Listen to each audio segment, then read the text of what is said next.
10 months.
4 months, seriously, so much enjoyment.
Hyperdrive.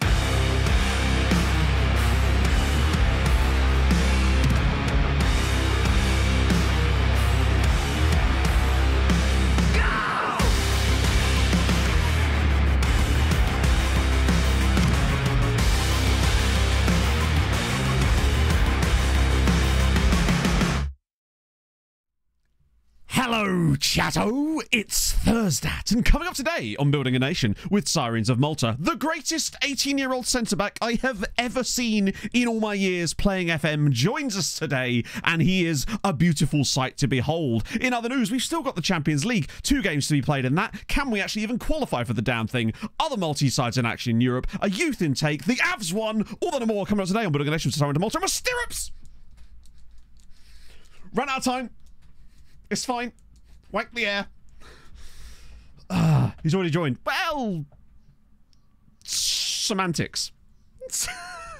Don't question a good time. There was a D. There was a C in it. C-rated goalkeeper. Have you already joined? Yeah. And he's joined us. Today is a thing that has happened. Today. Okay, let me just... circling it back here. It is today, and he has joined us. So has Camgren Lend. He too has joined us. Talking about the air today? No. It's never occurred to me. I feel like the day I wake up and don't want to wank the air is the day that I quit streaming. Just, my passion would have gone from the sport at that point. Andrew, thank you very much for the 5 months. Was fine until the late stirrups. 6.9 out of 10. Yeah, the stirrups was a little late. It was, I've got to be honest, it was a little too late. I had too much to say. I could have got away with it if I just hadn't snuck in the Avs one, but I felt I needed to put that there. So. Too many men on the ice. Oh, that happens a lot. Sometimes not enough, in fact, Tampa. But there you go. What the hell's that? Oh, it was the hype train colours have changed. That was weird. It changed the colours on my screen. Millie, thank you for the 41 months. Jacob Cooler. Just Stream Nana didn't like wank. I'll read it for you. It's Thursday. We're going to be watching you enjoy a little FM say vicariously wank off the air. And Stream Nana was having none of it, apparently. She'll say some nutty words, but she won't say wank. Today we learned, apparently. That, and I feel like sometimes with the too many men on the ice penalties, when they see the changes, sometimes they will just fire the puck over at the bench to try and get a penalty called. It's a little bit cheeky, and it's like, Rangers. I mean, from your local case, but I like the Hurricanes. I just really like Seth Jarvis. That's the only reason I like the Hurricanes, because of Seth Jarvis. Eris, thank you very much for the 5 months. Such a prude, I know. God, bet she'd say titty. I guess I'll have to find out on the next sub message. Let's see. Crispo with the 33. W-Ank, ready? Let's see if Nana will say W-Onk. W-Onk. Oh, fancy a bit of a wonk. Hello, Pog. That wasn't addressed to you specifically. It's a sort of a unilateral contract. It's open to anyone, but carry on. Proceed. She's just said, I'm scaled. Sorry, mister. Sorry, mister. I'm scaled. I'm walking here. You're right. Yeah. You smell like coffee. Because I've had coffee. Gah! He's like a Sherlock Holmes. I'm more like Schirmbake. Schirmbake? I rang Helen. You rang Helen? Chat, there's a Helen. Yeah, I rang Helen. Do tell. Just got out of the shower. Just got out of the shower. Don't tell chat. Bit of high Helens up in these parts. Throwing it back. Ah, dear. Oh, of course. Was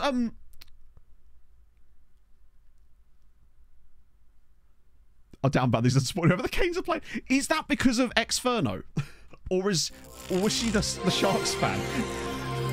Ashman, thank you very much for the 25 bits. I don't know why I expected that to be read by... I really need to drop the thing on that. I think it's 50. Or it might be like 49 or something stupid. Film Pizza was fantastic. We love Helen. Helen is Pog's mama. She is my mama. Her mama from the Birminghams. Yeah. No, but there's issues with the water down in Devon. Yeah, I saw that on the news earlier. Something in the water. Something in the water. Causing them to shit themselves. Oh, baby. Scott Chapman, thank you for the 34. So, Are we seeing if Stream Nana will say silly things like W-Onk and titties? She's gone with titties. That sounds even better. Why do those berms be always a big question? I do. I went to the hairdresser. Last time I saw my hairdresser, there was actually very little to catch up on for once. She was actually just having a nice time in life for the first time in months. But I'm seeing her again in July, I think. So I maybe had a return with more gossip. But she's kind of pretty much managed to put that bell end behind her now, to the point where the courts have kind of gone, no, that's final. There's no more, even though the last time it was final, it wasn't final, and so on and so forth. But it seems like it actually is this time. Surely being a Leafs fan should... Yeah. I mean, it's a glutton for punishment. I kind of admire it in a way. You know what you're signing up for at that point, right? It's just disappointment. 1967, was it? I threw the Leafs fans a bone in my Premier League years video by making them win the cup in it, just because I thought, hey, we've got to give them something, right? Does chat know who my team is? Does chat know who your team is? I don't know. Would you like to tell them? Pingus. That's it, the Pingus. Because reasons. Penguins. I just like them because they had a penguin on their logo. She literally liked it because there was a penguin on the logo. When I was deciding, it was between, I think it was Carolina and the Penguins. And just think, if you'd have chosen Carolina, you could have had Seth Jarvis. Yeah, that's true. Did I show you the clip of him walking out holding holding Bursey's hands? Yeah. It's so good. Oh, dearie me. Ashman with the 75. Bloody hell. Let's see what Streamlander's got. The Pogsburg Piggers. It could work. Not sure if this is even read by Nana, but can we get round the W-Onk sitch with a hunk? A hunk? Clear out my bitbank. Big W for the Pingus. Big W for the Pingus. What's up? Why are you showing me your ass? Oh, you've laddered your tights.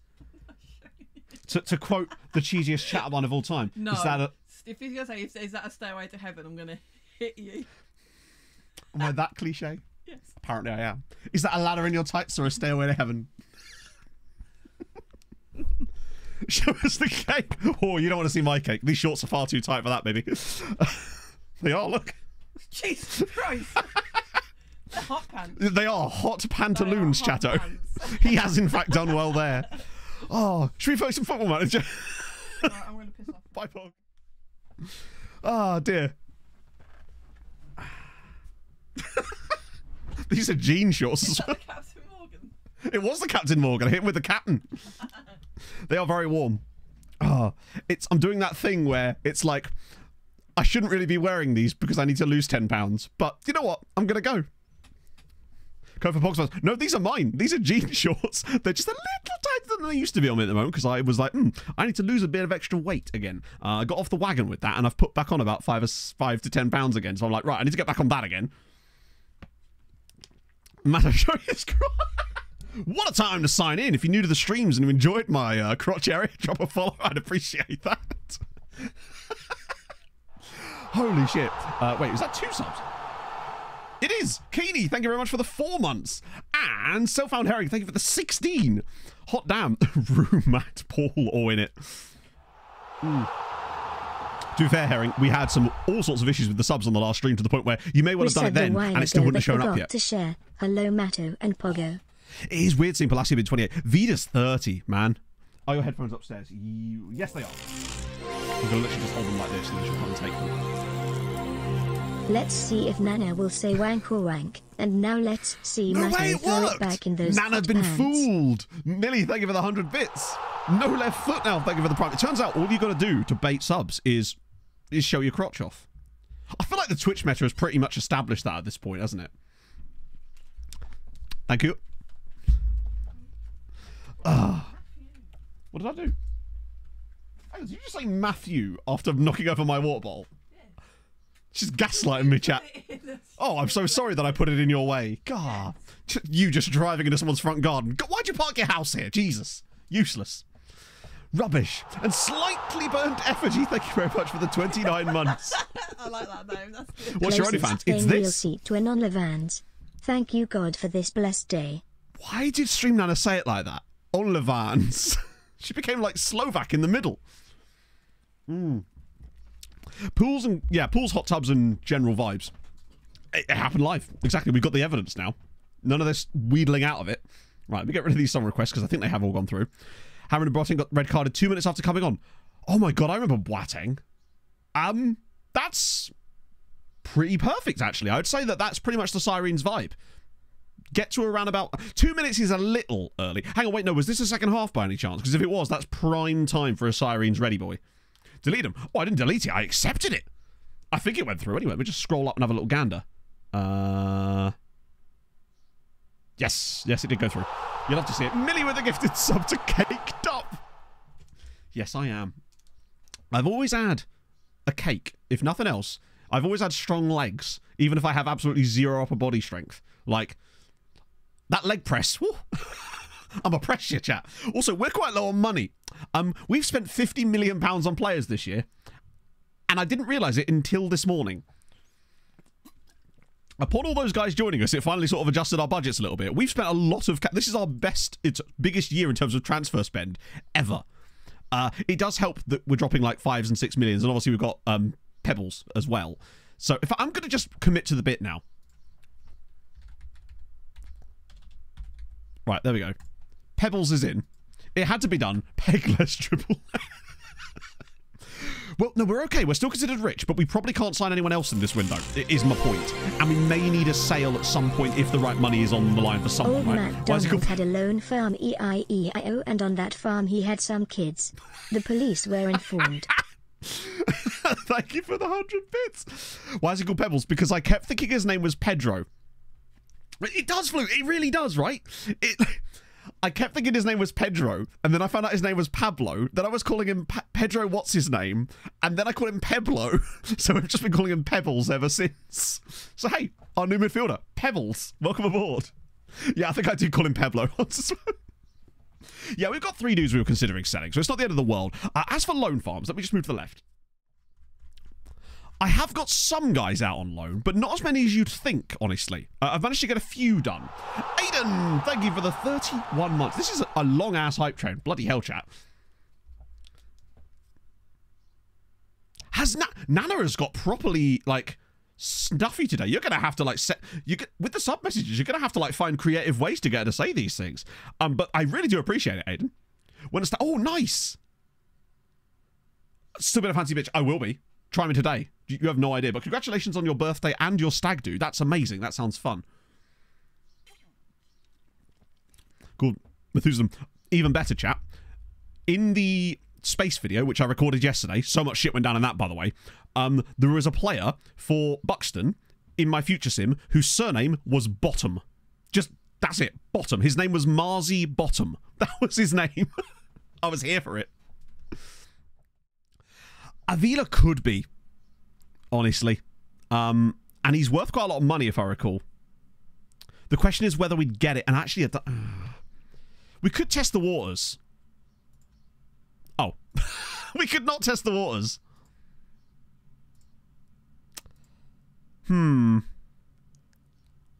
Okay. Is he going to be annoyed at me if I offer him out? Okay, he won't get annoyed at me, but we could just test the waters on it. Why not? Right? If he's worth that kind of value, the waters are freezing. Mardy bum, literally. Yeah. Poland as well. Oh, that sounds awesome. Did you go to Warsaw, or was it somewhere else in Poland? Because I would love to go to Poland. It does seem like a really fun country, and there seems like some beautiful cities there. Bottom. Well, if it's in the database, and bear in mind, he was English too.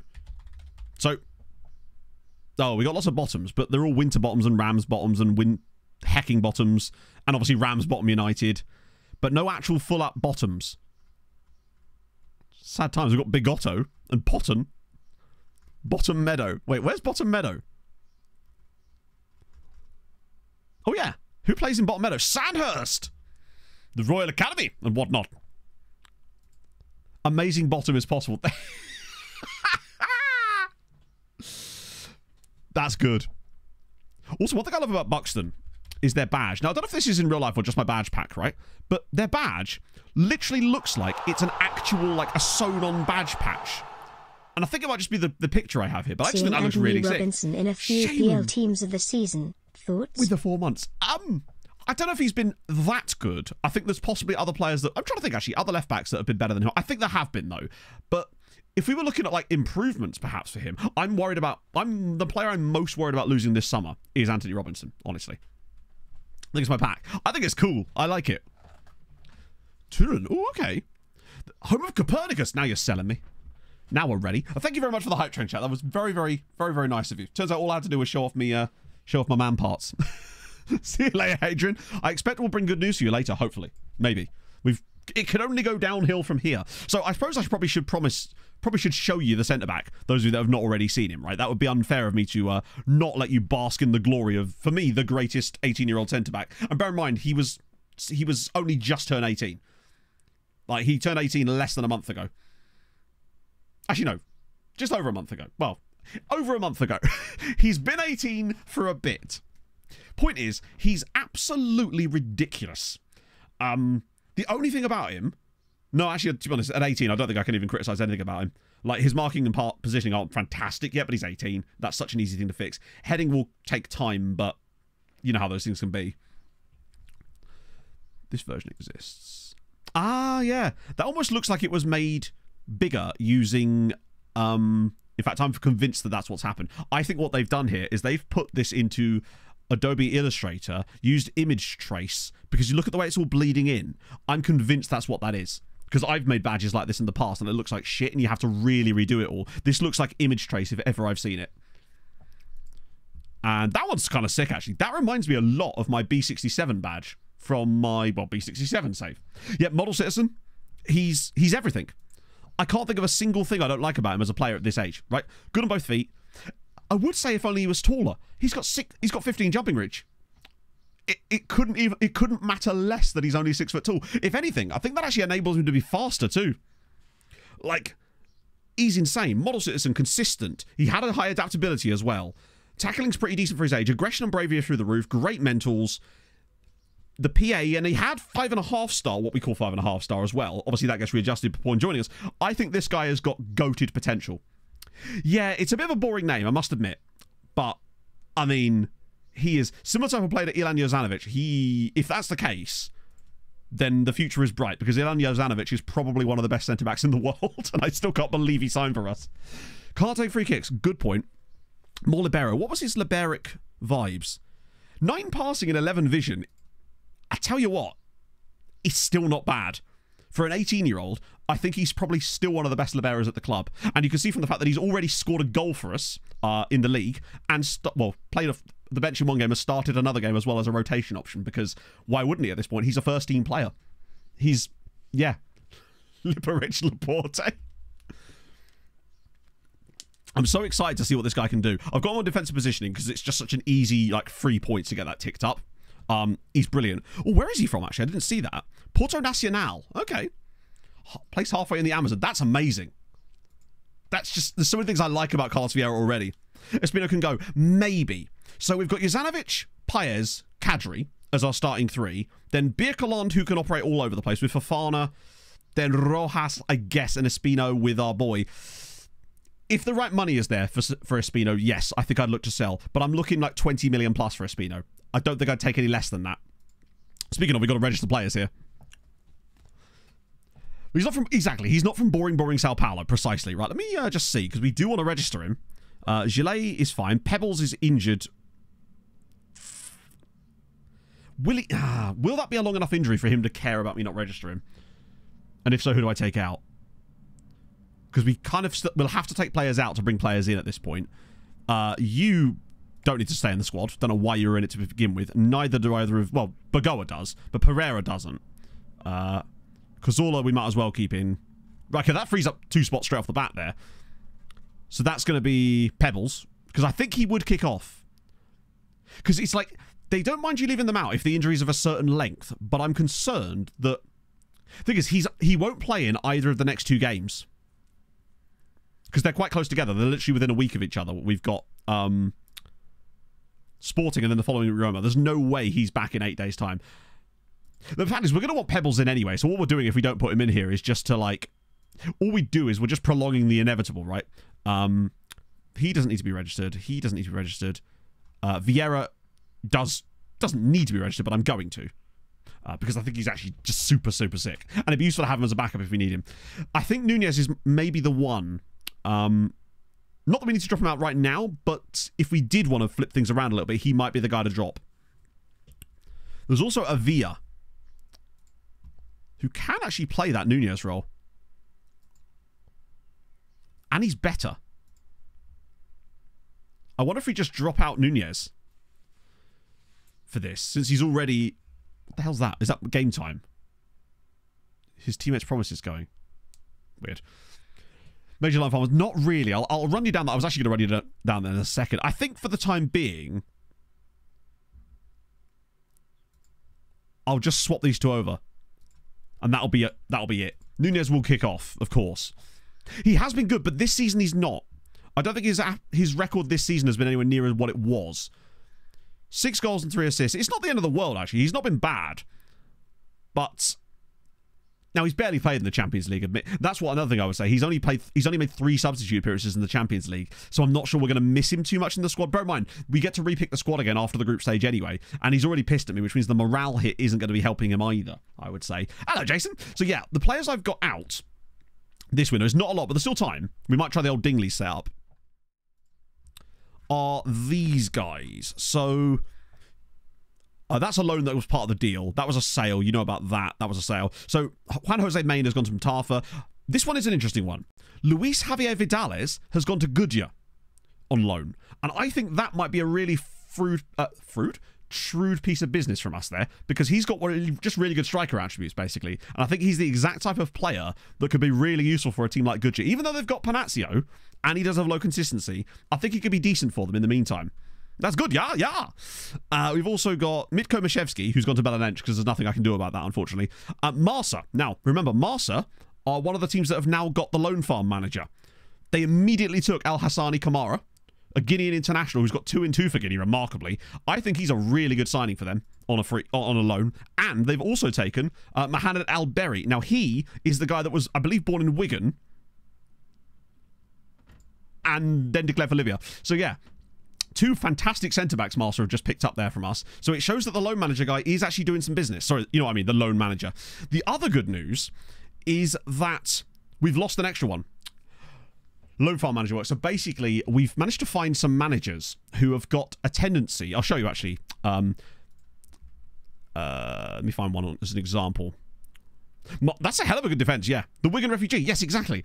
Hang on, no, it's the under 9. I noticed that they're only taking them from our under 23, our under 19 squad at this stage. All the guys that have been poached have all been from the under 19 squad. So Hugo Rocha has definitely got it. So basically, there is a tendency that you can get on certain managers, which is use loan market, right? we've decided to try and find loads of managers who have that tendency, bring them in as under-19 coaches, and hope that they eventually end up in the pool of managers for Malta. And already 4 dudes have left us in the past year and a half to join other Maltese sides that have this tendency. The idea being that they're more likely to take our loans in theory. That's the idea behind it anyway. I've also run Slugs' software this morning to find a few more to fill in the spots. So we've got 3, we should have 3 new guys joining us to fill up the spots in the under-19 squads. So we're quite literally creating a managerial loan farm as well. No way. Oh, he did! He actually did. He actually used to play for the same team as our new centre-back. It's written in the stars. But yeah, we've got 3 spaces here, which I'm filling up currently. Was there any more? Let me see. There was... Oh yeah, Masoud Beziani, 24 years old. Has got out a load of Slima. Wasn't expecting that to happen, but he has. And lastly, at the moment, was Saliu Diarra to Peter Hotspurs, which is fine. My aim, I've obviously got them all on another like offer out at the time being, so once that's gone through, I'll try a bit of Dingley stuff, see if we can get some of these guys to Dingley, because I'm a little bit disappointed, honestly, how few loans we've managed to get set up in January. On the plus side, Pereira for getting a loan would be goated. We've only got £64 million in the bank, which does need to come up, so a sale in January would be really nice. Minus 31. This is the most ever we've had out on loan. I'm trying to think what number we're actually getting close to now, but I think this is the most ever we've had out on loan at any stage. Minus 31. That's over 230, I believe. It's a good amount. But yeah, Pereira's the one I really want to get out on loan. Biton would be good as well. Aguirre, Mensah would be awesome, because I think Mensah's attributes really would be perfect for someone. Yeah, Biton was at Sweetie, but he didn't play enough last season and he rejected his loans. 227. Damn, we're close. I reckon we can get to 230 by the end of the window, personally. Biton's really good, but I just want that loan. Laughing could. He could if he could avoid having a huge injury. I'm less looking to sell Henry now, mostly because I offered him a new contract, because I just feel like he's such an important player for us. But if the bid's there, then we'll absolutely go for it. So we've got Sporting away and top of the league Roma away, and we need a win out of one of these, really, or 2 draws, but that would be scraping the barrel, honestly. Morning, Illuminati. I just want to see us play better than we have. Milan for Kadri. Wow, 30 million. No. I also extended his contract. Paez there. That's pretty low fees, honestly, for what we're used to lately. For what I was seeing in the summer, these are miserly. Oh, good. That's not going to help. Lots of these, but that's okay. More playing time by now. I think he'll be okay. He better be, because he's going to play the next game.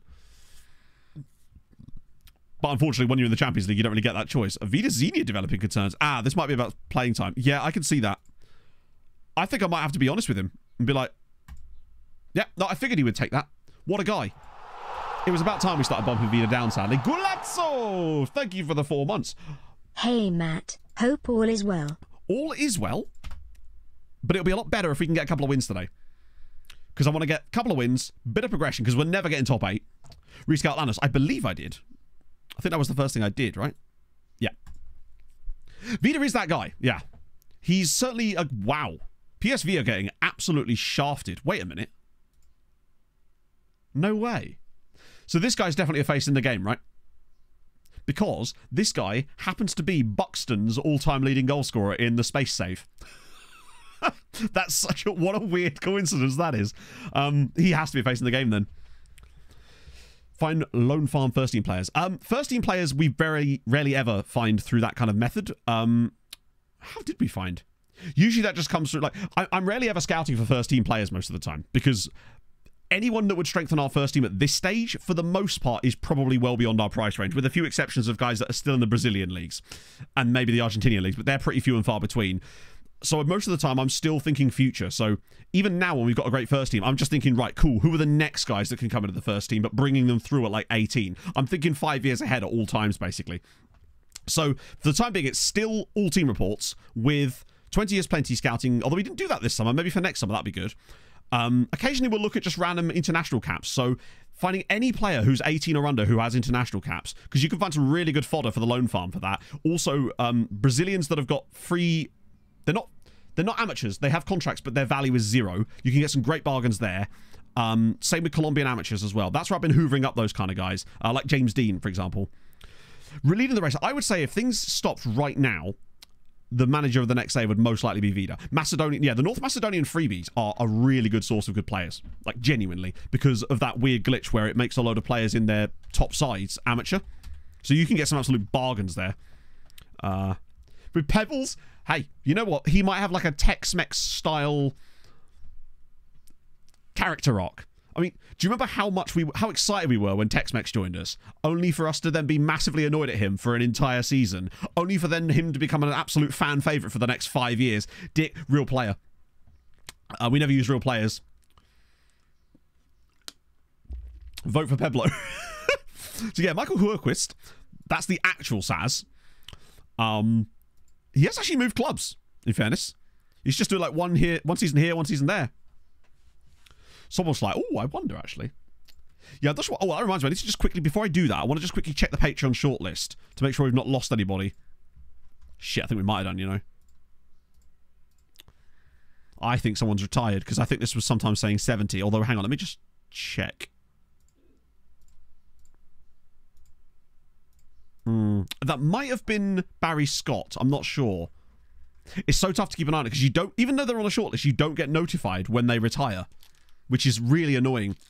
3 on our team. Yeah, so we found out, Vaughn, that you can actually exclude Sirens players from the shortlist, and they do count on actually show up here. So these guys here are actually on our team, and they show up, which someone highlighted to me before, and I was like, wow, that's a new one. So look, you can see here.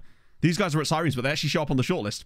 Yeah, Barry Scott's our loan manager, but I feel like there was actually another one. So that's annoying. So I hope that we haven't, but I do apologise if we have. It's so tough to keep track of in the mid-season.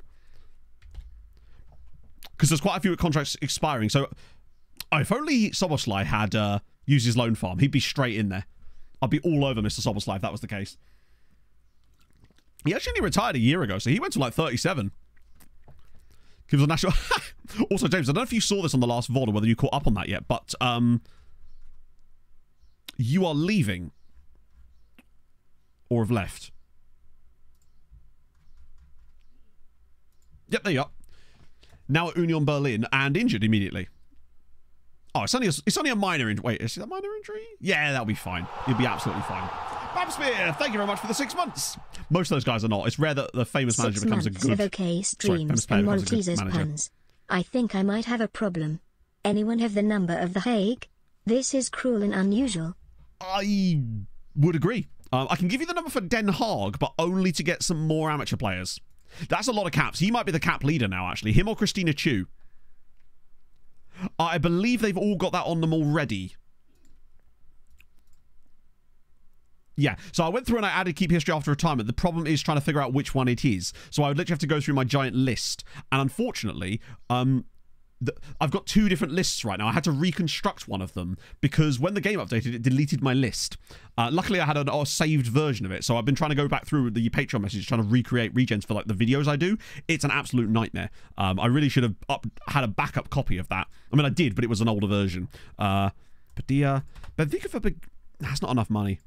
I'd be willing to sell one of either him or Milo if the money was really good and we could get a big fee for a big club. Say PSG were interested. I would be tempted then. This isn't where I park maybe. my car. Tonio Varga, thank you for the follow.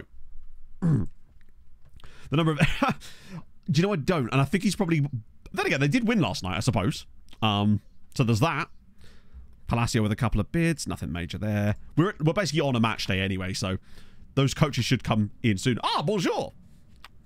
Oh, here we go. Here come all the loan offers. That, oh, wait, hang on. Luton have actually put a loan offer in. Okay. Luton going after 1.5 star, guys. To be fair, they do need him right about now. They are very much shocking. That they are dead last and have not won a game all season. Fiona! If it's one thing they could do right now, it's some defense, right? JJZ MS, thank you for the follow. Right, let's go back again. That'd be good, though. Any more in here? Probably not. Oh, wow, Luton again. Luton have woken up. Demial's never going to get any, is he? Milo, that's a shame. Kovacic. It's interesting that one turned down Domžale, even though they're an affiliate club. Is this the guy that I was having an issue with? No, it's not. There was another player that he just kept complaining constantly. Every time I rejected a loan, he would complain. And I tell him the same thing, and then he'd complain again. It looks like that's what we're going to get out of that one. Just a couple of bids from Luton. But it's better than nothing. Right, with that said... I think now it's time for a bit of Dingley because we've got another bit of time left in the window, and I think it'd be rude of us if we didn't try and... We'll try Dingley and Zuri because it might be that there's so many players out on loan at Dingley now that it's actually bottlenecking the system. Who can tell? Right. Don't want you going. Don't want you going. I think it was only 2 guys, wasn't it? Oh, no, and you. For some reason, you can't offer out players who've got these, like, transfer... Even if you stalled them. Right, so we'll try Dingley. Shit. So the question is, who is it? I know it says Dickinio, but we know that's not true. Which one is it that I can't offer out? Bugger. I hate this. Hey, Suka. Because I know it says it's Dickinio, but I'm guaranteeing you it's not. The question is, who is it? It might... Is there a contract up at the end of the season? No. Bugger. Right, I'm going to have to do it in little chunks then. It's annoying when this happens, but sometimes the game just does that and decides that you can't offer a certain player out on loan to your affiliate club for some reason. So it's one of these guys. Huh. I have no way to figure this out. Loan market, it might be. But I do want to do a Dingley sweep because I feel like it's about time we did that. Ah, okay, so it's one of the other guys. So it's one of these guys here. It might be Pronin. I've no idea why I think that. He's just really good. That's what it's not. Already have a loan bid. Well, that's what I was thinking, but none of these guys have got loan bids. Yeah, see, look, it just lies to you. We'll figure out which one it is. But to me, there's nothing these guys... It could be. The question is... But I don't think any of them have... Oh, Pronin might genuinely be the one then. No, but then it was... Try that. Ah, so it is Pronin. You're right. You're right. It absolutely was Pronin. But hang on, didn't I try that already?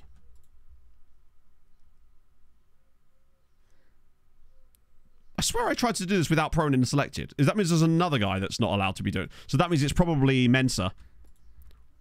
I think. Yeah, because Mensa joined us in the summer, didn't he? No, I think it's to do with... I think Vaughn's right. It's just an absolute nightmare. So it can't be guys that have signed for us this summer. I don't think there's any more. There probably is, though. Ah, now it's telling you. I think the reason it actually told us there is it's because he was the top of the list. So I think there's a few more of these guys that are not going to count. Yeah, so I think... Oh, cheers, FM. Thompson we don't care about. These guys will be fine.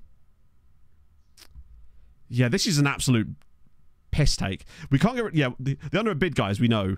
Those, I think you actually can do it with those guys. It's just... I'm just trying to remember who's who here. It is a bit of a mess. I'm honestly not sure that's even worth it. I'll let the Dingley offers come through on those guys, and then we'll just re-offer them out normally, because there's such a minefield there. It's much easier to do the Dingley thing in the summer. Not offer people with a bid on. Yeah, not offer people with a bid on is fine, but I was already trying that. That was the first thing I tested, but so many of those guys have joined us and therefore would violate that not playing for more than one club in the same... Hang on, does that mean they're never... That doesn't make any sense to me then. So why is it that players that sign for us in January, I can immediately loan out to other clubs? Wouldn't that count as 3 clubs in the same season? That's what's so weird to me. Because like some of the guys that we signed in January have already found loans. So that means they had the club that they were coming to us from, us, and then the new loan. So isn't that 3 clubs? So I don't know why it draws the line there at Dingley for some reason. Haven't played for you. Ah, true. Ah, right. Yeah, no, great point. So basically I want to avoid anyone who's played a game for us. Sorry, yeah. I thought it was just registered at club, but actually play for... In that case, we probably can do this. Right, good point. In that case, that should be fairly straightforward. Mensa hasn't played for us, has he? Oh, he has. Fair enough. I know I could add another column here, which I might actually do, honestly. That would make this a lot easier, wouldn't it?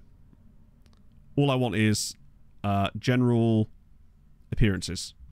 So that we can just select anyone who hasn't got an appearance under their name. My homepage, 1 second. Let me just do this bit first, then we'll absolutely do that. So he's already under a bid. Dinko's played a couple of games. You haven't. You haven't. Okay, this makes more sense. This will allow us to, in theory, no longer fall foul of that. Because I do want to give the opportunity for some Dingley loans, just because it could potentially cause some... I probably could have done this the other way around, selected them all and then deselected, particularly when you're doing multiple selections. FM has this annoying habit of just randomly deselecting the players you've clicked on. Right, okay, that should work now. Dingley. There we go, right. That's what we needed. Yeah, that extra column there is going to be really helpful for this later on. But thank you for pointing that out, chat. I would not have got there on my own, probably. Right, so homepage. That is homepage. If there's anything specific you're after, let me know. Yeah, that makes so much more sense. Because obviously the guys that join us and basically get a loan immediately never have any issues. Thank you. So there was nothing specific. Oh, okay, cool. Right, in that case, we move. Because we've got a game today. Very soon as well. James Miller with the 26. Thank you, friend. Have my Bezos bucks. Back to the VODs for me. Thank you, friend. Right. Good skin. I mean, the only one I would recommend at the moment, but obviously other skins are available, is SAS24, which is the one I use currently, which is the one that has now been linked in chat by Steve so very kindly there. It just adds so much flexibility and functionality to the game that I wouldn't be able to play the game in the way that I enjoy without it, basically. It adds so much stuff that is missing from the game, basically. Right. Backline is fine. That's okay. Although I'm a bit worried about Palacio's output. 4 assists and 1 goal in 12 games, compared to Lahovi with 3 goals and 9 assists. What's the difference in big game player? He likes big matches. Oh, fuck. Okay, Christ. Does Lahovi like big matches? He does. The only thing he lacks is the defensive... the aerial ability. Out on loan. Currently, we have 227, I believe, out on loan at the moment. But we're hoping to extend that by the end of this window. A prime shout out for volleys occasionally. I completely understand that would be really good practice as an as a streamer in general. When it comes to... Hang on, what did James actually say? Oh, back to the volleys. Yeah, I don't like asking for subs in any way, even if it's primes. I know that sounds stupid considering they're literally free, but I feel uncomfortable doing it, which is why I really don't like doing it. I want anytime anyone gifts subs or bits or whatever, or donations, that to be something that they have chosen to do without like prompting from me, because I find that a bit icky. That's just my opinion. Obviously, that other streamers can do what they like. That's just how I like to do this, I guess. Prime's the only thing that I suppose is like, because it is literally free, but like, yeah, still, that's sort of why I don't do it. Longest ever player, I think it might be Vida actually, who is 30 now, and he signed for us I think 10 years ago, no, maybe 12. Kamga's been here a while as well, which is not bad. Kamga joined us 11 years ago. Hot dog. That's a decent whack of time. Vida might be longer. No, Vida and Kamga I think was the same summer. Summer. Palacio might be the same time. Yeah, that was all the... Wow, what a window that was. Vida, Palacio, and Kamga. Hot damn. Oh, no, I mean, don't get me wrong. I really do appreciate it when the volleys do that, because I do get them. Sometimes I'll come into stream one day, and in my feed, there'll just be like some prime subs from when I wasn't... There'll even be some like tier 1s in there from volleys and stuff, which I really do appreciate. Don't get me wrong. I massively appreciate it. I really just start shouting those out. It's just they get pushed off the feed too easily, and I forget. But I need to start shouting those guys out. So really, volleys, those of you that do prime and do like tier 1s and stuff when I'm not live and it's just from the VODs, know that I really do appreciate you, and thank you. It's awesome. Burn, he's been here a while too, actually. Maybe even longer. Oh, wow, 13 years. So fair enough. Burnt is the longest serving player. And he's done well. I just wish he'd stayed out on loan. Indox, thank you very much for the follow. Melman. Melman's gone now. So he can't technically count as the longest serving player anymore. He's no longer here. He actually plays for an MLS team, I think. Yeah, in it, Hopper. The only club legend we actually have so far, weirdly, is Melman. Ironically. Right, so that's not what we want. Perez is injured. Kamga's actually going to be back for the knockouts, which is wild to me. Pebbles is still injured. We've just got some injury issues, really. That's what it comes down to. It's just injuries. We don't have the depth that I'd want. Yeah, even Quadros is injured. I think this is the best we're going to get. We should be able to get a result here, but I'm just worried about the way we've played lately. It's been very mid. Loving this, though. They've got Capango, who's that goalkeeper we really like the look of. It's all Portuguese, and then like random countries that also speak Portuguese, I think, which is just kind of sick, other than obviously Colombia and Peru. But skip past those. Hey, Aaron. Lucas Marta, he didn't, actually, as it goes. Any testimonials? Not yet, we haven't. But that might be something that can come around next summer. Do you remember there was that horrible testimonial glitch from years ago, where basically they just didn't happen, for the most part? Yeah, so he's playing for Villa Dalmina and has been now for 8 years. It's nuts that it's taken him that long to get. Actually, 108 in 271 games is actually pretty solid. He was such an important player in the early stages of this save. Him and was it Julian Boalo, that centre-back we had, also from Tigre. I think they were both from the same club. Either way, I actually don't think he was. I think he played for a club with a blue badge. Either way, they were brilliant. I haven't had one all year. Interesting. Let me just check the schedule.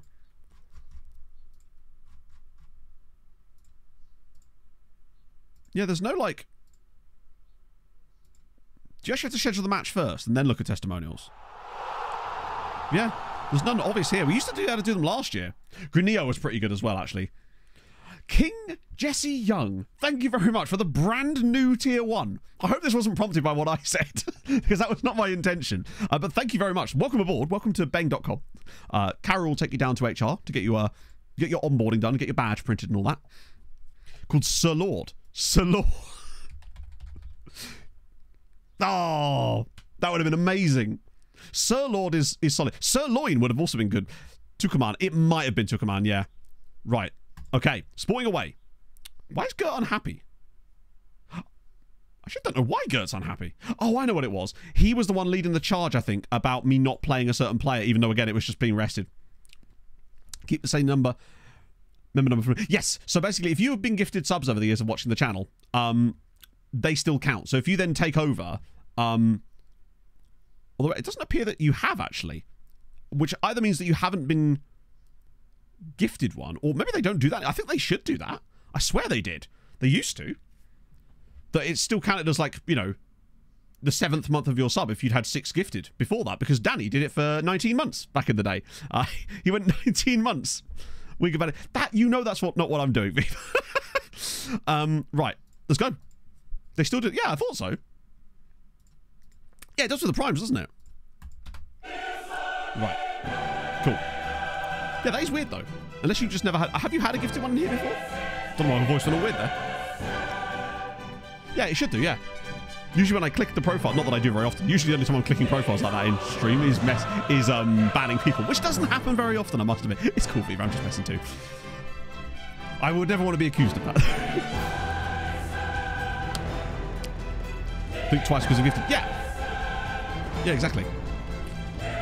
Right. Early days, but it's always good if we could score a goal before the music's finished. That's the dream. Oh, edge of the box, go on. Gillet. Ah, it's poor, but we got it back again. Go on, Marky. Oh, he's gone all the way through. Oh, it's absolute filth. That is beautiful. Switch hoppers with the 20 months. Look at this. From Markovic. Picks up the ball on the edge of the box, just drives through 3 Sporting defenders and puts an absolutely inch-perfect pass through the corridor of uncertainty, and Villarreal's there again. Slay Queen. That was brilliant. That was actually kind of Kamgar-esque from Markovic. I think he's the only player we've got. I mean, hey, he's given it a good go, considering that we're waiting for Fruity Pebbles. And then Markovic does that. That was a 0.9 XG. I think that was Gillet. Yeah. Carlisle, honey. He's very... Well, I think he's very good in terms of his attributes. He's not a starter for us yet, but he is a backup already. He's already gone into the bottom 6. Which I think is really saying something about an 18-year-old joining a squad as good as ours to already be like bottom 6 quality. Kwasi was through. He's gone around. That's a great block as well. Holy shit.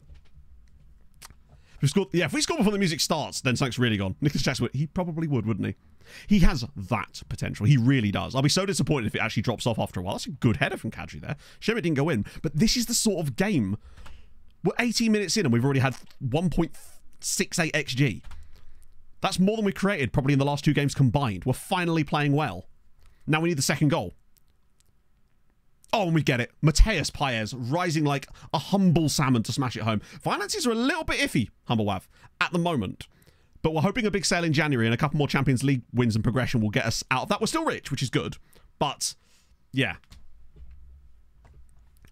Oh, well, welcome in, Politico.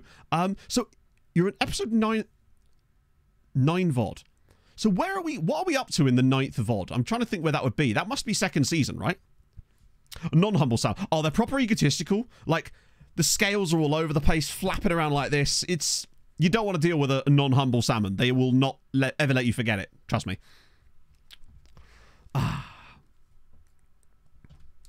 Oh, Conference League draw. Oh, was that with Oh shit. Because did we play in the Conference League? That's how long ago it was. I've actually forgotten. Oh, go on, Padilla. Grab a third goal here. It'd be beautiful. I reckon this has got back post Villarreal. Oh no. Oh, salmon elbows everywhere. Indeed. Arrogant salmon. Precisely. Now you understand.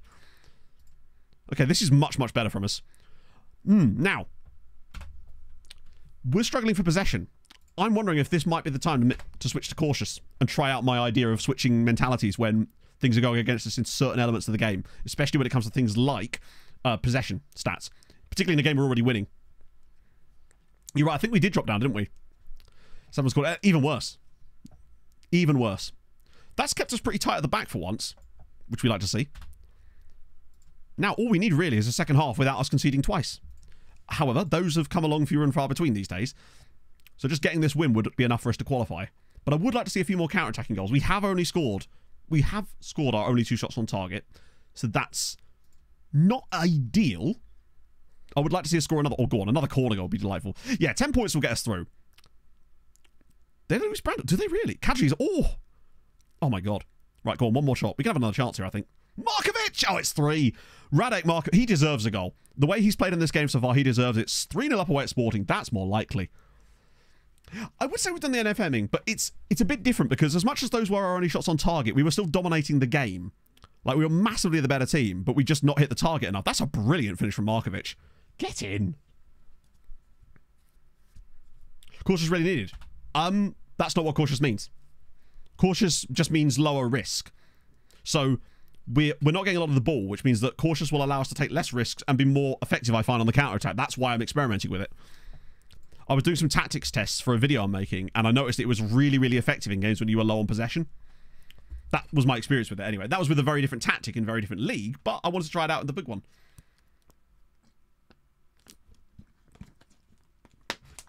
And also, bear in mind, they don't have actually in shots yet, but were you to stay on positive, if they then start to throw bodies forward and you're taking risks still, you're more likely to give the ball away, and they'll start taking risks too, and you're more likely to then concede stuff. By then sort of shutting things down a little bit, I feel like we're less likely to then concede those chances that we would have done in other games.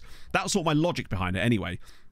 Now, how that plays out, I don't know, but I thought it was worth a go in a game like this at 2-0 where things looked fairly safe.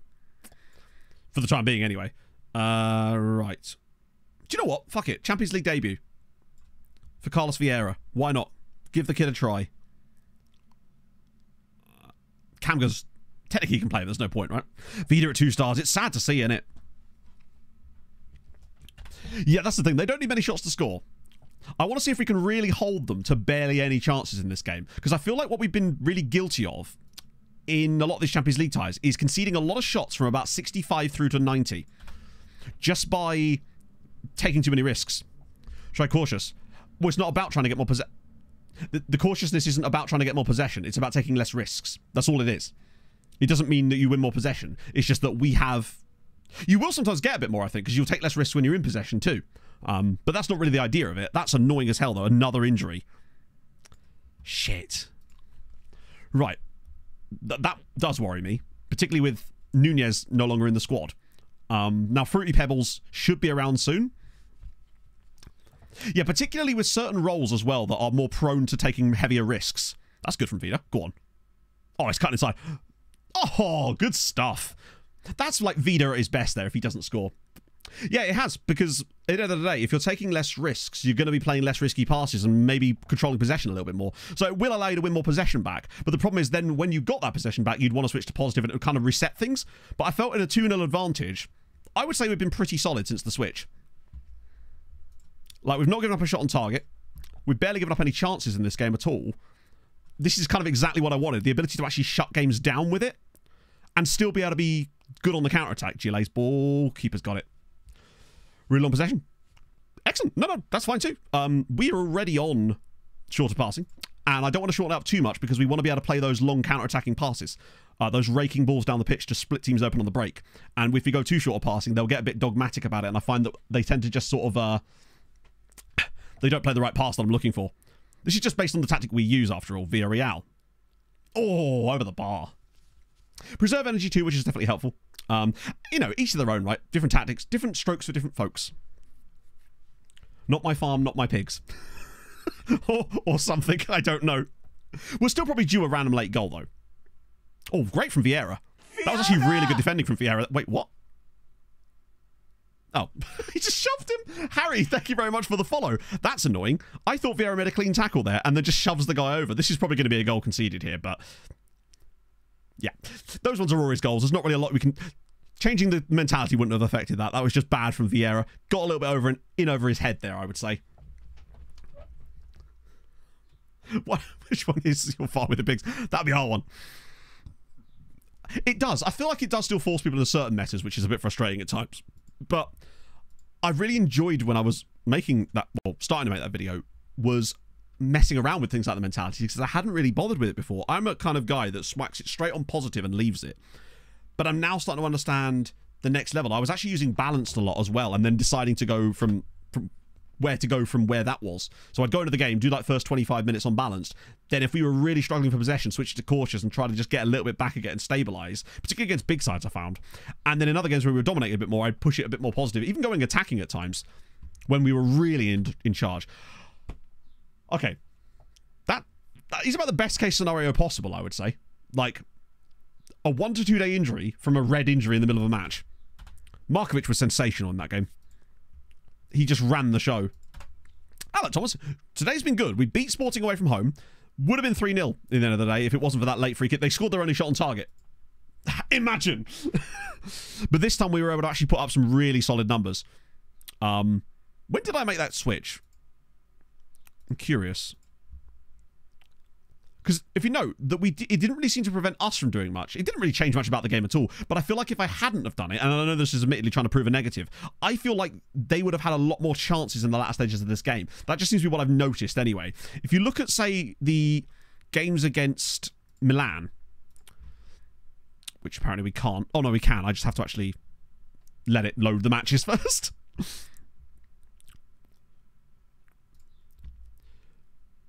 That one's like a set of stairs as well. I just seem to notice with this tactic that we tend to concede a lot of chances late as games wear on. That seems to be where our opponents seem to get their opportunities. I'm going to have to like load this and then load out of it, aren't I, to actually show this information. Thinks she's Mourinho at Porto. Well, someone's got to. I probably need to find a game with more XG, honestly, to actually show that off. That's a better example, I suppose, where we are kind of consistent throughout the game, but the longer the game wears on, the more chances they seem to get. Although I think that was a penalty late on in that one. I'm not sure. Malta in the final video. I've already visited Malta. I went to Malta in February. I went to a Sirens game against Gazira United. It was the coldest I've ever been. Really, really cool, though. Oh, dear. Right. It was so fantastic. And once again, thank you to Andrea Cassar for sorting out the tickets. Right.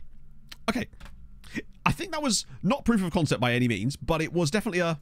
okay, this might be something we could use. I think it'll be especially handy in knockout games, potentially, when we're actually trying to hang on to leads a little bit more. Aussie the Aussie. Why did I say that the Aussie? Aussie the Aussie. Thank you very much for the prime. Oh. Cheaper than one would imagine. Malta's, there's a lot to do, I would say, in Malta. Generally. We were only there for the weekend, and we missed out on doing so many different things. Mostly because on the first day, we just went for a walk, basically, all around the coast from St. Paul's Bay. I didn't even go to Valletta. Like, other than coming through the airport from Luta. But I didn't actually even go to the city. We were always pretty much on the north side, the north part of the island, up in St. Paul's Bay. Went to Medina, all that kind of stuff. Oh, thank you, Aussie. Yeah, I wouldn't say it's perfect for everybody's saves, but I feel like it does the job for the saves I want to do, and I'm not alone in the types of saves I do, I suppose. Pereira play striker. Kind of.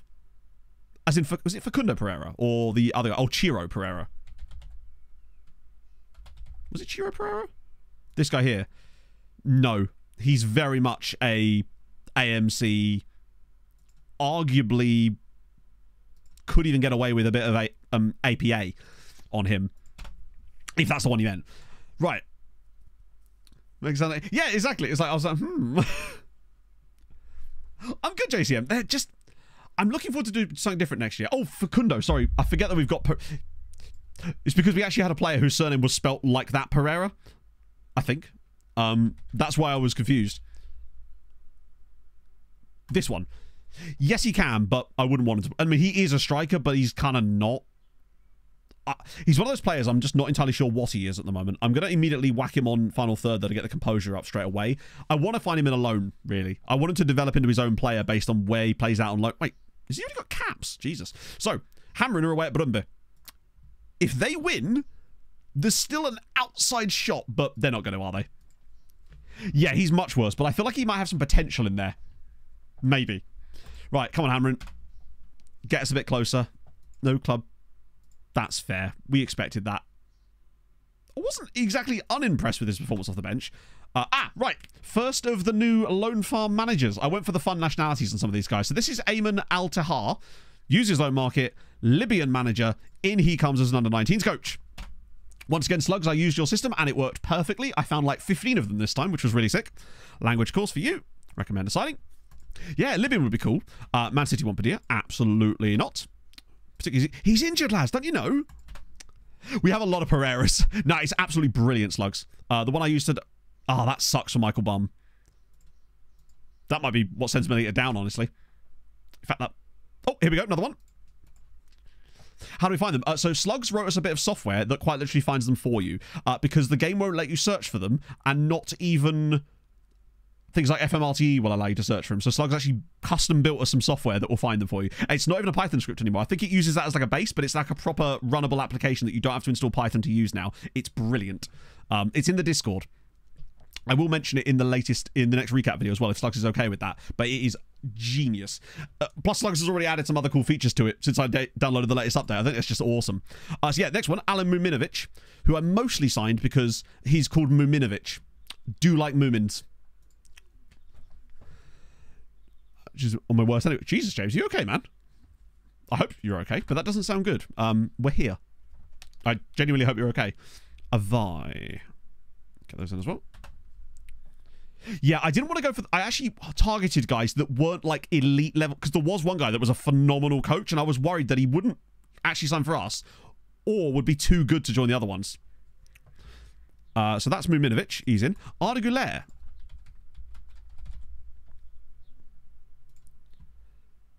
He's... I'd say bang average, but honestly, we'd need a bigger scout report to truly know.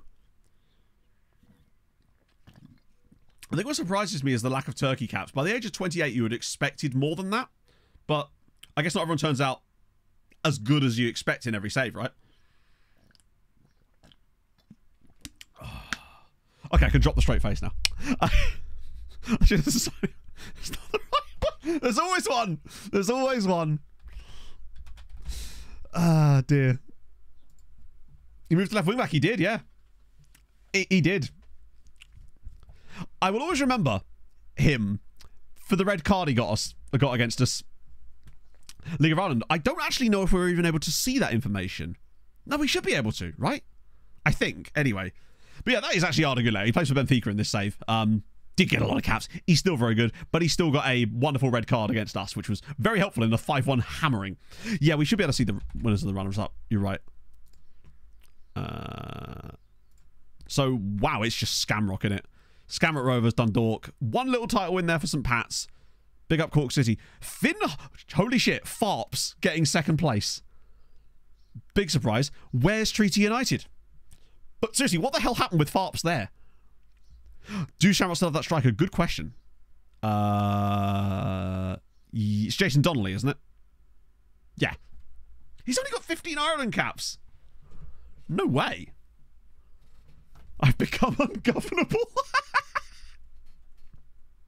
Fucking hell. Oh, dear. We're one in 2 or 3 people. That's really interesting, Sucks, because I've had no issues with it at all. It's always found players for me. Sorry, it's always found coaches for me. Even if maybe it's not found all of them. It found like 15 to 20 today. Yeah, we probably should have a look at the FARPs, right? In fact, am I scouting team... No, I've already got Shamrock in there, but let's have a look at the FARPies.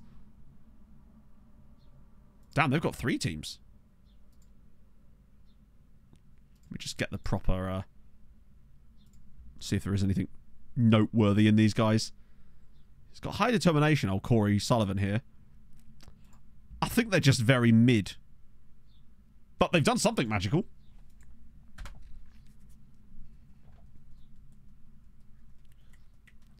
Yeah, that guy's he scored against us several times. The only reason we know about Jason Donnelly is just because of his performances against us as Hamrin. Oh my life, man. I just get a bit bored of seeing it. Even game, lose. It's just so eminently predictable, unfortunately. But we have got ourselves a few little points. So 9.4. I think we'll just about, if we can get a win in our next game, be able to sneak above 10 before the end of the year. Not complete paperwork. I didn't realise there was one. Conference League teams do. We got 2 through. Hibernians, sadly, got only 5 points and got knocked out. They lost to Linfield at home. That was the key. If they hadn't have done that, it would have been... Oh, by the way, chat. Takeover fell through. Would you believe it? Imagine. Needs to be the Steam version. Ah, yes. That's true. I suppose, is that because it uses different root folders and different, like, memory addresses? Nunez. Oh, now he's realised. Yeah, the Linfield loss was the one that killed it. With that win, they'd be in through. They'd have 8 points, no problem. That's probably even top half, honestly. I will just apologise to him. Okay, well, if he's not going to happen, that's fine. We'll just sell him. City won a bit of pity. These bids in January are actually kind of discussed. A bit more of that, though, which is good. I believe there is still another managerial job up for grabs. No, there isn't. So Leah actually chose to not go with one of our guys. They were in for one of them, but they actually didn't end up going for him. They went for an Azzopardi, would you believe? I suspect it is. And here's the last one. This is Kerwin Vargas, an American-Colombian, just for the map men as well there. But yes, he also has his used low market and signs under 24 players for the first team. So I figured that might potentially help with getting some stuff as well. Why are you under a bid? Oh, that's from us. Dan with the 44 months. You'll love to see it. How's it going, friend? I'd like to celebrate my streak with a limerick. There once was a man called Matt Card, who found the latter stages of the Champions League quite hard. Maybe. Has a career as a streamer, loves FM, hates FIFA, and is very good at playing the guitar. Very good is a massive stretch. I've barely played guitar in 5 years. And even when I was playing it in a band, I was mid as fuck. But I was there, and that's the thing. It's about showing up. Thank you, Dan, for the 44 months. Chance of victory in Europe. It literally. I see what you mean, Lord Richard. It's frustrating watching our Maltese sides have these even matches and constantly losing them. And I wonder if that's just because of the younger squads that they've got. No, I'm actually still at Sheffield Wednesday.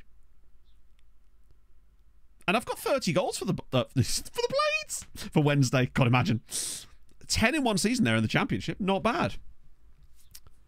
FFA COE basically don't...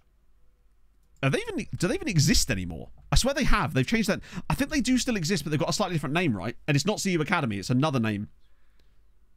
I can't remember what they're called. But yeah, FFA COE don't exist anymore. But I think there is a club that sort of...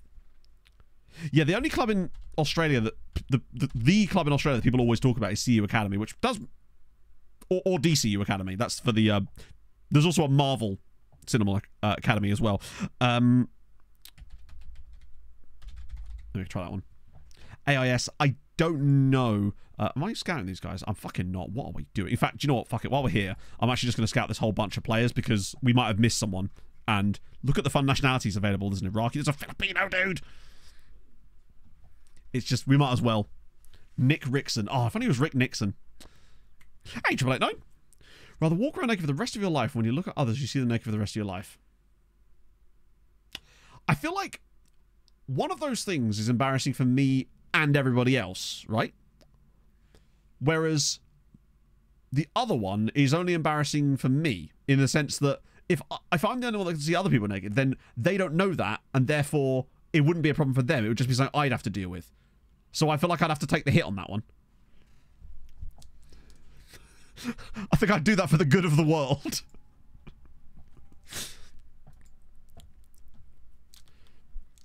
Buggy Widdy said, that would be... Oh, that's true, actually. Yeah, good point. AIS. Yeah.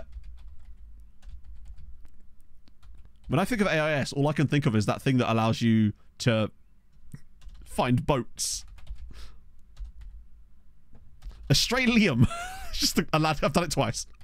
Just a lad called Liam. So that very well. There you go. Never go to a family meal again. Oh, what? Okay. Or turn up to a family meal naked. I get the feeling you'd be a social outcast after a while. Just using logic on that one. Precisely, yeah. You just become completely desensitized to it. Funerals. What? It's not open casket. Like.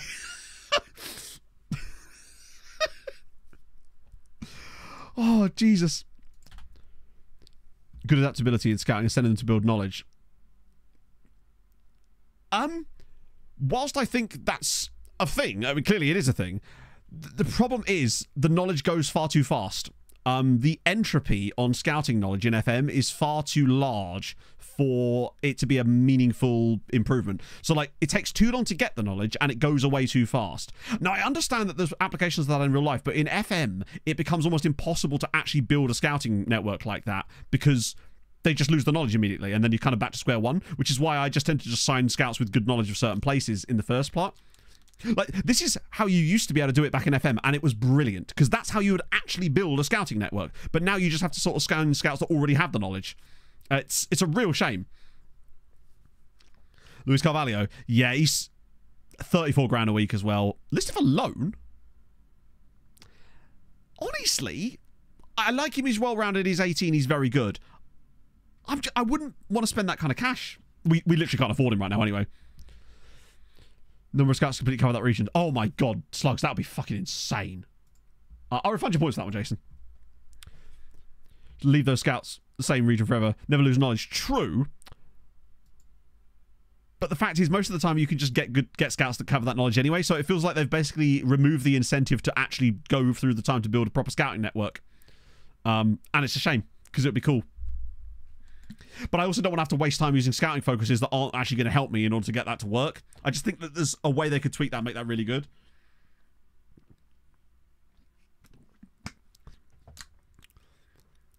"17 scouts, let them scout all regions, keep one forever." Oh no, fair enough. Like, that's fair.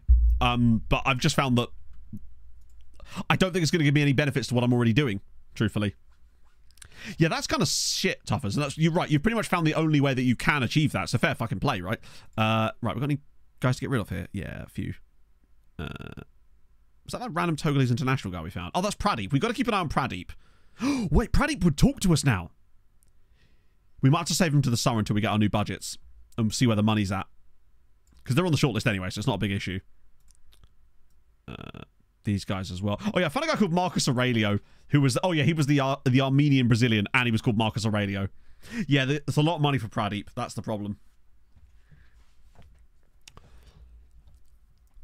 Use the under 18 scouting focuses you showed in one of your videos. All scouts have worldwide knowledge. Really?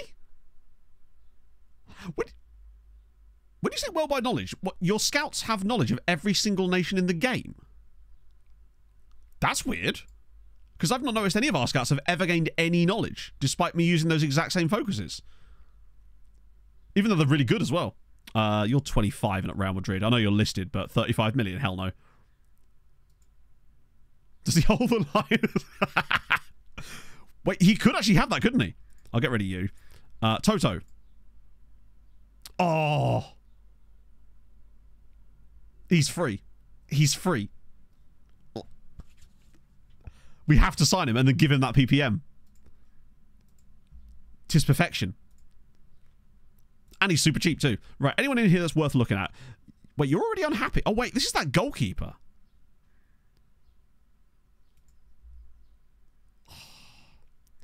I do wonder if there's going to come a time when he might be him.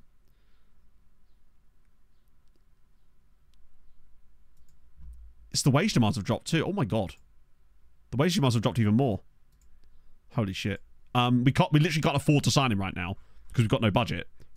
But that's if he's under 30k a week, he might be a worthwhile pickup. See what it's like in the summer, but he could be really good. 17-year-old here, goalkeeper Noah Nikolaisen. He's very much a summer jobby, yeah. Reflex is good. One-on-one's good. Aerial reach not so good. Command of area is solid. Yeah, that's the problem. They will go back up. Random newbie was doing... Fair enough, right? We don't have that many scouts yet. I can't wait to get there. You're at Montpellier. You're at Atletico and are 28 years old. Amarildo. Why did I think like there was a reason I... He's like... He's not 4.8 million good, is he? That's really what it is. He's just not that good. Pick Heathley he's far too expensive. That's a hell of a lot of rep. Fair play. South African guy, Moaladi.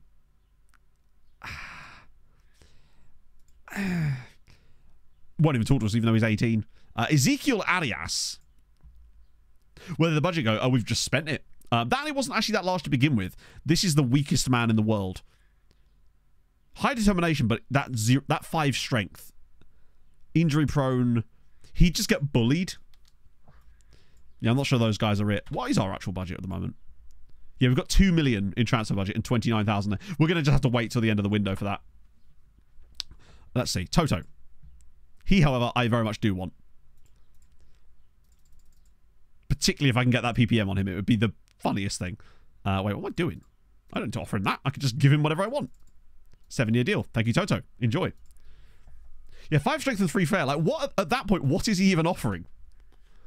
He's not going to be a robust midfielder, and he's not going to be like the silky player. We want hugs the line on Toto. 6-1 over Hamron. Okay. That's fine. Rotate for this one. Palacios if I move to Milan. No, he's not. We want Krastev progress. Here comes the Dingley ones. Oh, there we go. They got one. Ahmed Hal Hachan. Gives you knowledge of Africa. I guess we'll have to find out. A few rejections there, but Daniel's also gone. Looter have got Thompson. This is good. References are dated. Yes. Yes, I do, Slugs. But I'm okay with that. I'm completely okay. I'm comfortable with who I am as a person, and I'm willing to make outdated references. It's what I do. There we go. I make jokes for me, not for anybody else. Ice Hockey League is underway. It's like New Zealand's ice hockey. That's amazing. Love that. I just like seeing hockey growing. Was that the Burnley lad? Hang on, the Burnley lad went to Dingley. Ooh, that's good news. Ormando's going to Dingley. They're stacking out here. A few more rejections, but 3 more right there. No, I think so. I think it is snowballing a little bit, which actually makes me think when we offer them again to Dingley, we might get a few more. Squad unhappy with the treatment of Eric Nunez. Yeah,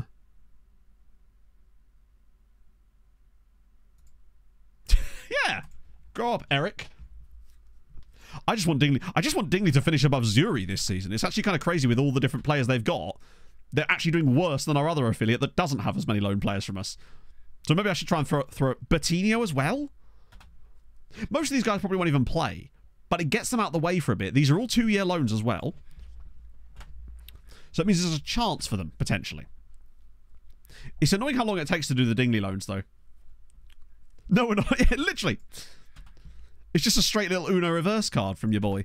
Let's see. Mwatwang. Oh, not again. You were happy again. There you go. Another Fleming brace. I wouldn't be surprised. He is the top scorer in the league, and he does now have 23 in 26. 23 goals in 27 appearances for Sweetie this season, and he's still only 21.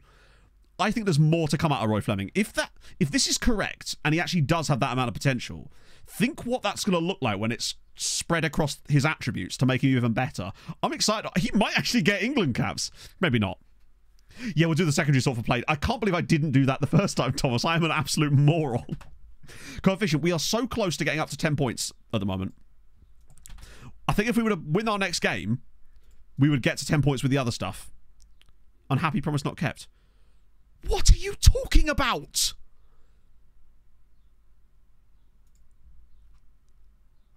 Unfortunately, I had to rest him for some games to prepare for Sporting. But if he's going to be a bellend about it, then... yeah. He'll play loads now, but... Yeah, Roy is 21. He's getting very close to... Oh, God, what are they going to offer me now? Wait, hang on. Chat. If you're not currently at your screen right now, we're witnessing history here. The board have just met with us, or are about to meet with us, to actually request an improvement to the club that is actually helpful. That never happens. Mark's play league games. We can't afford to have him play league games. If he plays a league game in the midweek before the Champions League game, he then can't play in the Champions League, and he's a world-class centre-back. Hey, I wouldn't be surprised if they give us more. Just say no. I want to see how much we're going to get from this. What do you reckon? So bear in mind, we had £29,000 a week in spare wage budget, because it's actually going to tell us the number rather than the increase. I reckon it's going to go up to, yeah, like 31. No, I reckon it's actually going to go to 46. I'm going to say we've now got 46. Would be funny if it went the other way and it was just like, it comes down. That's not helpful. Give it context. Holy shit. Okay, here's 100 grand a week. You were absolutely spot on. They've just given us an extra £100,000 a week. That's £5.2 million they've just given us. All right, we'll take that. It's still meaningless because I can't really, even if I dump it all on transfer budget, it doesn't really help us much. But it does at least mean if we did find one guy, perhaps we'd be able to make the move. But fair enough. We do still have to be careful with the amount of players we've got on our books at the moment. We have to be careful with not using too much cash. It's difficult to manage 300 players. Right. Pick youth prospects again. Rotaro Navia, sure. Nunez in. Yep. Biton, Rojas, Motwang, Ponce. Espino, who's knackered. Vieira. Love to see it. Even though Espino is dead on his feet and Ponce is no way he starts this game. What are we thinking? Tell you who I will put in, though. Paul Cide Castera. This man has started 5 games for us in the League and Cup and has got 5 goals and 4 assists. And holy shit, Biff.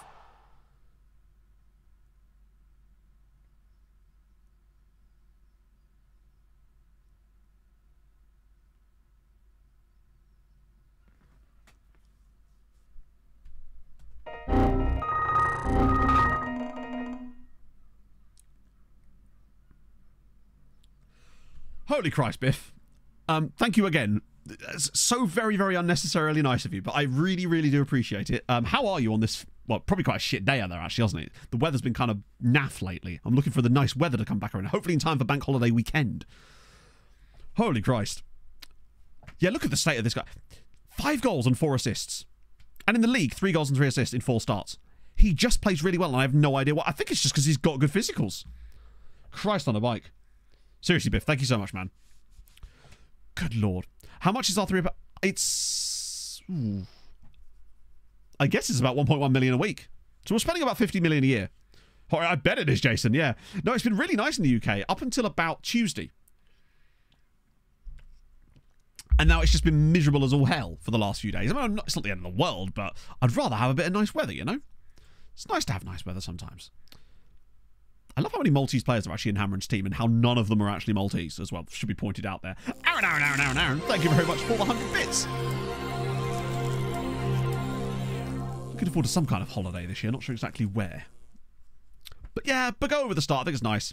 Get a cold in the one day of rain. Yeah, I don't really get ill very often. Like, I had that illness, that throat infection or whatever the hell that was a couple of weeks ago. And then before that, it was COVID. And that was over a year prior to that. Now, see what I mean? He scored again. He has scored again. Paul Cide Castera. I don't understand what makes him so good. He's now got 6 in 6 from left wing back, bear in mind. And 4 assists. He's absolutely lethal in this team. Also, fair play to Avia grabbing 2 goals too, which is nice to see. Can only help his value. To be fair, he's very good. Let's see. More rejections. We expected that. Left him out of the Champions League squad. Of course I left you out of the Champions League squad. You are extremely mid. What did you expect? There you go. Renan Shonardi as well. Chef Boyardee heading out to Dingley. That's more like what I would consider to be a Dingley signing, to be fair. He's got Dingley written all over him. But the fact they're taking some like 1.5 star guys is intriguing. C says rejected. Saunders is off as well. Yokohama Marinos. Galatasaray guy, but Turkey tax. We'll scout him anyway, but Turkey tax will be super high. The guy from Minnesota there. We're actually not scouting Galatasaray at the moment, so I probably should add them on here at least. Keep an eye on them. There's a guy here with insanely high CA, but no PA. I might scout him too, you know, in case they've got the PA wrong. Worth a go, right? Hello, Ligadino. What save were you doing that got you so bored? There we go. Do save-wise. Have you considered building a nation? It's just you just press the button and I just recommended rebuilding a nation save. Tottenham 2013. Ah, there's your problem. What I was going to say, what type of save you're looking for, but obviously you probably don't know that information. Otherwise, you would have already done that type of save. Have you considered perchance Butlins? I've never been to Butlins. Centre Parks, however, absolutely banging. We were planning on doing that, but I think it's probably going to be too expensive. But I think I'll have a look actually at this. I might just look for some like houses on Airbnb, because if there's a group of 10 of you, you can get some insanely nice places very, very cheap. It's !perchance. Does he join us immediately? I hope so. That's for the random save thing. Right. So Toto's in. He's crap, but... Right. It's movement training, isn't it? Dribble down the right, beats offside, hugs the touchline. That's the one, isn't it? Yeah. Not sure it's a suitable trait. How dare you suggest that hugging the line and holding the line is not a suitable trait for Toto? It has been written, so shall it be done. All of the teams are professional in the top flight anyway. There are some professional sides in the second tier, but basically when they get relegated, they have like 2 years to get promoted again, or they tend to go back to semi-professional again. He's always on time, exactly. Turn off getting transfer listed players in my scout report. I don't know if you can. Actually, you should be able to, right? If there was a way to do it, which I don't know if there is, it would be in here. In these. Because I don't think I have it turned off myself. Yeah, so these ones here. I think you would turn it off like that. By ticking this to that. As it happens, I leave it on because you do sometimes get some really good players with it, but it can be annoying when at the start of every window I get a load of like 30-year-olds in my scout reports who are usually kind of crap. Profile at the start. I believe it was just the top flight. But that was only to stop with weirdness because FM isn't very good at making teams turn professional even when they massively should have done years ago. So we sort of forced it so the top flight had to be pro, like you get with the Football League in England. Long term, will it stop them becoming richer? It shouldn't do. Like, the fact is they can still have money. It's just that this way it was just easier for the save, but still kept an element of realism in there. I don't think we really want to make any changes here. Nunes is going to kick off again, but I don't really see who I take. Actually, wait, I do see who I took out. Why the hell is Radoslav Balaz in here? How did you sneak through, bud? There we go. That's absolutely fine then. That'll do. I'm great, Marius. How are you, my friend? Totally a goal. No, he's a right winger. He's a right-sided winger. I mean, maybe so, yeah. Turn yourself off. That doesn't surprise me, honestly. FM do be weird like that. I mean, I'll let you go. That's fine. And you. I mean, you guys are worth something, right? £2.9 million. Lovely. Okay. I'll offer him out. If that fails, we'll try and do the old, the cheeky little intermediary. Yeah, he's not worth very much money at all, is he? I'll still offer him out. Just, you never know, right? Someone might take him. Balaz snuck in there. He's like that guy that got on the Man United team bus. Big day tomorrow. Ooh, what's tomorrow? It happen. Not yet. No, the intake actually isn't until March. We're just getting through those first 2 Champions League games. Then we can start to put the hammer down and actually get through lots of start covering some proper ground. What is the favourited situation like this? So we're actually the favourites for this, despite Roma being 5th. I'm expecting us to play well. Now, if we can play as well as we did against Sporting, and now admittedly Sporting are not as good as Roma, but still. Do the save for the F25 beta? Oh, absolutely not. No chance. New game cycle, new save. Always. It's just how you have to do it as a content creator. You can't get away with carrying saves over, really. It means there's no opportunity for people that are brand new to jump into the new save. Somebody to make a new guess. Is it your birthday? / if it is your birthday, you happen to share a birthday with Twazok from chat, who happens to be one of my good friends. Just a guess. Just throwing that out there. Let's see. Now that some other games being played. Yeah, so we obviously can't get that. We could still technically not qualify. Oh, actually, no, can we? No, I don't think we can, actually. Norway's birthday. Oh, it's Norway Day.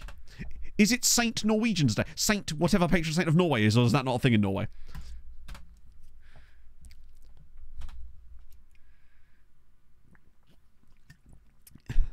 Actually, the nation of Norway. Hey, don't tell him that. He'll get a big head.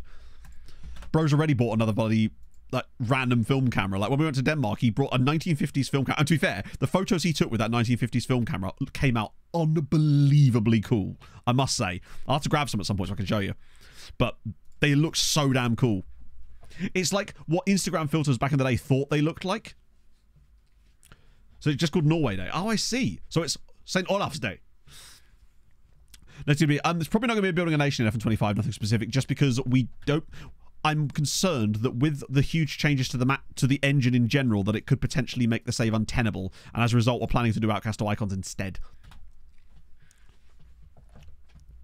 Right, cool. Does it say next to us? Oh, you're right, it does. So we are guaranteed to qualify. You're right. I'm an idiot. I could have just read the screen. But why would I do such a silly thing? What's discussed personal matters? Oh, that's about time, actually. Let's see. Juan Palacio. There we go. We're getting a lot better at this managing. Patrons have difficult marriages.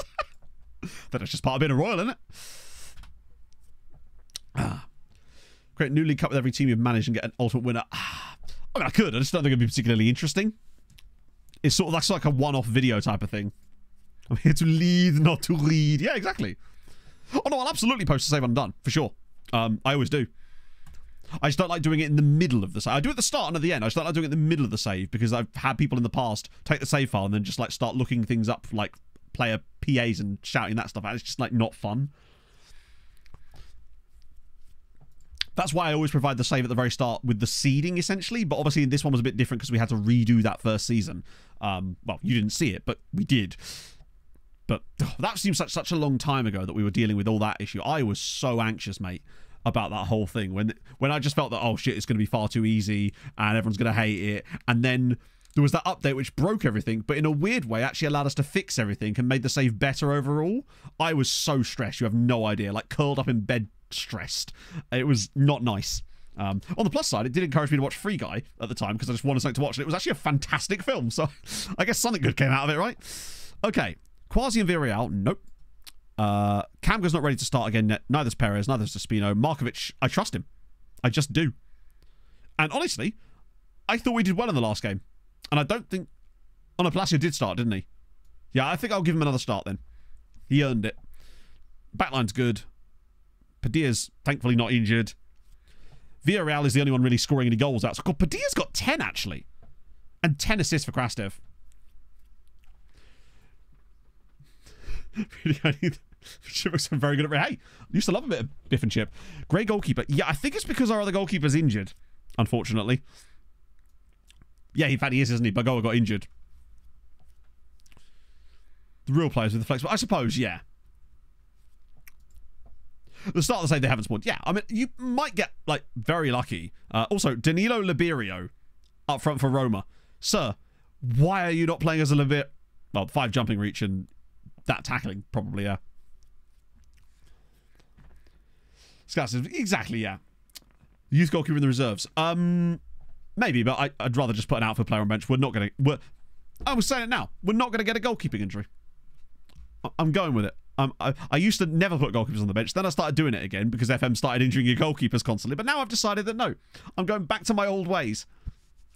Yes, Pebbles is eligible, but unfortunately he picked up a 4-week injury, which means he's going to miss both of the remaining group stage games. He should be back for the first knockout round, provided it's not too close. So it should be okay. Right, let's go. 5 minutes later. Hang on, there's a guy called Bobby McClucky. That's dope. Yeah, that bastard Longshore Drift injured him. They do. I've got Bobby McClucky. 3 separate injuries. Oh no, I'm not saying it can't happen. I'm just saying it's very unlikely. And in a scenario like this, I'm willing to take the risk. And if it all goes titties up, then on my head be it, right? Fat Squirrel, thank you very much for the Prime. There are no manager team. That could help us, maybe. I do want to have a little look for Bobby McClucky, who is Scottish as well. Signed... Wait, he's a real player. I didn't realise he was a real player. Born in Chat, he was born in the unknown. You watch out for Bobby McClucky. Did not realise he was a real player. That's even better. Because now, Amazing McClucky is technically... Oh, no, that would be the English name, Paul. Although, does that combine them? Are you feeling McClucky punk? A couple of injured players as well. Be a shame if someone... Wait, what? Maybe they weren't injured after all. I might just leave that for the time being. Okay, Roma away. This is huge. It's a wet 14 degrees. Plays for Hearts. Fair enough. There he is. Look at his big smiley face. Player of the year, you say? Okay. Big result needed. Potentially as well, because we could knock out Roma here. Also, getting top 16 would be kind of important for us. If we actually can get top 16, that always gives you that little bit of an extra benefit. And guarantees us hopefully some more football today. Yeah, the Unknown Dunes, you got to watch out for them. Scary babes. Oh, Christ. Please don't concede inside 5 minutes. Then I won't know what to do. Please just be a long-range strike that... Oh, that was not a bad effort, actually. Concerning start there after 5 minutes. Yeah, they actually do have 2 injuries. One of them is very, very tired already. Their left-back is going to get an absolute raggedness from Vida and the likes. Except not Vida, because it's Krastev, but... Quasi? Oh, what a save! How the hell has he kept that out? Oh, shit. That is an unbelievable stop. I hope that doesn't cost us. Great ball in. Palacio! What a save again. Holy God. He's now booked and injured. That's a good sign. I think he's going to get ran ragged by Krastev. Piers! And on the rebound, finally we get the breakthrough here. Wait, what? No, we don't. Because... Oh, wait. Piers had the initial header. Kadri had the follow-up and it was offside. Christ. We've looked really good, though, in the first 15. Was he offside? Oh, it's given. No assist because the keeper saved it. Of course, doesn't count as an assist. Right, good. That deserved. We've been really, really good in the first 20 here. Just lots of shots. Good pressure on the ball. Again, a lack of possession. So I feel like if we're again struggling for possession coming to that second half, I might try the same thing again. Try and switch to cautious. Not take any risks. Well, not take too many risks anyway. Particularly if we grab the second goal. Quasi again. For Villarreal. Onto his right, and he's hit the post. But as I've been told that post is not good goaltending. Right. Oh, shit. Right.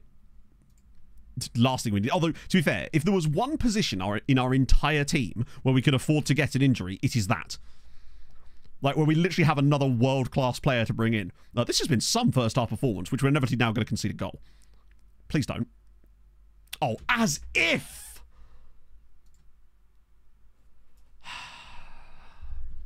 What are you supposed to do? Christ on a bike. Roma 1, Sirens 1. To be fair, he does get... There's 2 of them at the back post. Just completely done. Ah. See on the injured reserves list? Maybe. Are you joking? Okay, that's actually taking the piss a little bit now. 2 first-half red injuries, and after all that, it's 1-1. Are you kidding me? Imagine if we conceded another one. It's deflected. I am livid. That one's luckily offside. Birkeland, he has had a knock, yeah. So what I do so far. He hasn't really played for us much yet. He's mostly playing in the league. Bloody hell. This first half, man. We need to dig deep. If that had gone in, I think I genuinely may have just given up. Wait. Are they implying that the other guy got a touch on that? Because that did not look offside to me. I think that actually was onside.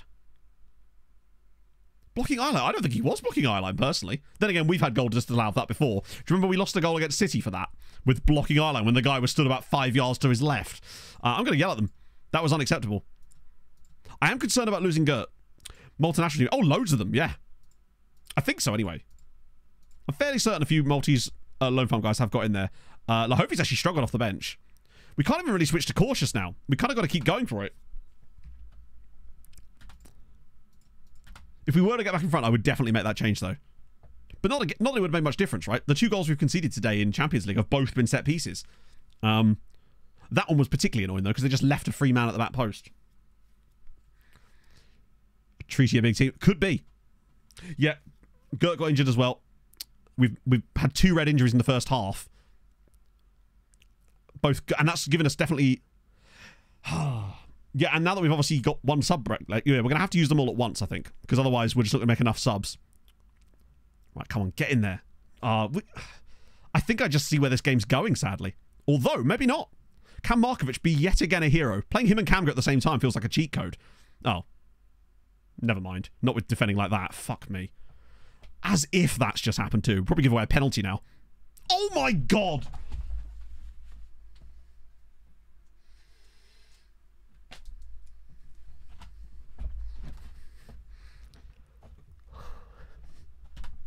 This is actually ridiculous now. If we lose this because of this shit... Some of the games we've had in the Champions League this season have been... Last year, I thought we played really well and were unlucky. This year, we've played a little bit worse and have got even worse in terms of luck. Absolute... Why is he fouling him there? Mohamed smashes at home and now Roma are in front. I cannot believe this. Fucking hell. Villarreal's had a shocker as well today, unfortunately. We've battered them for much of this game. And we're now 2-1 down. In a game that is really, really crucial for us to win because coefficient points, but also for top 16. And Lahovi's had an absolute nightmare so far today.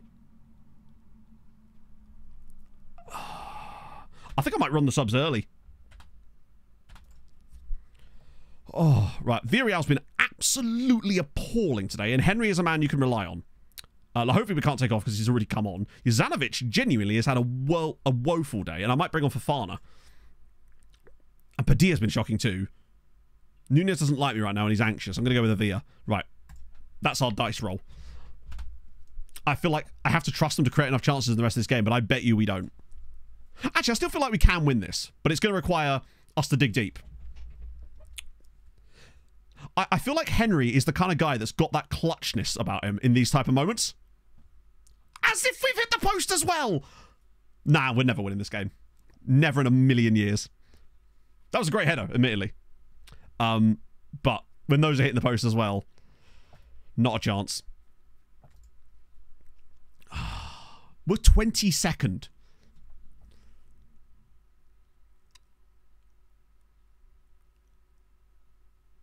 Look at we're just creating so many chances.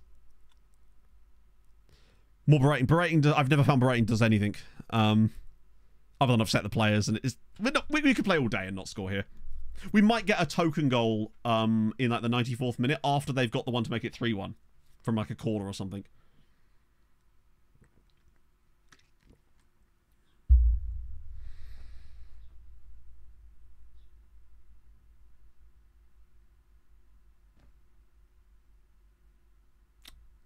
Yeah, all right then. Cool, FM. Cheers. Thanks for that. There's comes a certain point when there's nothing you can do tactically. Like, you can't... I think we're doing just fine tactically. There's nothing you can really do about it when the game just goes, fuck you, like it does every other fucking match, it seems. It's actually ridiculous at this point. Yeah, that's the thing. We weren't massive favourites or anything like that, but it's just like... every other fucking game now. It's just... why is it like this? We actually have good consistency now as well. Yeah, with the penalty as well. Makes them play, but I have not found that. Jesus Christ. I mean, I don't know what else we can do. Yeah, the thing is we get FM'd every other game in the Champions League, and that's what makes it so annoying. Last game, bear in mind, in the last game, we may have won. We still conceded their only shot of the game on target. And we come 21st in the Champions League with that. The worst thing as well is we've actually played amazing in both games today. Like, against much better sides than before. Ah, dear. Right. Gets to win everything off of it. I don't blame you. Oh, sorry, the frustration boiled over. Oh, go away. Are you too injury prone by any chance? I love how our injury prone players don't seem to get injured, but these guys do. That game was just an absolute... Yeah, no, I totally get the idea. It will happen in life sometimes. It's bound to, right? Particularly when you're a team on top. But it feels like it's been happening when we weren't on top as well. We would play really well against a really good side and still lose. And then when we're the good side, we play really well and still lose. It's like, they can't have it both ways. Yeah, I hope he's suspended as well. It's just... I mean... Whatever, right? Yeah, well, they wouldn't show you an XG table for the Champions League, would they? It would show off way too many... They really should show you that information. It's weird that they can't stack track things like the Champions League, given it's the most important, like, tournament, I suppose. Ah, dear. That is a frustrating one, sadly. Con, thank you very much for the 6 months. 6 months of mediocre streaming. Oh, I just can't believe that. The fact that it was a penalty and a free kick goal out of nothing. And I love also how we barely saw any of those highlights, even though we were scooping up XG for fun. I know we had a fair amount of shots, but they weren't that many shots. I would have expected to see some of those highlights, although in a way I'm kind of glad we didn't. New contract. You've got 2 years left, so I think I will probably get you one soon, but now is not the time. Maybe in the summer, bud. That's all. Considering how well we did last year, and I was feeling like, oh, we could do even better this year. We've played, I would argue, worse this year, but somehow got much worse results. First, like, we might actually have to play Cide Castera next against whoever we play. And let's be honest, I say whoever we play, it's going to be Bayern. Check their keeper's rating. Oh yeah, I mean, I'm sure he had a great game, but why does everyone's goalkeeper always have such a great game against me? Be nice if we could get that sometimes. Search for Aguirre. A lot more than that. It would have to be from the right club as well. Oh, Hamron is still playing, of course. Wait, he only got a 7.9. Wow, I was expecting like a mid-8, honestly. Motwang. Hire an intermediary? Yeah, it's money in it. We take that. Versus conceded. Yeah, no, I'm surprised it's not higher than that, is what I mean. Also, with us coming up to the end of the month, I really should offer out the players again. Do I have time for... I probably don't have time for another Dingley run, honestly. They take too long to progress through. Wait. Just do that. Yeah, if we do the Dingley thing now, there's a chance that it might not come off in time for us to do this, and I feel like it's more important to get some potential new ones. Needs to be an intermediary. Yeah, you get a lot of money for nothing, right? But, hey, think about it like this. We've had our bad luck, obviously, stocking it up. Maybe we get to cash some of that luck in the knockouts. When we play Chelsea or Bayern. Chelsea does seem likely, but I don't know. I feel like it's going to be Bayern.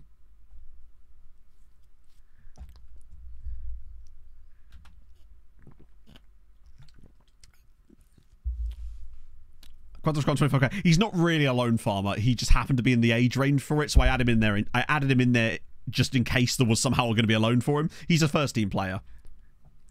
That's... Hey, look! Finally, a bit of luck for a Maltese side. There we go. That is very fortunate. They did not deserve a point, and they got one. Hey, it can exist. It's now 177-1. But hey, it's points. It's not a lot of points. They are still going to finish 32nd in the end, and we never expected them to do any better than that. Particularly as they required 10 points this year. But coefficient-wise, 10.6. Not bad, but... eeh. Then, naturally, England have got their cheat points now, anyway. Gladbach lost on Albania team. That's kind of good. Did that actually cost Bologna? Even better. Screw them. For no reason at all. Bad guy that just takes the most lucrative deal. So, every video is just me moving players to Saudi. Good old Melman. What a guy. Well, at least now we can get our heads down a little bit. Get through some games, get to the youth intake, get to that next round, inevitably play Bayern Munich. Motwang.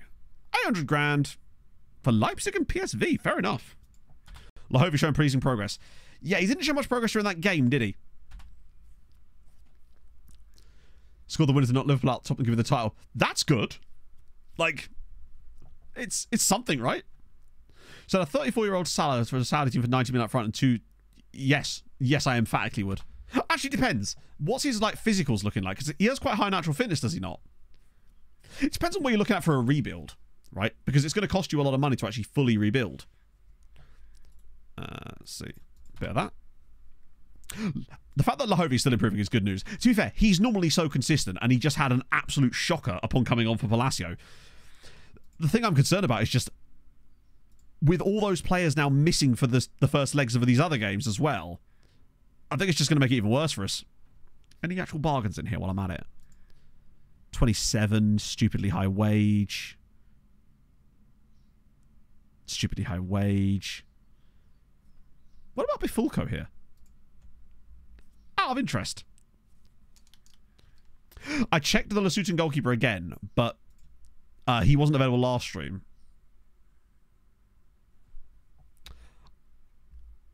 Like, I like him.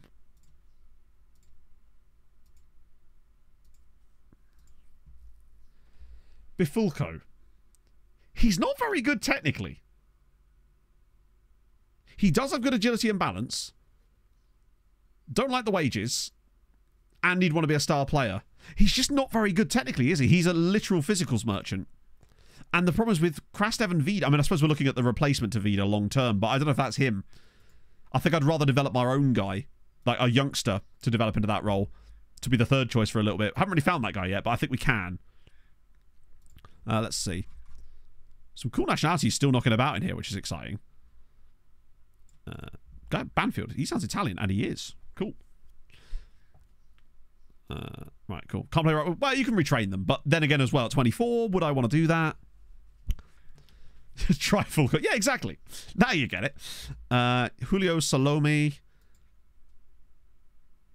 Very cheap. Quite high ask, quite high wage. But he is Equato-Guinean. And I think that's what sways it for me. His Equato-Guineaness has won the day.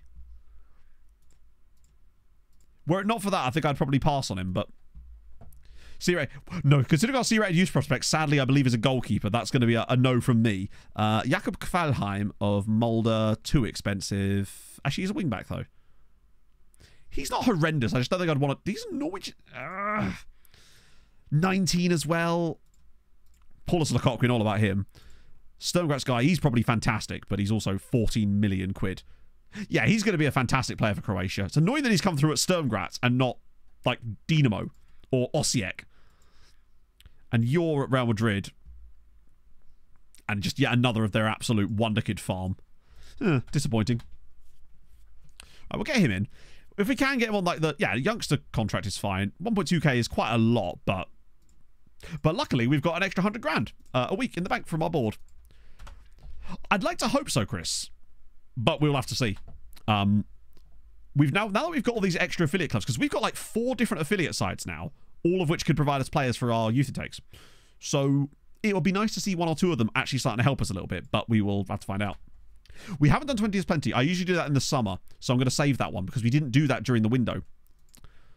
So I want to hold off on that one and make that our first course of business in the summer.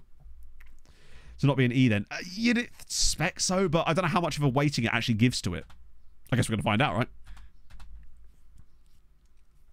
Yeah, we can't really... There's no point in doing that kind of scouting right now anyway, because we, as you say, can't scout them. Or, sorry, can't sign anyone, really.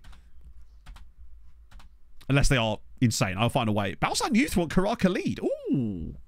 Yeah, we've got Sosha, Dam, Belenench, and Stred. And, no, we've got Dumzale. Karar Khalid. So he was on loan at Sweetie, but he didn't play enough for them. I think he's right up Balsan's street. Couple for Dakinia, but no one knew. Toto. Okay, we take that. There we go. No offers for that. Markovic, underpaid. You're not, though, are you? You're on 8 grand a week. There we go. Good lad. I mean, you've done well, but you've not done that well. Dakinio is his real name, yes. That isn't like a name that we've given him as a meme or anything like that. That is his actual name. As much as we have that on a lot of players, he is, in fact, not one of them so far. Try again. I find that even if most of them say no, I just do it again the next time, and sometimes you get a few extra names in there, particularly with us coming up to deadline day. I really want to see... I think we have now gone above the thing, right? We've got above minus 22.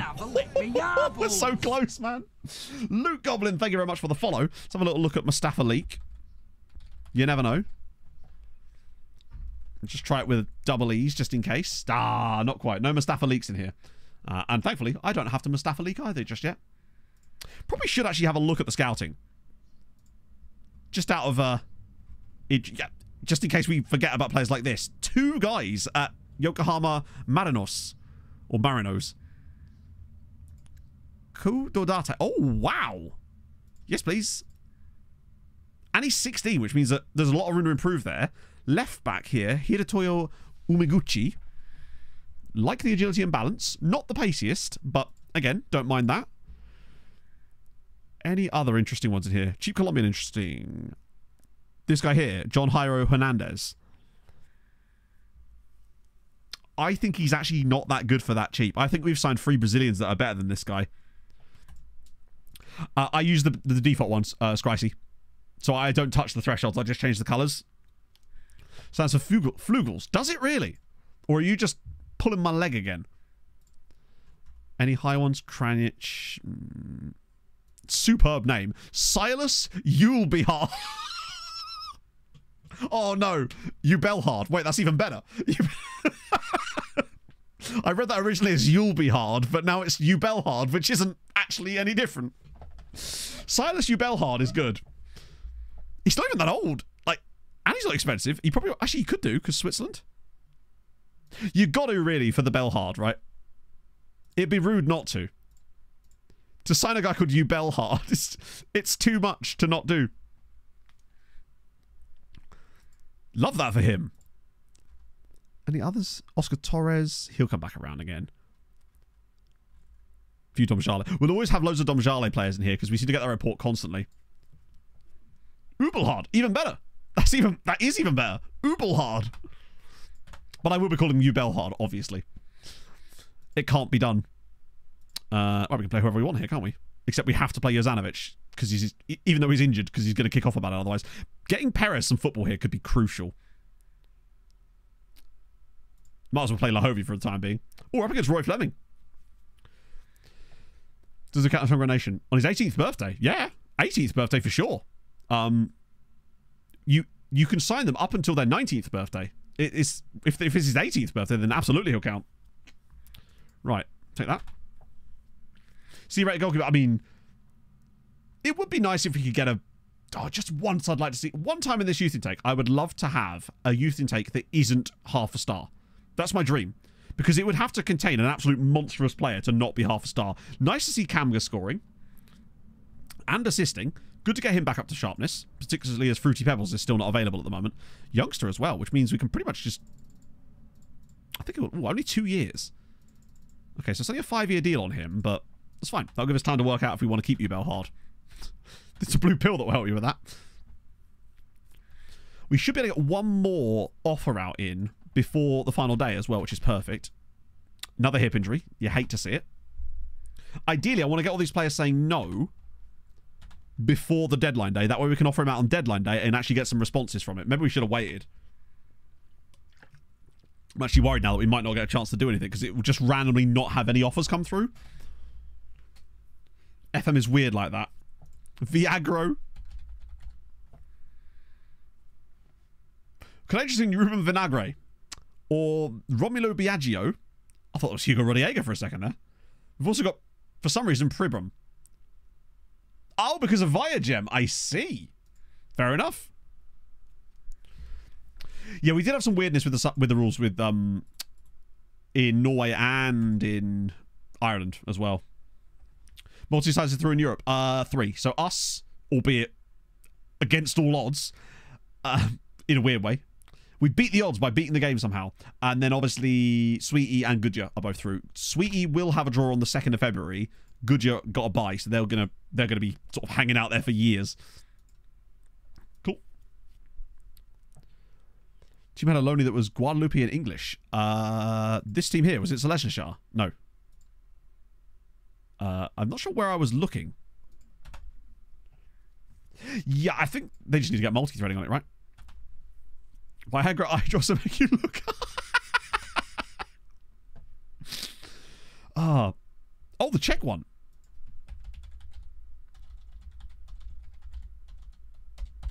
Let's have a look. Oh, yeah. Fabio Hugenet on loan from Plymouth. What a very odd set of things. Fabio Hugenet, who is a Guadeloupean international, on loan at Pribram from Plymouth Argyle. Billion guesses I would not have got there. Love that for him, though. I also love that we're playing against Nader in the quarterfinals. Right, deadline day. This is annoying. We've reached deadline day before that's even happened. And now I can't offer any of these players out. Let's just see if there's any interest. Just one. Oh, hang on. Nathan Laffin. Wanted by Porto, and that's... Oh, wait. He's wanted by Martha. Sorry, Martha. Wait a minute. That's really strange.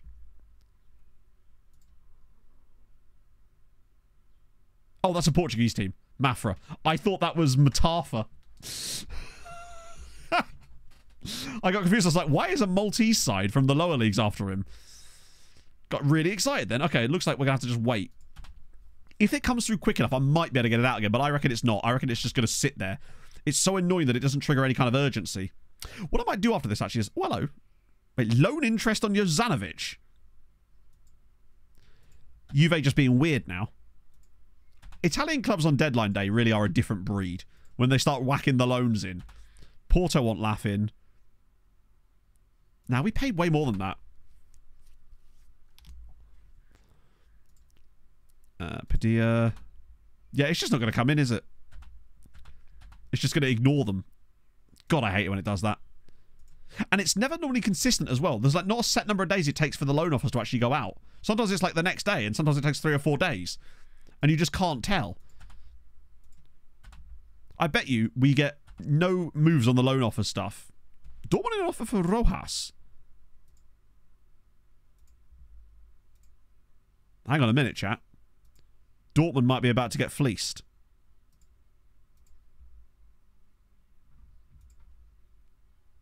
£8 million for Ramiro Rojas? Gets 16k off the wage bill. He doesn't start for us anymore. I think £8 million for Ramiro Rojas would be a pretty good bit of business for us, considering I think we paid very little for him. 4 up front. It's free money, basically. And it is always Dortmund. You're right. How much did we pay for Rojas? £1 million. We paid £1 million. So if we get £8 million for a guy... And for a model citizen, he's been nothing but trouble. We could do with a little bit of extra cash, yeah, just to make sure. Plus, we could see if we can get Silas out here. Yeah, he was built for that. I think we actually did want him to play for us too. He was one of those guys that's kind of on both ends of the spectrum. Like, we wouldn't mind loaning him out. Sorry, we wouldn't mind him playing for us and also potentially get flipped. Speaking of flipping, Mwatwang, 875 grand. It's double our money. We take that. Salome's in as well. I think we're actually more likely to get a loan bid for those guys than we are for the others. Julio Salome. Came in. Yeah, Rios was a nightmare. And we didn't get much money for those guys either when we could have got a lot more. Oh, Champions League draw is on deadline day. That's great. So, we are about to get drawn against either Bayern or Chelsea. My money's still on Bayern, personally. It's just my gut feeling.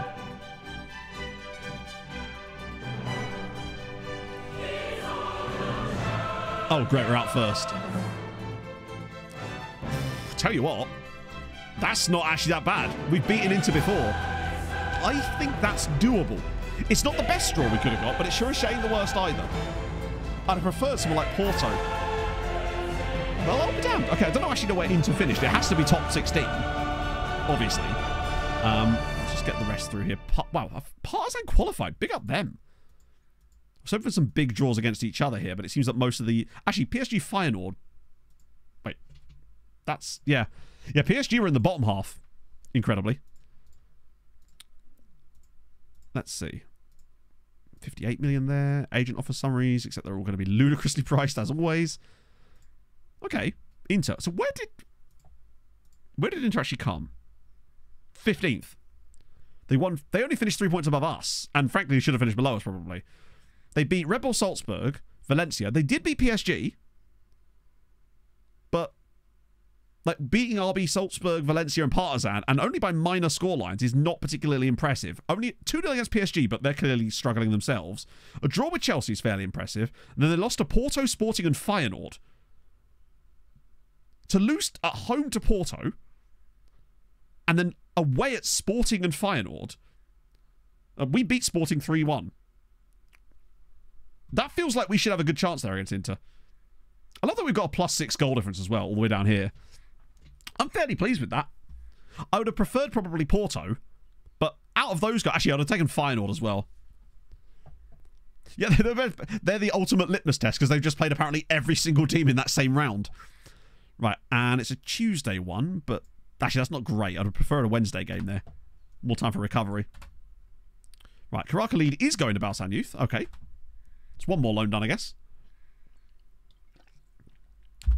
Yeah, I get the feeling we're not going to see the results of these. Rojas is going to go for Dortmund for in total 8 million. It's good for the finances. City want Padilla? Nope. 96 million though. It's good to see that at least there's a lot of money. Juve back in for a loan approach. What is it this time? Wow, a total of 25 million. I love how loan bids are so undervalued. Like, AI clubs putting in loan bids just... If they were putting in a transfer bid, they would pay like 50 million for the player. But when it comes to loans, they're like, we'll pay 25 at the end of it. It's like, what are you doing? Oh, hello. Stuff's happening here. Oh, actually, we might have some movement. Probably too late for anything useful to happen. Oh, that's a Patreon region. Ifichikude. Toto, nope. Dickinio, nope. Clayton, nope. This is all just Brazilian players, isn't it? Bravo with a loan for Kovacic. Aguirre, nope. Maduri, nope. No offers for 36 players. Great. Bubakar left him out the Champions League squad.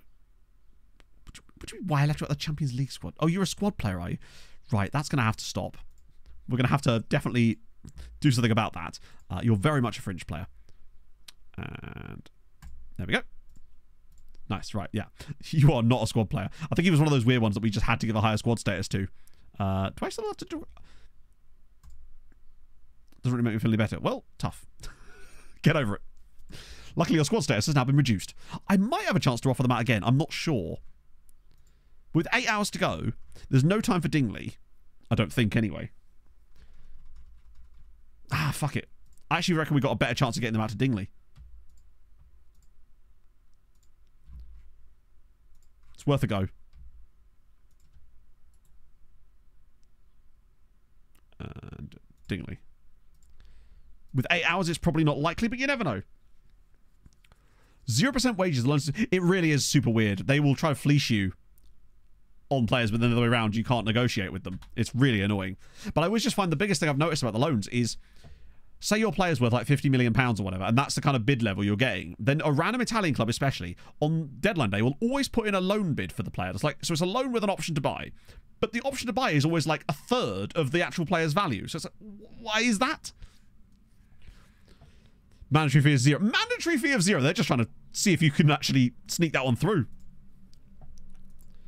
Worst players. It's done now, but I don't think that... Bear in mind, with the worst players, I want to see if we can get better players at Dingley. Because after the latest batch, Toto's gone. So we got one more out. Do you know if there's a train coming? We might actually get another chance to get a few in here. Juventus have signed him. Okay. Sorega Bagusto. I'm sure I've said that incorrectly, but thank you so much for the follow. I appreciate that. A couple more rejections. We might have another chance, actually, to get a proper offer out as well. There might still be slight hopes. I was kind of hoping with all those guys that were accepting the Dingley one the last time around that maybe it would just boost their squad strength enough that they'd start taking these next guys. Although that seems to be all of them now. Regen face packs, please. So they're different things, obviously. So you've got the Regen face pack, which is the Z-Gen thing. So if you've got... What exactly do you need help with, I suppose? Thank you so much for the follow. I'm sure we can point you in the right direction and help you out. 1.2 million. Total signing what? Indeed, yes. We're trying to get in the PPM hugs the line, but so far it's not playing ball. In time, I hope it will. Right, just offer these guys out to everybody. With 8 hours... Wait, is that 6 hours? 5 hours to go. I don't know if that's going to be enough, honestly. we might not have a chance. But we'll see. Maybe there's enough time in there for us to get one more round of loan out offers.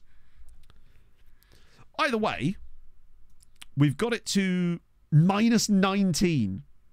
Yeah, the Padilla offers are getting quite high, but luckily we are still considered rich. So that's all that really matters right now is our financial status. Provided they still think we're rich, they won't, in theory, move on us. I hope. They didn't when I had the bids for Cadre in the summer of 166 million. So we should be safe for the time being. Although that is 122 million now, which is starting to get a bit concerning. 96 there as well. Porter, if you give me 10 million for Nathan Laffin, you can have him. Didn't think so. Ragnarok, thank you very much for the 9 months. How is your Thursday going? Hope it's nicer out there than it is here. Players want to move. It doesn't make players want to move, no. But if you're no longer considered rich, it will mean that your board are much more likely to sell players out from underneath you. You know the whole, we've decided the offer was too good to turn down. We found the best way to prevent that from happening is to maintaining financial status as rich and just never leaving it. Formally requesting it. What promise? What? What possible promise did I have for him? Curious now. Find a loan move for the player. Brother. Brother, I have offered you out on loan fucking 70 odd times and you don't think that's good enough. Hang on. Go to my views and filters folders and not folders there like the internet links to click on. Hang on a minute. Sorry. I thought you were doing face packs. Views and filters should not have anything to do with face packs. So the face packs go in graphics, not views and filters for a start. That's the key thing, potentially. It's a force of habit. It's because for the longest time with me playing FM, player traits were called PPMs. So I just say it. And besides, it's easier to say PPMs. It just rolls off nicer than player traits. Admittedly, the PPM was shortened because it was too mouthy to begin with, so I understand that part. So the transfer to 0. That's true, I suppose, but to me that's a little bit on the, like, I wouldn't want to do that. PPM stood for player preferred moves.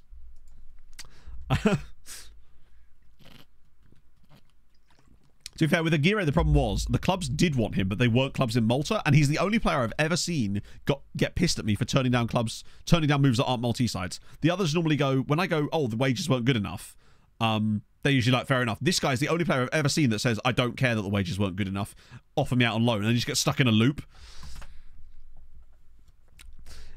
So, yeah, maybe he's just got a bad personality. F24 manager folder, my apologies.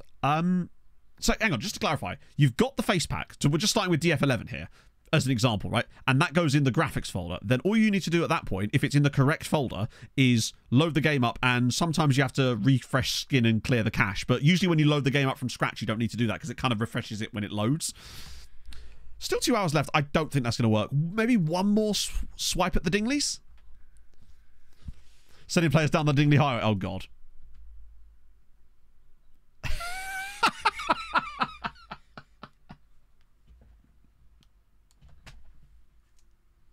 I mean, you're not wrong. Let's be honest. Their director of football is probably on loan from us as well. Yeah, we send them to Zuri instead. They know what's up. We could actually try Zuri.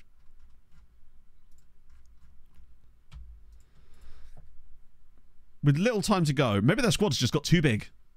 See if Zuri would be willing to take them. Might get a couple more over the line. Maybe. Wow, that was fast. Christ on a bike, that was fast. They were all just like, nah, bruv. Not even for a second would I consider going to Zuri. Wait. No, they all said no. 109 million. Couple of agent offers. Well, Porter about for laughing. Lads, 3 million is not going to cut it. Give me 10. Nope, didn't think so. Dingley are great. Right, yeah, that was literally the reject all button from Dingley being pressed there. Let's try Zuri then. One more swipe at the Dingley's. You're wrestling. It is, yeah. How did you know? Right. We'll have one. Well, this time we will have one more swipe at the Dingles. With an hour to go, you never know. Maybe someone will change their mind about the Dingleberries. Wow, that wasn't even an hour. That was quite literally 15 minutes. Yeah, Dingley very much do have the most loans, I think, by a considerable margin. Yeah, they've said no to all of them, haven't they? I guess even they've got their limits. I mean, it's too late for this now, but... I'm the Pope. Cooper, take off. I might just try one more offer out for loan with an hour to go. They'll all fall through. Laughing, he's okay. He's had a major injury. Krippus, thank you for the follow. I don't think there's going to be enough time here. Yes, basically, Dingley are like a duck, and we're making foie gras out of their squad right now just by force-feeding them youth players, essentially. That's basically what's going on. Yeah, are we out the window? Oh, there's still time left.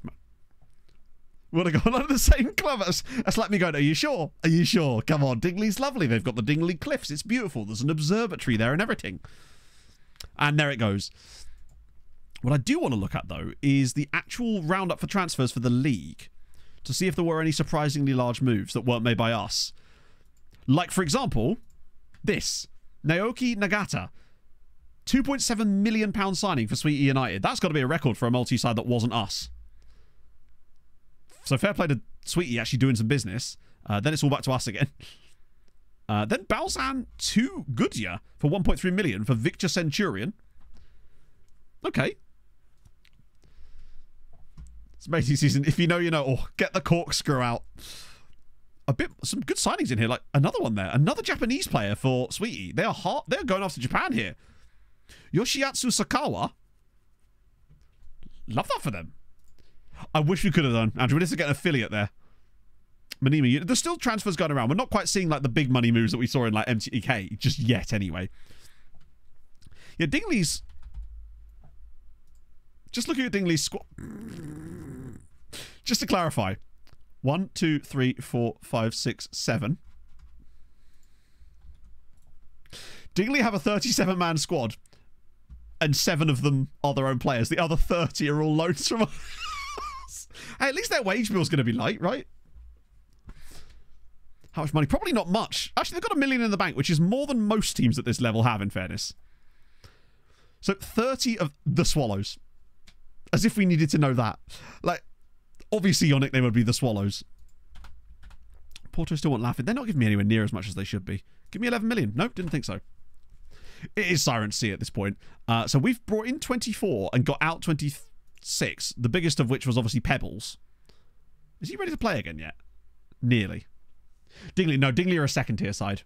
They just happen to have an affiliate agreement with us, which means I can sort of not cheat the system, but I can backdoor them loan players just by forcing them there. They still have, the player still has to agree with it, but the club doesn't have to put a bid in. That's the key part about it. So what do we end up with in the end? Minus 19 loans. We are very bloody close, chat. I reckon next year we can go for it. I reckon we can get it back to positive numbers next season. It's doable. Provided we don't lose too many in the summer, and I've been extending a lot lately. League that has more than one division. Ideally, yes. Because you want a bit of like fluctuation with teams coming up and down and stuff like that, just for more flavour than anything else. That, I find it's always best to start with the second tier side if you can. 23 goals for Roy. What a guy. No, you can't have an affiliate in the same division as far as I know. It has to be in a different division and it will auto-cancel if they were to get promoted, which is kind of what we're hoping for. I almost want to just make them so good that they do get promoted one time. Obviously, we'll then have to negotiate another, like, affiliate agreement, which is a pain in the arse, but such is life. 2nd of February is also the draw for the Conference League, so we'll have to pay attention to that. Don't know why those are pending outcomes. Being a loaner at first team football. Well, hey, you turn down the loans, bro. San Marino is very, very tough. But I don't know if you've followed the stuff on the cheat sheet for loan farms, because that's about the best advice we've got at this stage. Yeah, sorry. The ones you get during the game, you can't. But the biggest issue is most likely the players are too good for the other teams. That's what we found in the early stages anyway. Right, I don't think I want to change this really, do I? We didn't sign anyone new. Although, no, we got a spare slot now because we got rid of Rojas. So Markovic doesn't need to come in. Who do I even want in? Oh, we need Cide Castera, don't we? There he is. Not even homegrown. Cide Castera's the guy. I haven't, Banksy, no. I don't really watch a lot of FM content other than Max most of the time. That's going to have to be... And now I can't even watch Max. Now, we need to bring in Cide Castera because we have no one else that can play left wing back. Genuinely, because Lahovi's suspended for the next game. And And obviously Palacio is going to be injured for the foreseeable future. We have to try and get through this round. I think if we get through this round, he might be back for the next round. But we're actually going to have to start Cide Castera against Inter. And I think that's going to be our downfall, honestly. But there's no one else that can comfortably play the role. Like, Vida could technically play there, but he has no familiarity, which means that he'll just get absolutely punished. And I think Cide Castera would genuinely do a better job. And in the way he's played lately, I think he deserves a shot. Jesus Christ. The injury for Kadri was only like 11 days, I think. So he should be back, but I'm not sure. It'll be touch and go, because that was the long end of the injury. Whether it's... we'll see.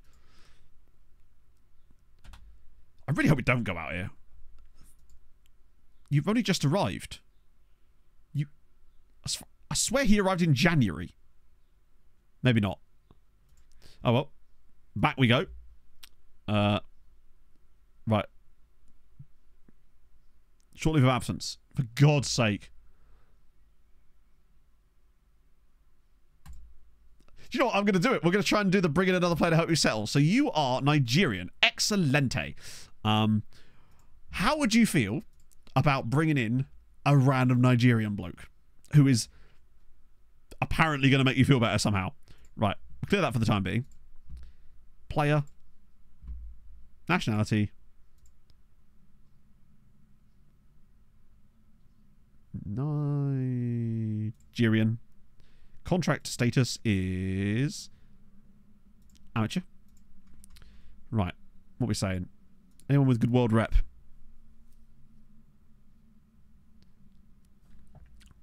Let's see. Any good names here? We just signed the first guy whose name is a day of the week. Or we could also have Nonso Chukwuemeka here. Topi. Godwin. Uchenna Bassi. Well, there's actually quite a lot of these guys, you know. Sunday Moses, right. Or Rafa Sunday Moses. It is Sunday Moses, isn't it? There was a guy with the last name Offer as well, yeah.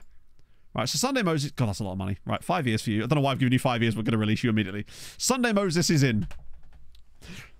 Thing is, right, he's not going to be able to sign for a while.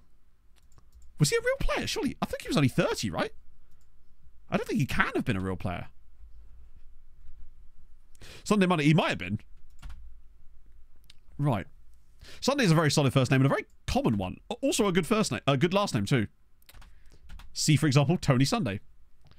Advanced days and stage processing. I have had some glitches. In fact, when I got into January transfer window to do the Bing After stream on Tuesday, when I got the big bulk of players, it was like 65 I was trying to loan out at once. The game actually like hung for a good 3 or 4 minutes, and I thought it was going to have to actually shut it, which is very annoying. Hopefully that's gone through. That was 12 minutes ago, so I'm hoping it did. Gaddy, kinda. Doesn't appear to be a Gaddy, kinda. There is a Sunday Ahmadi in there, though. Could have Sunday Sunday. Absolutely, you could have Sunday Sunday. Out of all these, I'm most interested in Valin Winder, a Bahamanian. Like 30's already retired. Yeah, I suspect that's likely the case. But yeah, otherwise he'd be 46, wouldn't he? Hey, Peter Rex. Carter Heens. Get that sorted in there as well. Plus you out. Yeah, I mean, I think with laptops it's obviously going to take a bit longer.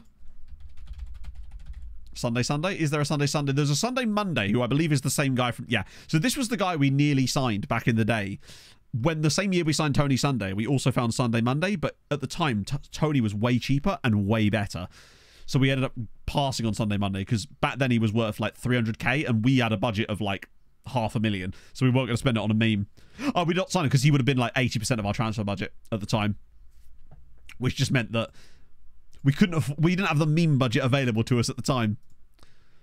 Right. Rotation. Perez and Pereira. No, not Perez. Christ. We'll play Henry though. Nunez, Biton, Kamga and Lend. I actually don't think I can start Kamga here. I want to make sure that Kamga's available for the next leg. Birkeland feels like he's never not injured. Ponce and Gonzala. Vieira's obviously already in. I guess Suarez? Who the hell is Vassallo? And why would he start over Jimmy in this case, really? Right, actually, we can start Lahovey for this game, can't we? Because he's not going to play in the next game. The meme was too expensive at the time. Now it would be, blah. I've spent over £1 million on a meme at various points in this save, and look at their squad. I love those different nationalities. They've got a Monday Emanike. Things you'd love to see. Right. Okay. Should be the dub. I just want to make sure we've got the squad that's ready for the intergame. Oh, we need to check the draw for Sweetie United, because the problem is they were bottom half, so I think their draw is going to be fairly tough. I don't see them going to the final again. A 1-0 with a red card and injury and a Henry Watara penalty. Yuri Lahovey was man of the match. God, he's knackered. Okay. Does extend our lead at the top, but the goals have sort of dried up for us a bit as of late. 69 goals. We're not going to get 31 in our next 8, are we? Seems unlikely. God's Power. Nope, sadly no God's Powers either, actually. He's probably retired. Right. Cazorla's out for a little bit. That's okay. 14 straight wins. Cool. Oh, I need to check the draw. Good win over Bausan Youth. Right. So ECL. Ooh. Despite Siska Sofia coming there, I feel that's winnable. I think Sweetie could give them a go. I'd rather them play them than Lazio, for example, or Istanbul Başakşehir, or Bran. The only teams I would have rather than played maybe than Siska Sofia would have been probably Celje. Because they got knocked out by Dinamo Kiev in the Champions League group knockout. No, sorry, qualifiers the other day. Happy Days 11. I don't think it's possible. Well, depends on which players would you have in a Happy Days 11 beyond Sunday, Monday. I'm not sure what. Unless you can find a guy called Henry Winkler, which probably is possible because Winkler is obviously a surname. Caesar. That will be so. That's going to be like 2,000 people. Oh, actually only 132. I take it back. Lots and lots of Ugandans. Caesar Kizza, which is a superb name. Big fan of Nestor El Maestro, who just happens to be the manager of CSKA Sofia. Nah, Hamron got a draw against Bologna, but they ended up on 4 points in the end. Weren't even really anywhere near close to getting through. Kingsley Cesare Gideon. Oh, watch out with your Gideons there. There's actually quite a few Caesars. All Ugandan. So it seems that Caesar is in the Ugandan name pool as a first name. Love that. And you're right, 2 guys at the same team called Caesar Waswa, only with 3 age difference. We're like, but this is not real life. This is... Yeah, of course you see Andrea Cassar. It's a shame that he's not got a job anymore. But unfortunately, I had to get rid of him in order to bring in some of the loan coaches. I do feel bad, but... Yeah, things had to happen for progress to be made. Winkler. There we go. Marco Winkler, Michael Winkler. Actually, only 2. Zickler is a good name too. Winther, but actually only 2 Winklers. A Marco and a Michael. One's a physio, one's an actual real player. Well, not a real player, but one is a player at Bochum. Not a bad player at Bochum either. In fact, I think he'd do a solid job for us. Lucifer. I don't think he's a name you can have. For a second, I actually thought there was one. Lucatero, Lutiger, and Lucimar. Lucimar isn't actually far off. Don't mind a bit of Lucimar. Youth Intake has not happened yet because it's still early February. It's roughly the 9th of March for the Youth Intake most years. Like I don't have to spend. It's true. Right, Inter time. We got this. I still feel like the problem is home leg. I nearly said home leg at home. The first leg at home does worry me a little bit.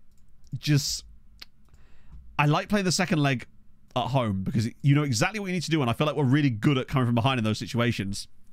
But I don't know. It just means if it screws us in the first leg again, then I don't see us digging ourselves out of it. Serbian players in the last 5 days. 5 we looked at. We have had that with a Serbian player in this save actually called Radojacic.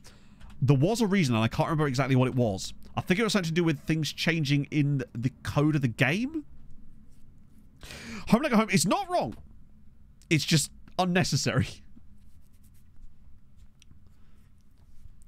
Yeah, we're not likely to get a good youth intake. So here we go. Sunday Moses is going to sign for us. Obviously, that's not going to fulfill that promise till the summer, but it does sort of... that's tomorrow Matt's problem, you know?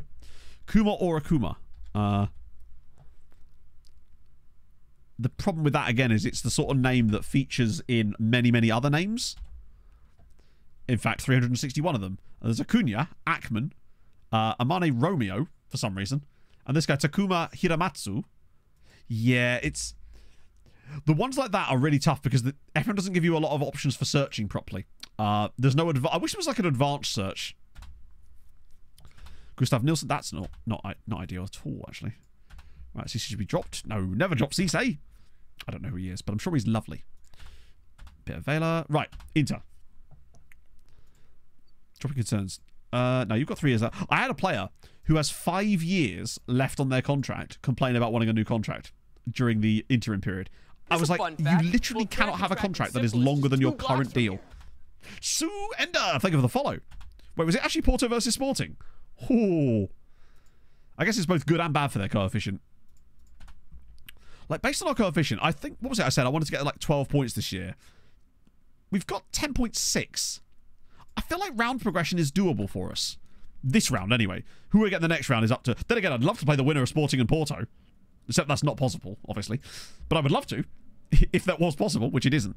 Quasi and Perez, Padilla, Cide Castera is in, Markovic and Kadri. Oh my god. Do you know, it might have to be Markovic and Kadri. Because Gergelay's injured. Christ, this is a tough-ass team, isn't it? Pebbles is still not back yet, but I will start Kamga and Lend. Because I know he's lacking a bit of match chance, but Kamga is clutch. And we can always bring on other guys if we need to. God, I wish we had Pebbles back. That 1 month injury sure has lasted a long time. This is a huge moment for Paul Cide Castera, who's done amazing things in the league for us, whilst also being trash. Star player. Probably someone like Jezanovic. He's, I would say, world class. Quasi Awar is also... Markovic, I don't think he's got the tackling. Also, Kadri's actually very good in this role. Like, the stamina's good. The work rate is what's missing. And Markovic has only got... He's not bad, actually. Yeah, no, I actually see your point. I think I could get away with playing Markovic in that role. They certainly created a lot of chances against Roma in the last game while playing in that role. Just, we couldn't score them, right? It is grim to have Castera at left back, though. But, you know, we have 2 world-class left backs. I think it would be unacceptable for us to expect to have to use a third choice one there, but there you go. Yeah, Markovic has got some good passing. You didn't take yet. No. Well, depends on how you define good, right? So the best player we've had come through our youth intake in this save is Matthew Side, who is genuinely, I think, a pretty good player and is easily the best Maltese player that's actually come through and been Maltese, right? I think he's pretty decent, but, you know, he's a 6'5" ball-winning midfielder. He's an absolute bruiser with his 44 caps for Malta. Have they played any more games lately? Don't think they have they? No, their qualifiers start in March, though, which will be fascinating to see. He's kind of the guy. Yeah, by Maltese standards, he's a generational talent. Galea, he's kind of slumped back down to being very mid, unfortunately. That little bit of extra potential kind of got scraped off the end. Okay, mimicking our... No, they're mimicking our old system. Bart Verbruggen in goal for them as well. Don't know how I feel about this. I don't know if we've got... This is the worst time for it, because I wish it was the other way around as well, so Lahovi missed the first leg away from home instead. Guy from last season, he wasn't great. That was who we were talking about, Galea. Anyway, I need a wee, so we'll be back in a minute, and then we can do first legs and get some youth intakes done as well, and second legs, obviously. Kenny Chow, thank you for the follow. Whiz quiz time, Cato.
It was indeed Nick Cole. What the fuck are the presents on the screen? It's because I'm here. What the hell? That's new. Where the hell even are they? Is that... How bizarre. Well, okay then. Who was on the screen? It was Nick Colgan, who I believe actually only made the one Premier League appearance, but I thought I might be able to get you on one of those. And Pog's just randomly here. I'm here because Matt threw a strop. She's hit. By through a strop, do you mean I walked downstairs, said hello, and you just ignored me because you had your headphones on? I'm just like, throw a random NHL quiz. That would nobody get that. Ah dear. Right. I'll see who's going in Europe. Sweetie. Well, none of them have played yet. Oh no, that's not true. Hamron lost a couple of games, got a draw, but they're out as well. So we've actually only got Sweetie and Goodyear left. Bye-bye. Sweetie play on Thursday. Bye, Pog. Right. Let's go. I didn't mean to ignore you. I'm Sorry? I didn't mean to ignore you. That's okay. Can I potentially have a drink refill, actually, while you're here? Thank you. Okay. Let's go. She covered my... Yeah, she was in the seat the entire time. Krastev, I think, has been improving for a while. It's just... Vida has made it almost impossible to drop him. Everett Paladiva, absolutely not. Like I just said, Hamron went out and Hibernian went out. So the only teams that got past the group stage phase are Goodyear and Sweetie United. He's... For San Marino, he's absolutely unbelievable. Is this FM mobile or is this console? I always get confused by the interfaces. Right. Just FM, I beg of you. You've yet again today provided us with absolute nonsense. Can you just for once let us have a game where we play well and actually then win the game by playing well? Just all I ask. Just nice, normal game. Nothing major. Just give us a normal football match. I beg of you. So Zagi's still in charge. Right. Don't have a, oh, is that console? Oh, fair enough. I've literally never played FM on mobile or console. Thank you, Bob. Jesus Christ. No, just bang, the whole microphone moved. Right, we move. It's a gusty 14 degree. Oh, Pog is back. Am I allowed to continue doing my job yet? Bye, Pog. Okay. Yeah, no, that's. I'm glad. I want the console version to get closer to the PC version to improve the experience for console players, whilst maintaining obviously the console element of things. My biggest concern is that it will come at the expense of the PC version as they try to create some kind of weird parity between the two. Like, create the parity by making the console one better. But I realise there's certain elements where that's just not possible. Unfortunately, we're missing an entire stand again due to the rules, which means we must be playing at the Siren Stadium. No, I can't play without all the different stuff added into it. You know, it's just, it doesn't feel right otherwise.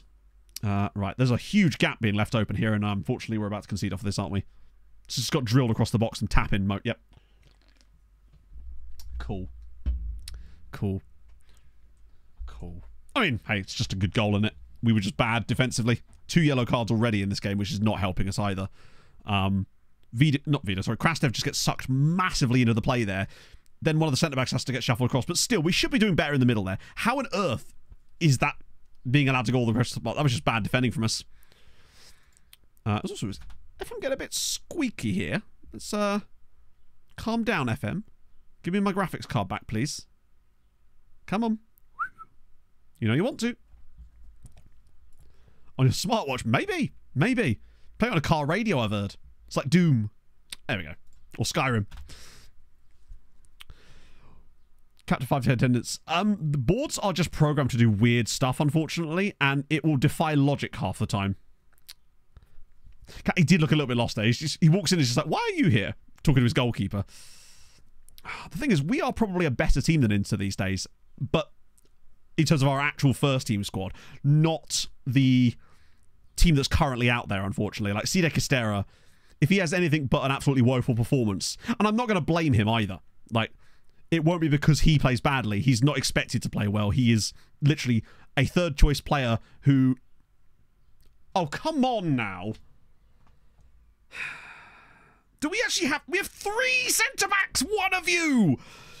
Good sweet Jesus. Ah, dearie me. Never mind, eh? Like, wait, across the box. 1, 2, 3. Anybody. Goalkeeper. One of you. Yeah, Quasi's 5'3". 2 tap-ins for Inter. Never mind, eh? Hey, maybe we'll actually get a bit of luck and just score a couple of lucky goals in a game for once. That'd be cool, wouldn't it? Ah, dear. Defender's just not doing anything, unfortunately. Let me guess, you're going to cross it through the box and we're going to concede off of it. Okay. Whatever. Didn't want to play FM anyway. Jesus Christ. I mean, hey, we are just playing like shit today. We're just getting absolutely pasted. Like, oh, mother of God. Oh. I mean, yeah, in the last game, we couldn't even score 1 goal off of anywhere near that amount. Well, so we did score 1, didn't we, technically? We've played like shit, sadly. This has just been us playing like crap. And I just don't feel as much we can really do about it. Missing key players, so many injuries, the suspension. Those 2 injuries, like losing Palacio and Gillet, getting Lahovi suspended as well. We're so reliant on our wing-backs, and rightly so. He's just going to shoot from range now, isn't he? For God's sake.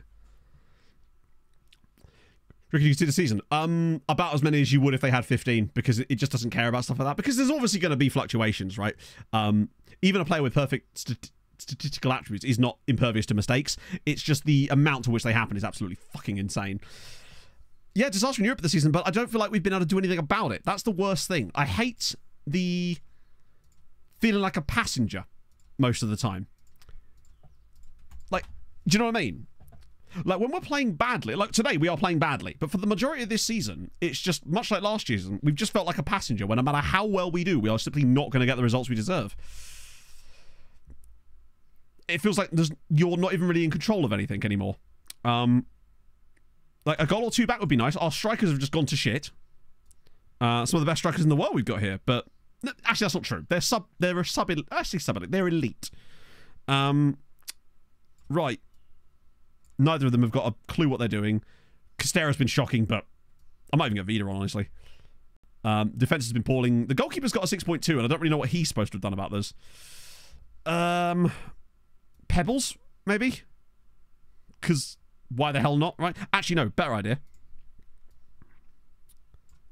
Nope, that's the worst idea. We move Kamga up here because he's so damn clutch in that role. Bring on Pebbles. And yeah, that's our last chance, really. Nunez, I think I'd rather play Kamga there.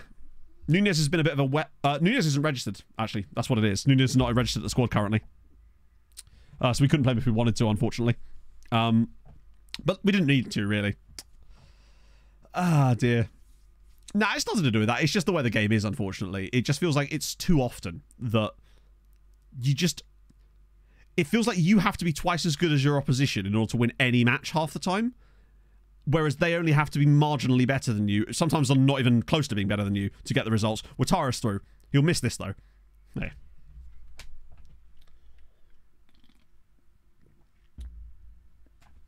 I mean... Why do we never seem to score these, but yet do we concede them constantly? He only has 17 finishing and 17 composure, in fairness, so I wouldn't actually expect him to score one-on-ones. Was on the bench. Oh, well. Oh, you're right, he is. Oh, we put him back in again, didn't we? Oh, well, it doesn't matter. We wanted to put Pebbles in. Because I find that Kamga and Lend is clutch. So that doesn't really change anything. I was still going to bring Kamga in. Yeah. We'll probably win the second leg as well, you know. That's the thing that's funnier about this. We'll probably win it like 1-0. Right, come on, one more.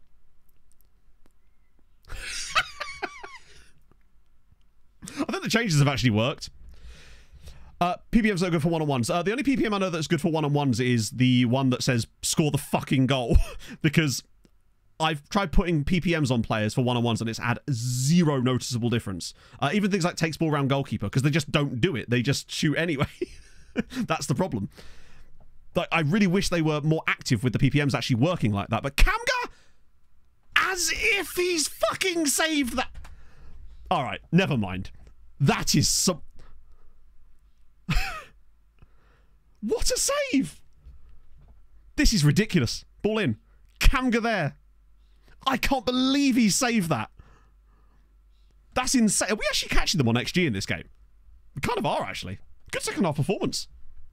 In fairness, like I can't be disappointed with the second half performance in terms of on the paper, like the statistics of it. We've really pulled our way back into this game. We've actually not given them a shot, I don't think, in the second half. It's not mattered, of course, but now we can bring Nunes on, perhaps. Just because of tiredness. I want to give Kamga a chance. They'll probably score now. Oh my god.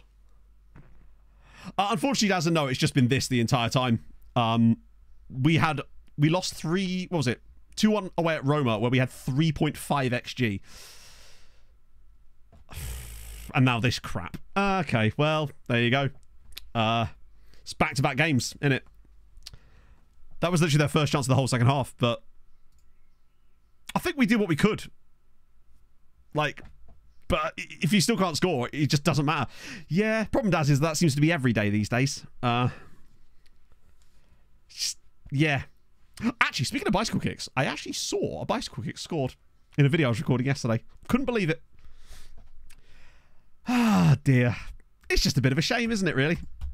Now, obviously, we weren't going to be brilliant because we were having to play our third choice, not even third choice, really. Arguably 7th or 8th choice left wing back. Hopefully we'll be back for the second leg, but the thing is, it doesn't matter how well we play. We're not going to win 3-0 in Milan, are we? Even if we play well enough to win 3-0 in Milan, we're not going to win 3-0 in Milan. It's a real shame. It's... Particularly as we're now going to be missing Kwasi Awuah and Jozanovic too. I think, well, yeah, we should have scored one. We had chances to score one. Henry went clean through on goal.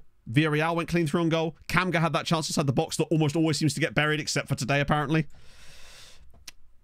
Attempts to bicycle. Well, technically, you can give them the PPO anyway, but I think it will help if they have that, yeah. Board expectations. Oh, no, the board expectations these days are minimal still. It's like, what is it, actually? Be competitive, which we're obviously doing every single time. And I'm kind of glad that that's the case, because holy shit. Oh. We're going to need the hell of a comeback, but we never really get them, do we? Like, where's that performance like that home game against Man City last year where we played fantastically? We just don't seem to get the results.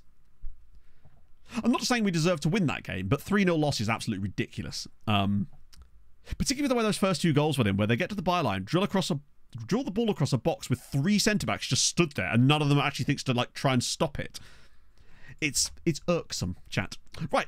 Oh, that's the cup. Wait. Oh, no, they're not playing till the next day, are they? Reece Alife. Yeah, I think that is basically based on our club's reputation more than anything else, I think. Ah, dear. Ooh, hammering out the cup. Okay. Maybe a different cup winner. PSG have turned into PSG again because it is the knockout stages. You have to wonder what's going on under the hood to calculate things to play like that constantly, right? It's just so frequent now. I think from the start of next season, I actually am going to keep a tally of this so we can actually see if it maybe isn't as frequent as we think it is. And maybe we're just ignoring the times when we get lucky, but I don't think we are ignoring the times when we get lucky because I feel like I actually make a huge deal of it when we do just because it's so fucking rare. We can have a command that just updates. Team report search. We have, yeah. We actually found a couple of really good, interesting Japanese players in it, but I need to re-update it.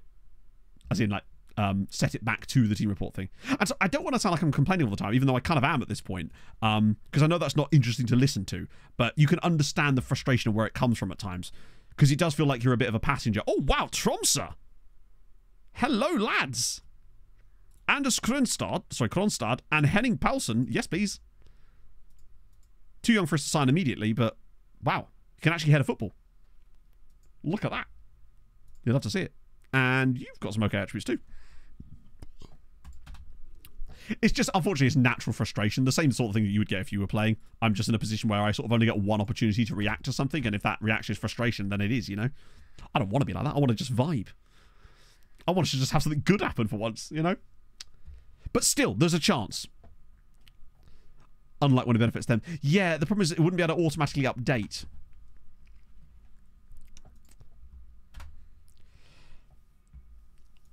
I don't know what it is. It might just be that the types of tactics I play... Also, by the way, Sweet have just won 4-0. Hey, look! Completely valid result. Fair play, lads. They've overperformed a little bit, but they've got the result. Good stuff. We take that. They weren't lucky to win. Maybe they're a little bit lucky to win by as much as they did, but hey. No, Deco, weirdly, is not playing for... Oh, actually, he might be now, right? We actually... Wait, is he still not playing? As if. We literally recalled their other goalkeeper so that he would play. Who are they playing instead? Willian. To be fair, he's actually not bad. I can't recall all their goalkeepers. Oh, dear. I still believe. Sometimes you get shit stuff happens in FM, but you get some good stuff too, hopefully. I just keep praying that we're eventually going to get that game where we just go and pull off the mother of all comebacks. And hopefully that second leg against Inter is going to be that game. I mean, I can recall all their goalies, but I don't want to. Because it's weird that they're not playing him. And Toto has now got a hip injury, which means he will no longer be hugging the line. Not that he got a chance to learn that.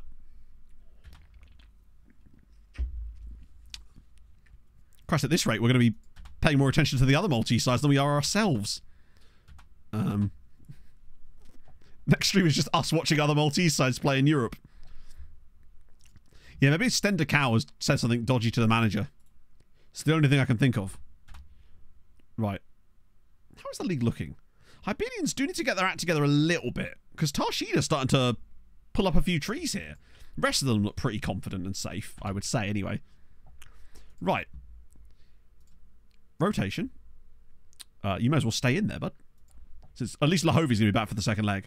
We'll put Avia in. Pebbles to start. Yeah, fuck it. We'll start Pebbles. Might as well get him some match sharpness. We'll start... Christ, who will I start in?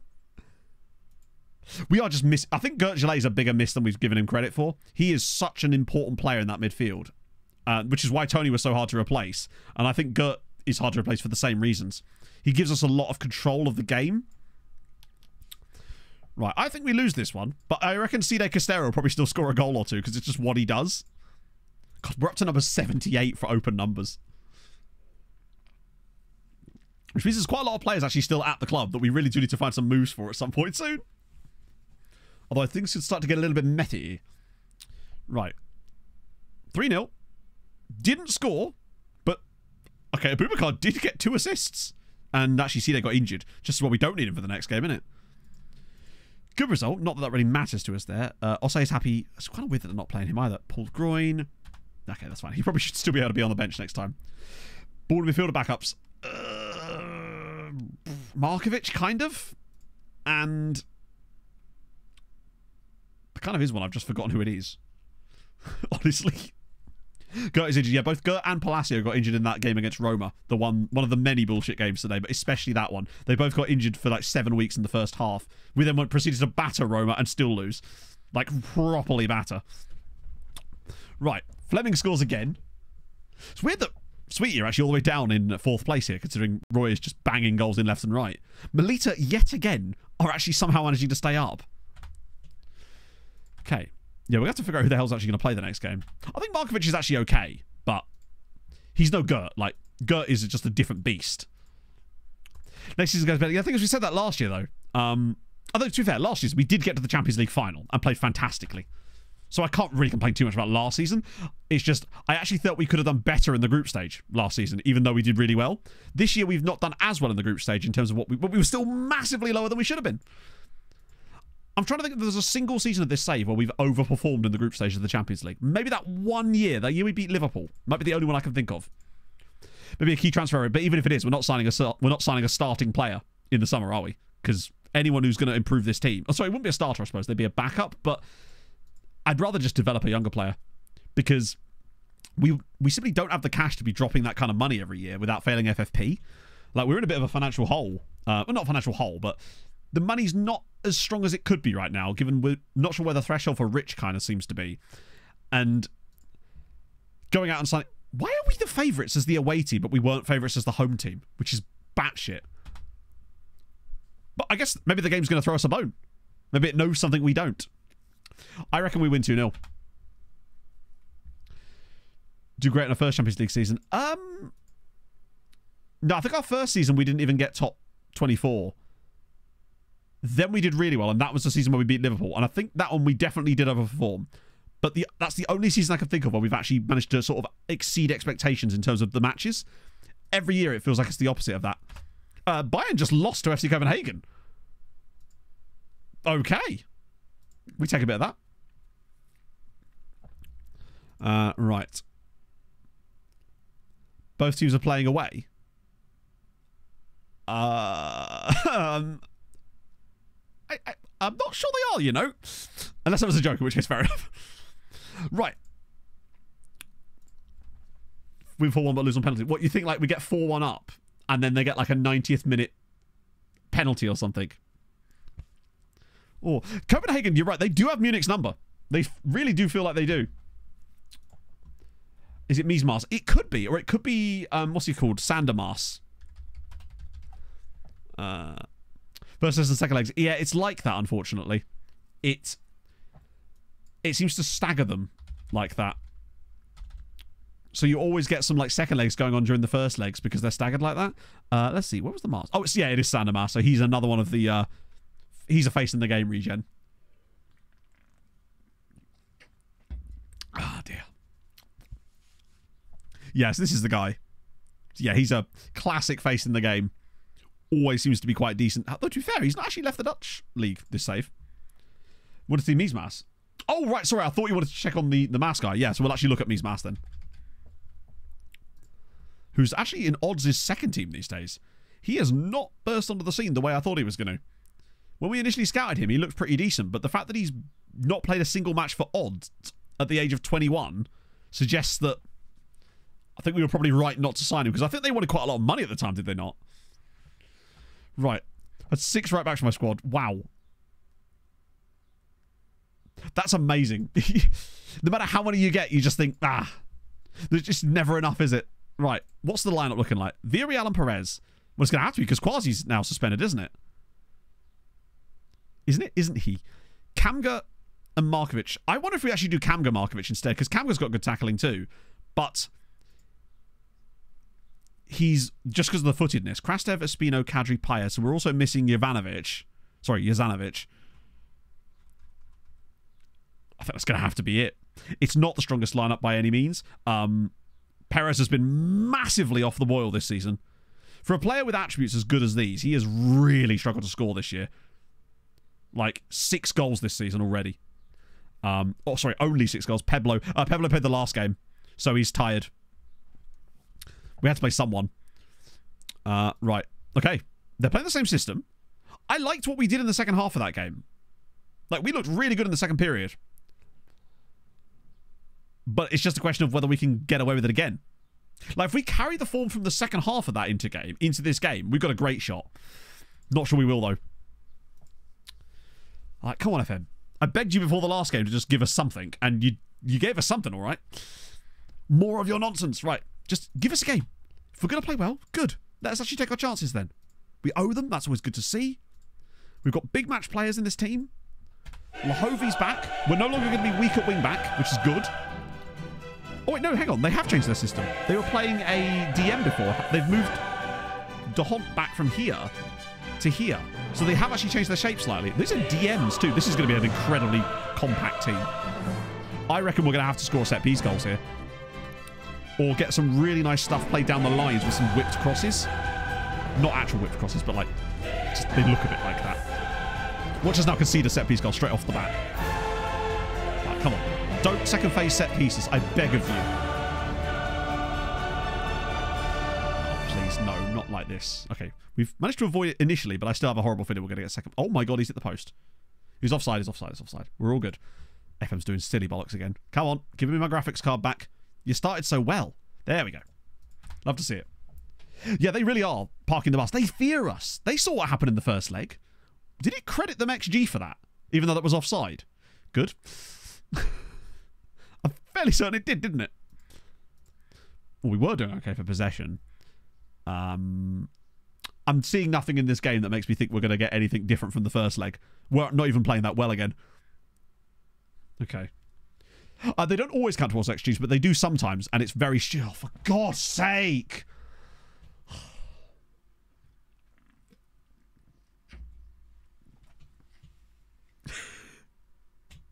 What's the point, man? We even had the guy on the edge of the box this time to try and stop stuff like that, but he keeps randomly moving away from the player. You can't defend it. It's undefendable. But you can't make one that does it either. Oh, that's so annoying. Basically, we decided to put a guy on the edge of the box to exactly prevent those types of goals. And yet, when the ball's played back, he just walks the fuck off. The manager's Inzaghi. Still, in fact. Oh, dearie me. Oh, well, never mind. Better luck next year, eh? Yeah, it's just one of those days, unfortunately. I mean, maybe it's the beginning of the greatest comeback ever to befall this save, but please pass the ball. He's probably just going to miss here anyway. Fucking hell, man.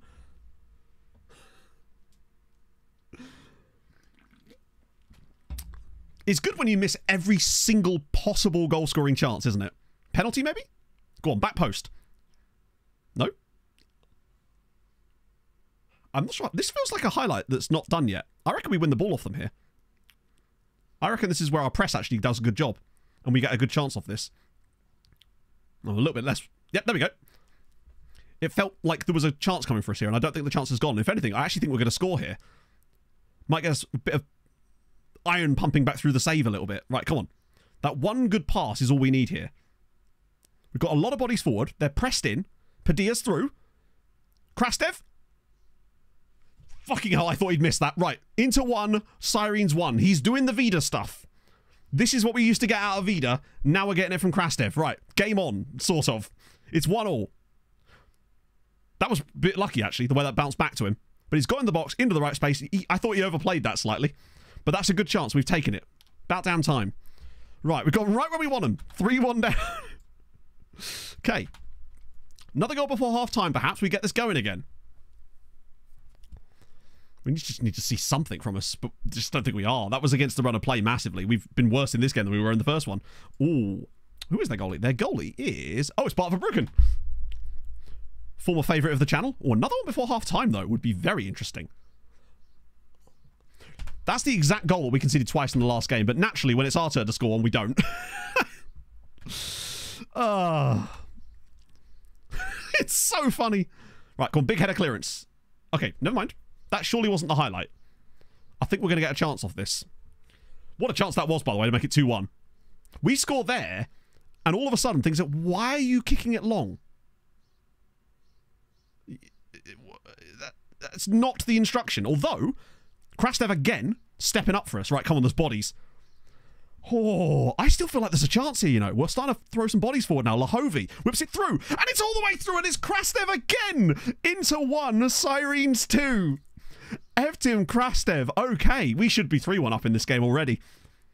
Oh. Okay, then. It's still bugging me, though, because this could be 3-1. What a cross from Lahovi. In this tie, we're seeing a lot of these corridor of uncertainty things actually getting through, because that's the second time today that we should have scored one of them. Okay, good first half, just about. Wait a minute. Is there more? This is where we get the red card. This is where we get the red card and it ends our lives. Come on, win it off of him here. They're looking rattled now. I feel like we're close to getting a good touch on a pass or something. Oh, Christ, on a bike. He's going to run all the way through and fucking score. Are you serious? Never mind. It's always... Oh, you just can't even. He's literally just run through the entire defence. Anyone think of maybe... That's actually a really nice play from Ojek there. But, fuck me. That looks so easy. Good play from him, though. Oh, mate. He's a good player. Really good player. Very strong first half from both teams, really. We didn't create a lot of quantity of chances, but they were good when we got them. Right. Okay. All we can really do is more of the same, sadly. Perez has been bad. The strikers have been bad today again. I can't believe Perez missed that chance. That clear... We've just got to keep going. We're still 3 goals down, though. That's the problem. Actually, you know what? I've had enough of Perez. I'm going to get Henry in. Henry, I feel like I can rely on a little bit more. Kamga struggled a little bit, too. I do wonder if we actually switch these over and maybe do get Pebbles on. A couple of half-time subs, mixed it up. How bad was their filming? Pretty bad. Even game, lost 3-0. You know how it goes. Right. Yeah, that was not the best of defending there, really, was it? To be fair, I would put that down to really good dribbling play from that striker. He was really, really good. We don't see many goals like that very often, but it's just really good football. Right, a goal back early here could... Okay! Everest Speed... This is not... We are giving it a go, chat. We're giving it our bloody best shot. We win this 4-2, don't we? That's good. That's what we need. A nice early one. Lahovi again, the hero. It's all been defenders that have been doing it today. There's still time. There is time for stuff to happen. Oh. There's also time for us to concede another stupid goal, but considering... that makes the first leg even more annoying, actually, because we've actually done pretty well here. I've been impressed with us. Go on, Pebbles. That's Padilla. Never mind. Yeah, we get another goal on this play. We can have a look at the subs again. Don't know who I'd really want to make subs with, but still, this is nice. Krastev again. He's been absolutely goated today. He's been unbelievably good. Krastev whips it across. Watara! It's 4-3. Sorry, 4-2. Krastev with the assist again. Okay, baby. Right. Okay. Krastev, by the way, is putting in the mother of all performances today. 2 goals and an assist. What a cross that is. And what a finish from Henry. Alrighty then. Right. Who's weak and needs a rest? Villarreal could probably do with a rest, but like, you're right. It is the hope that kills you. But if we're going to, at least we're going out swinging. Nah, he's too match fit. Padilla. God, is Nunez what we need right now? Padilla's looking tired.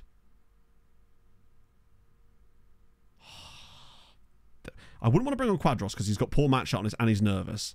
Padilla's played well, but he is looking more tired than any of the other frontline players, even though he's very, very good. Fofana for Paez.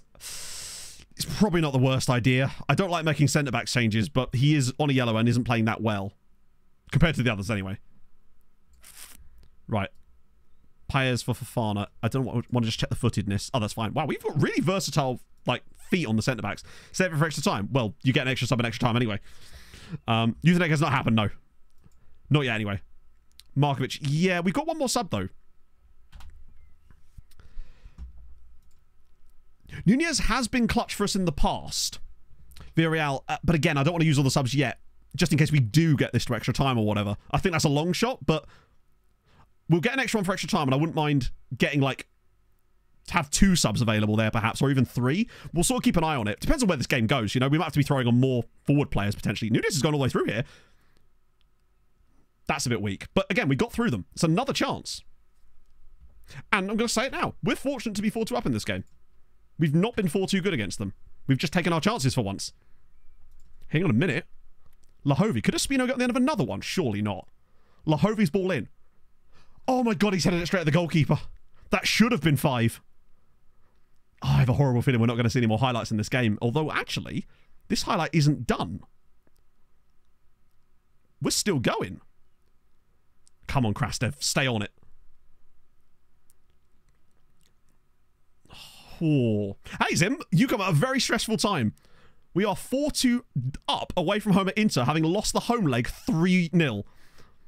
And we're actually somehow in with a chance of qualifying still. Oh, no. He's given it away. His first mistake of the game, pretty much.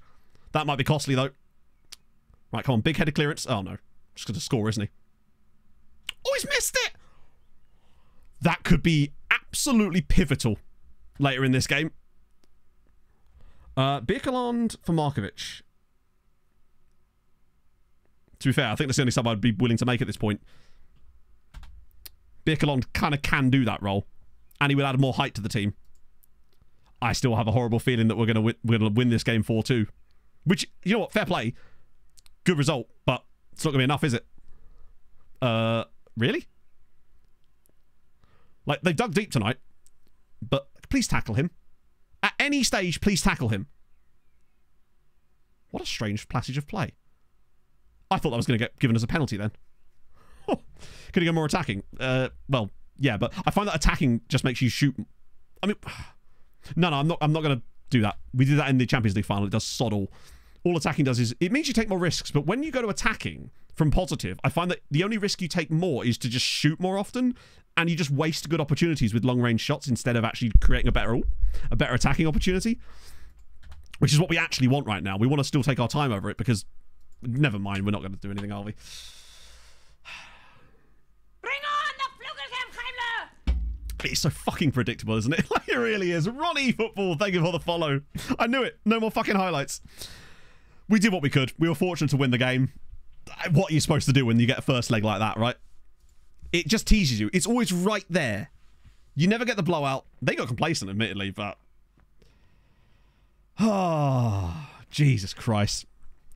They should have scored another one late on, in fairness. That one where we went clean through and goal. That was a big miss. To be fair, Jack, you haven't missed much other than just complete FM nonsense the entire time. Except, actually, no, the first game was pretty good. Then again, no, even in the first game, we still conceded their only shot on target of the game. Krastev, though, was key in that game. Without Krastev there, we don't even get close. Fuck. Every year, man. Although, actually, last year, in fairness, was pretty good, right? Last year, we can say that was pretty good. But I feel like we didn't get much luck last year. The only bit of luck we got last year, actually, was in the City away leg, where we lost 3-2, where we were actually drawing until, like, the 90th minute. We did not deserve that. We could have lost that, like, 3-0. But then we did batter them in the second leg. Frustrating to go out in the first knockout round, though. Considering, I think, over 2 legs. Actually, honestly, over 2 legs, Inter were probably the better side. It's just, if that first leg doesn't happen the way it does, we actually probably do a lot better. What can you do? Put it this way, it's not one of these ones where I'm like, ah, shit, we've got to change all the tactics, because we're playing about as well as you possibly can. What's really let us down this year is our strikers. They're just unable to score goals. Basically, Perez has got 6 goals this season. Our main striker has 6 goals, and it's February 16th. Now, admittedly, like even Henry, who's played around the same kind of minutes, has got 10, and he's underperformed as well. Only Villarreal has overperformed their XG. It's just been a constant underperforming of XG, mostly. Yeah. You don't create enough XG? What? I'm not sure I understand. In what world do we not create enough XG? It's not my fault we can have 3.5 XG in a game and our strikers don't finish. Creating more XG isn't going to suddenly make them better, is it? You know? I think we create plenty of XG. I don't think that is our issue somehow. It's the underperformance of the XG, unfortunately, has really cost us at times this season. But not much you can really do about that. Based on their expected goals. I mean, some underperformances, some overperformances. That's how it goes, isn't it? We perform that much. Well, as a team, we clearly have. Also, the league and the Champions League are not the same thing. Like, if we are clearly underperforming our XG in Champions League. The league and cup games are obviously going to weigh that slightly differently, right? We're going to put 12 goals past a Goziton First Division side, but probably only create like 4 XG in those types of matches. So it tends to skew it slightly, I find. But yeah, point being, I don't think we need to create more. Is the problem when you look at how we played in the Champions League. Although there was a few games this season where we weren't fantastic creativity-wise, especially Shakhtar, I would say. This one was the most annoying one, where obviously it was that... I thought that was a penalty. You can't filter any Champions League matches, no. Because the game doesn't stat track them properly, so it just counts games, basically. So when we look at the league, for example, we're only got +6 there, actually. But it's the cup where it really does show, particularly when you're beating teams like 12-0. Point being, our main striker has 6 goals in February. That's not normal. Particularly when he banged like 35 last year. Now, admittedly, he hasn't actually had the highest amount of XG himself, I must admit. I'm surprised by that. And I don't really understand why either. But I think this year's mostly been disrupted by injuries too. Because we've had so many players get injured. Like, that didn't help us there. Like, missing Palacio, missing Gillet, missing Quasi as well. Hunt for a new striker? No. Who are we going to sign? Like, literally. I've been impressed with Villarreal this season. He's done okay. But remember, he was supposed to be a backup striker. He's only started 11 games. Where have all our players gone? I'm trying to see who's got the most minutes this season. Gibby, of course. Mateus. There's just been so many injuries. There's not been allowed to be any real consistency. Like, of the sort of forward players that's played the most, it's Padilla this year with 18 starts. But so many players have just had injuries that it's really disrupted our flow, it feels like. Oh, speaking of injuries, there's another one. Hello, Pog. Hello. Ah, dear. Quasi being injured doesn't help. You've just not my drink over again. There's just been so many of them. Apparently a few times players are obviously better on paper. Well, there are. There's hidden attributes such as consistency, which is definitely an issue in the start of a save, particularly with the way that we sign a lot of young players, so their consistency tends to be lower. That is no longer a problem because they're all... Birkeland's played a fair bit. That's mostly in the league, but he's still played a fair bit. But also, he's not a forward player. He's played a lot more than I expected him to. That's what I will say. It reminds me so much of the season we had after the first season where we did really well, where all of a sudden we just couldn't score goals again. And it's like that reputation bump that we got last season has caused the exact same thing to happen, except this time it's not come at the expense of us creating chances. It's now we can't take any of the damn things. Because before what happened was we just couldn't create chances. Now we create them and just don't score them, which is better in some ways, but more frustrating in others. So there could be an element of us, like, teams playing slightly differently against us because, again, we've had slightly increased reputation. Come on, sweetie.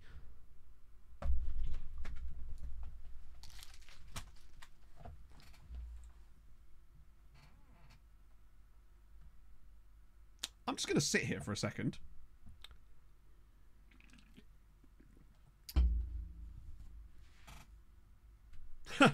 I mean, really? So, chat, how badly do you reckon they've just got absolutely fucked?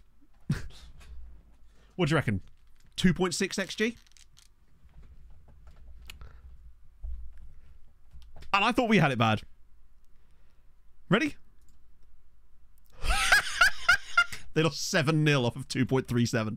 Didn't play very well themselves, obviously. They won the first leg 4-0. 2.37. Lost 7 fucking nil. Yeah, all right then. 10 out of 10 for Plaban Ilkov. Like, I thought with a 4-0 home victory, they're through, problem solved. Nah, they'll lose 7-0 off of fucking no chance. Well, not no chances, obviously. 7-0?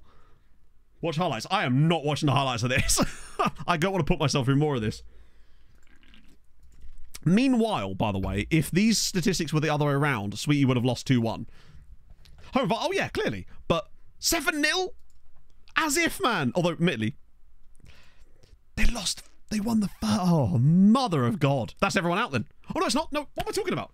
It's fine. We've got Goodyear. They're going to win it all. Do we get any coefficient points? 11.4. Do you know what? 11.4 is still a pretty solid season. Show the Lazio XG. That's a good question, actually. Goodyear have got to carry. They really do. More like it, honestly. That's more like what I expect to see in a 7-0. Admittedly, they actually conceded 10 key passes for Pagliuca. It's time for Goodyear to carry. It's fine, because Goodyear will absolutely draw Lazio. Right. Okay. Good. Sometimes, man, this game. Just, I feel like it gives you less moments of joy than it used to. It feels like I used to be able to justify the shit sometimes by being like, it's fine though, because it means that the good stuff feels better. But then the good stuff doesn't come along as often as it used to. And you just end up with more, it's replaced by the same crap. And that's kind of annoying. What I would say though is, over 2 legs against Inter, we were not the better side. They deserved to go through. It's the way it went about it that sort of frustrated me a little bit, but it is what it is, right? Ah, dear. It's not a great year, but 11 points is still pretty good. Just a bit of a... Yeah, they'll probably get absolutely twatted. They'll draw Lazio, presumably, right? Ah, just give me something, FM, I beg of you. I want to actually have a look. Have we had a single game this season that could be considered a lucky result in the Champions League? We can't check that, but that was the 3-0 against Porto, which was fairly straightforward. We lost to Manchester City. Wasn't that quite an even game? Then we lost 3-2 to Juve. Naturally. Even game. Lost 3-2. Beat PSV. Clapped them, really. 5-0's maybe a little lucky, but not really. Once you start to get to that kind of level. 4-0, 3-0, you know, it's still a good result. We were going to win anyway. Shakhtar was pretty tight. 1-1 draws pretty fair. It's annoying to concede their only real chance of the match, but it is what it is. Milan, we were the better side and conceded 4 times off of 1.25.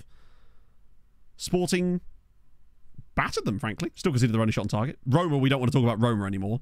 That was the 3.52 XG and scored once. Yeah. I just take a little bit of luck occasionally. Anyway, we want to focus on Gudget now. That's where the good vibes are going to come, because they're the only ones that can provide them. That's a lot of extensives, actually. I understand why people do get a bit sick of the game, though. I can see why more and more people are losing interest in the game this year, I must say.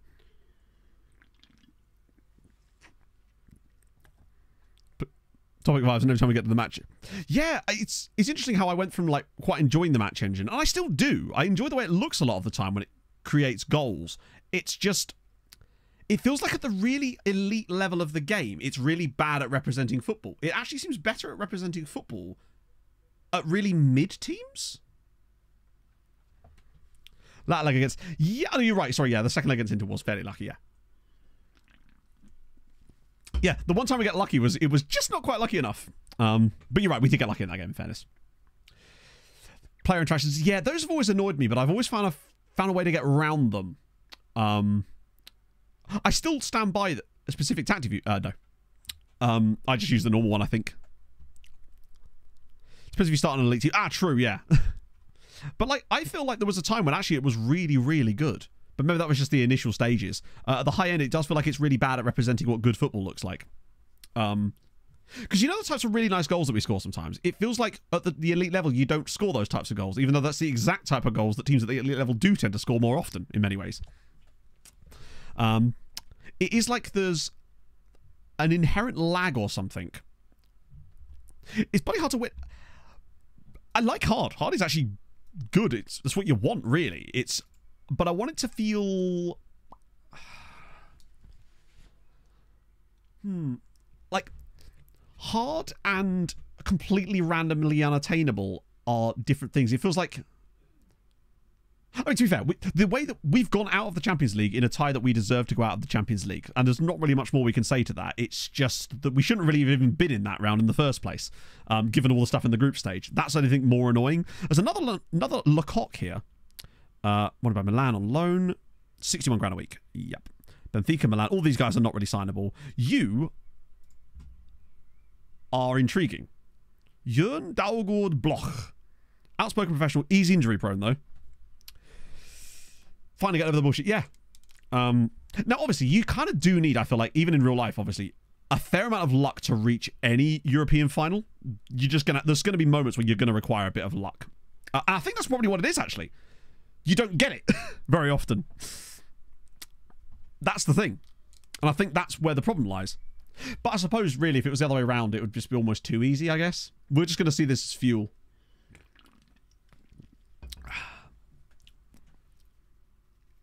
With the Champions League, it actually goes up by 1,000 points, Bab, in fairness. So, like, yeah, it can happen. Good pick. The 7th player is a little bit annoying, yeah. Your £8 million is probably the hold back there. One loss for PSG. Yeah, at least we didn't hit the post loads, I would say. God, that chance in the first half at that second Inter game, though, was very frustrating. The one where it was clapped across the box, just like their first 2 goals in the first leg, and then it's just clipped straight against the defender. It's like those little margins, man. Is Perez missing chances like that for a guy that's got 35 goals last year is absolutely unbelievable. No one's really been able to be a standout striker for us, but I think part of that is just for the lack of game time. They've been rotated so much because they've had no choice but to rotate them. These guys are all shortlisted players for a reason. Mariano Abrak. Okay, 21 though. 10 million quid. He is good, but in fact, he's just low adaptability. That's a problem. I like him, I do, but I don't know if I want to spend 10 million quid on him. And also with the red adaptability means he'd want to go home after about 3 weeks. Given what we've seen so far. It's been a replacement. Yeah, but you can't replace a player that's here. Because we didn't actually get to sell Espino in the end. And the problem is, I just don't like his adaptability. I will shortlist him though, actually. Just in case we do get big money for Espino, in fairness. Looks like they've just walked through your team. Yeah. But I think part of that's perception as well. I actually don't mind the stars being inconsistent. I think that's better in a way. I think it keeps an element of randomness, and you can't just kind of guarantee Wonderkid signings. And for me, I actually quite enjoy the fact that it's not like guaranteed players, right? But Team Rec does lag a lot. Actually, I don't think team rep lagging actually makes sense to me, because a team that gets to a surprise Champions League final isn't immediately going to be considered a like world star team or whatever. But I feel like rep doesn't decay fast enough. So it means that teams that have done fuck all for years will randomly beat you when you play them. And it just still happens, of course, but like it feels like they still have the reputation as if they're European giants when they've done sod all in the Champions League for years. That's, I think, one of the problems. It doesn't decay quick enough. So when Bayern had their seasons of absolute travesty in this save, where they were not even qualifying for the Champions League, they were still able to sign players as if they were. That's the best example, is that crap Bayern team, where they could sign players as if they were like a Champions League winning team, when in fact they couldn't even qualify for the damn thing. Now, obviously, after 1 or 2 seasons of that, it's fair, but they were doing this for a consistent period of time of like 5 years, and after a while of not qualifying for the Champions League, people would stop wanting to go to them, right? Yeah, no, I like that as well, Viva. Man, in real life, a little bit. I mean, they are almost the exception that proves the rule, because they have that kind of worldwide, I guess, yeah. Okay, but in FM, it could happen over a course of 100 years and nothing would change, really. It decays so... You can't... I think the problem is the game world then doesn't become dynamic enough for you to have any fun in it, because it means that all the big teams stay the big size. They never get any worse, and you can never really get over that hump, because they're all going to get maxed out at 10,000 rep. So it becomes impossible to do anything, because it doesn't decay fast enough. That's the problem for me. Just have it decay at the same rate it grows, right? I see what you mean, though. But at some point, a team is going to have lose some of their reputation. I feel like Man United is sort of the exception as that, but there are other teams that actually sort of fit that bill as well. It just feels a little bit like the game world has all these things with rep goes up and down, where in actuality it sort of does nothing except remain the same. Forest still becoming, yeah. Seems like Manchester City works with my... Yeah. Go like Coefficient does.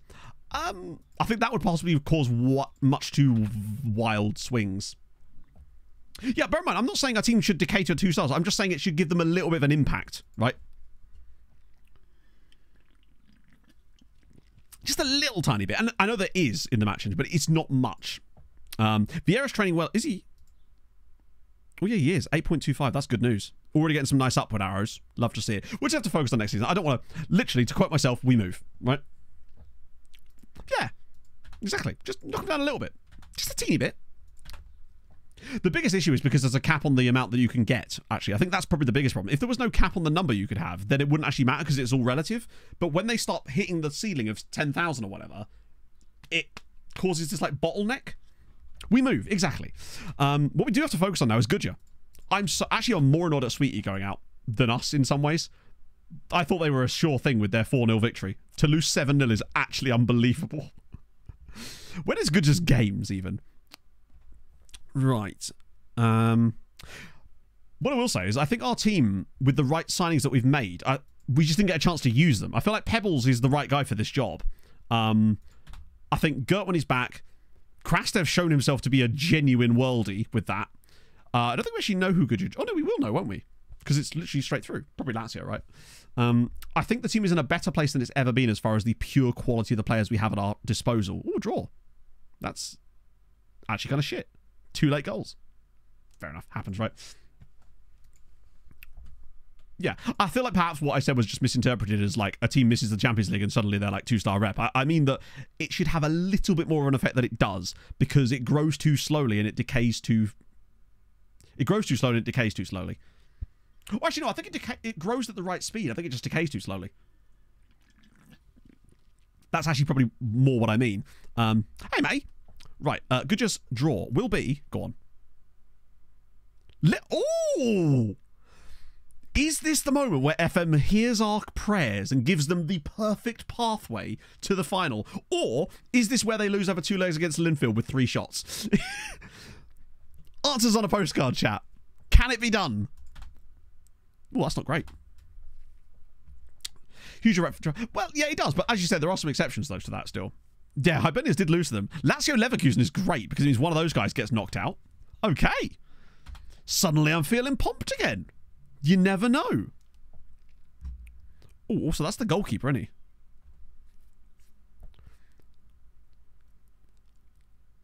he? Is it confirmed static? I don't think... I mean, rep is not static. What the fuck? What? I've never seen this team meet before. Oh, shit. Why did I... Oh, for fuck's sake, FM. It's done me. It's absolutely done me. It's lulled me into a team meeting for absolutely no reason, and I actually fell for it. I can't believe I fell for that. I've never seen a team meeting for that before. What was the team meeting even for? Everyone's pulling in the same direction. When has that ever been a team meet? I've never seen that before. Oh well. Standard. And that right there is why I don't do team meetings, chat. If anyone asks in future, that's why we don't do team meetings. They are a landmine that will have no benefit on you. Except for the one where you're doing really badly. Mess, I missed it. No, I just entered a team meeting, Marina, which there was no possible good outcome for me. Unfortunately. That was my bad. My mistake was going into the team meeting. After that, yeah, that's just the rest. That's just the game. Underpaid? No, you're not. Actually, you kind of are. Fairness. That is a rookie error. I just got curious. Because I've never seen a team meeting for that particular reason before. They are all pulling in the same direction against me now, yeah. It is funny as fuck, though. What is the point of those team meetings, man? How much is actually... oh my god! No recent change. Beg to differ. Back out to leave. You're right. I probably should have done at that point. Oh well, it is what it is.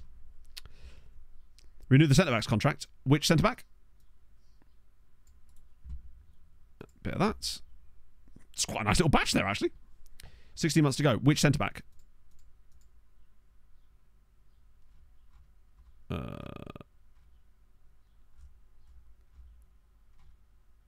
not sure I know which centre-back we're talking about.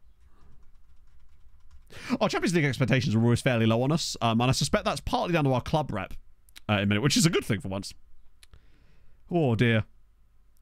Yeah, our expectations are literally just be competitive, I think. What if we don't want to win? To be fair, they've already shown us that they don't want to win. But yeah, which centre-back are we talking about? Because I'm struggling to see one.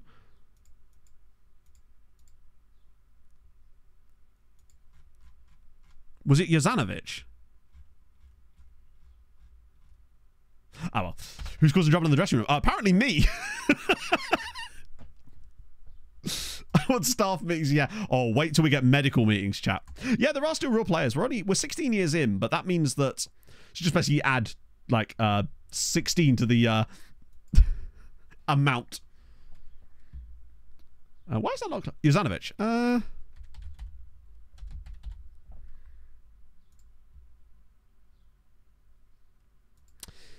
Provided he doesn't want a stupid contract, it's probably for the best. I'm concerned that he is going to start to...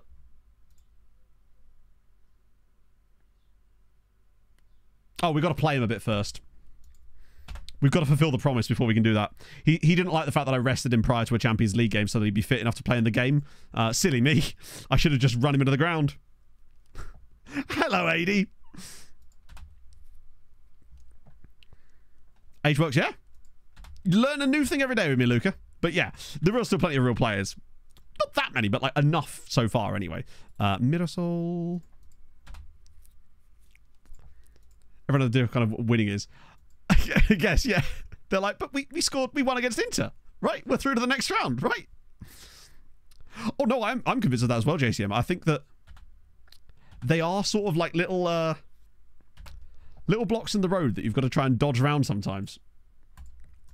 To be fair, given what we've seen in the Champions League this season, I'm not sure most of our team know what winning is. The one time they finally got their act together and did it, it was too late. Chelsea have just gone out to Galatasaray. Why couldn't we get a little bit of like... Oh, imagine. Marseille have knocked out Milan. Oh, fuck me. So we got Inter Porto. Partizan knocked out... Oh, no, beating Juventus as well. What a season this would have been. Chelsea have just won on penalties. You're right, I'm an idiot. Let me believe for a second.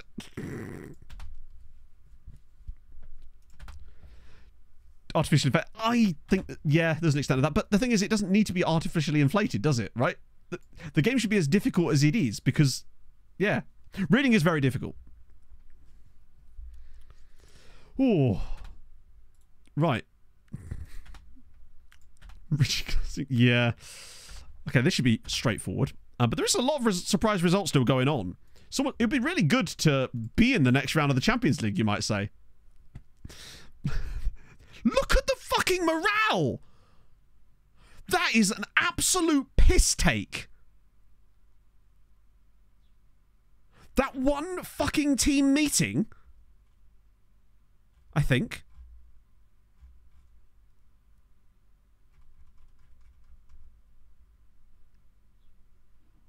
That is some insanity. Holy shit, I didn't realise it was actually going to be that bad. Bloody hell. Whew. Luckily we're miles clear in the league, so it's all good. But Jesus Christ. Oh dear. They are now pulling in the same direction. It's just not towards me, is it? This is why we don't do meetings, chatto. We're just losing the cup to Nadur now. Okay, there you go. 8-1. Hey, look, we actually nearly matched our XG in this game. You know, you're right. We will literally win a single cup game. And it'll be fine. Who did well in this one? Watara, obviously. Pebbles with 3 assists. Good signs. Also, another goal and another assist for Cine Castera.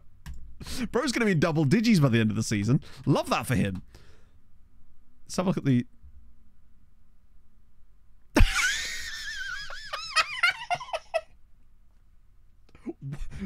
Sorry, just to clarify, we just beat a random Gozziton team 8-1 in a cup game, and suddenly they're like, oh, it's fine, it's all good. Evening Im having a silly time in FM. Oh dear, so are we, Drop Bear, so are we. Thank you very much for the 4 months though, I do appreciate it. That's hilarious. That's that dynamic morale. Let's see what the morale's up to again now. It's actually still, it's got quite a bit better. Winning does promote happiness, this is fair. Oh, well, to be fair, we could have had a better... Oh, that's unfortunate. Unlucky. Not even unlucky at all. They deserved that completely. Juve turn it around. Oh, we were able to believe. Maybe we're the problem here, literally. 3rd straight toke. Oh, I hate it. Yeah, we failed our takeover as well. It's a shame. I was kind of hoping we'd get a different... Then again, our new boss has actually started doing something useful, I suppose. Like, he started putting a wage budget forward and everything. Right. Oh, we got youth intake coming soon, at least. Oh yeah, no, I mean, I always do the morale because... Sorry, the morale. I always do the friendlies during international break. 1, to keep match sharpness up, but 2, you're right, it's just good for morale, especially if you're losing. Watching Goodja. Could do, honestly. We could watch Goodja. I'm not against it. Wait, was it not till the following week? Yeah, fuck it, we can watch Goodja. I suspect we'll be going to another stream anyway, because I feel like they will get through. Oh, dear. Maybe we could do some tactics incubators. Bit of Sunday fun day. Oh. Particularly as if I have to record a recap video tomorrow, I'm not going to be able to get the other video I want out tomorrow night, which is the space video, which I'm planning to get out tomorrow night. That's the hope anyway. Are we really winning the title already? First round of the Champions League is done. Yes. I believe so now. I think that was all of it. Yeah. So we would have got, had we gone through, well, Liverpool. Do you know what? I'll let Inter handle that. I think I'm going to bow out there. It's fine. I've decided that actually I wanted to go out all along. Just get Pog to record the recap. But yeah, put her in her own little setup. Oh dear. I can qualify for the Champions League and never get to the knockouts, so we better go into the Europa. It depends on what type of save you're doing, really. Just to make it look convincing. And was I convincing? Like, yeah, this is the thing. If you're trying to get... Oh, that's unfortunate. Money will be better for the Champions League, regardless, for the most part. So it's bigger than the country I'm in. That would be incredible. Wait, there's a few places where that could legitimately be a thing, right? Like San Marino. Honestly, I think for your club, New York Rat, it's still better to get into the Champions League because that money you get is so useful for progression. It will just massively boost your chances long term by you being able to bring in some absolutely brilliant players in the short term. And also in terms of like, you can start that farm for the future. I'm going to start giving Pebbles a few more games here. Because we might as well. I kind of want to see what he can achieve over the remainder of the season from that position to see if he's the guy that starts there next year. Because I think he is. Finding a pro after 10 years. Christ, that must have been a hell of a slog. Yeah, both Partizan and FC Copenhagen kind of fucked it. Deservedly went out, but it's a shame because they're in great positions. 3-0. Okay. 2 assists for Padilla. 2 goals for Perez. Wonders will never cease. Oh, yeah, you're right. Sorry. Juzanovic does need to play. Oh, Birkeland's out injured. So, what is the budget's looking like? Transfer budget of 53 million. Okay, that's okay. But the finances are not superb. So, we really can't spend all of that. We are going to have to be careful. Because we've lost out on a lot of competition prize money this year. One, by not winning games in the Champions League. And two, by going out immediately. Because we would have got... Last year, we got nearly 80 million. This year, we're probably going to get like 45. Maybe at a push. Maybe even less than that, actually. So it's cost us quite a lot of cash. So we'll have to be quite shrewd in the summer. Which is fine. I feel like we're more than capable of doing that. Another hip injury. Christ. 20 million for winning the Champions League. No way. So basically, they're Gucci either way. Is what we're saying. Always get February budgets. It feels like we do, but bear in mind, that's the moment we've won. We get the budgets the moment we're guaranteed qualification for the Champions League. That's when they give you your budget. So because we're now 17 points clear with 5 games to go, that triggers the budgets being given. It is weird seeing it so early, though, isn't it? It looks like Hibernians are not going to get into Europe. Actually, they're only 2 points off. I just really don't want Tarshin in Europe. Roy scored again. Oh, is Osidon finally playing for these guys a bit more now? Nice. He was complaining about his game time. But now that he's playing a lot, it feels like every year, Birkikara and Hibernians just swap over. They're not quite good enough yet. Hey, Lura have won a game and everything. Can't advance a day. Oh, Jesus. That is not good. Which save is that? Gotta ban the flossing. True. Wow, PSG player in there. Just what I wanted. Okay, no one knew that. We're over a 700 team reports now, though, which is good. Unless it's dropped down again. It was.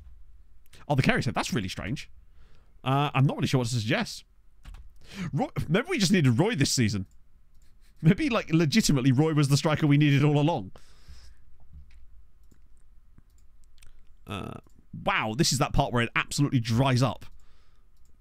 This random... It's so nice when you're actually playing Champions League football during this period, though, because, my God, you can get some serious stuff done. Not having to worry about matches. You come into all these games absolutely fresh as anything. Right. 23, that's really early for that. Yeah, Staver's finally done some good stuff. Oh, I just scheduled it for any there, didn't I? So we should, very soon, be getting our youth intake, if nothing else. Yeah, put that in there. I apparently didn't put one in there? Okay, when that comes around, we'll just schedule another one. How's the second tier looking these days? Ooh, oh, wait, no, they're absolutely flying. Killing it. I can't wait for them to get promoted, honestly, because I think with the manager they've got, who's doing a fantastic job, hopefully if Venturini takes some loans from us this summer, because he's got an 83% win rate. That's higher than mine. That's insane. Yeah, I'm worried that Roy might actually end up getting a cap for England if he carries on playing this well. I'd rather him declare for Malta, because he could be key for the Maltese national team in the future if he can get that call up. Monthly loan stats. Surely it's Roy by a mile, right? 29 goals in 33 games. Jesus. And bear in mind, because it's an extended loan, he's on 2 years here. Roy's boat clause. I don't think he's got one anymore. He is due a new contract soon, though. So I might have to sort that out. In fact, I'll do it now.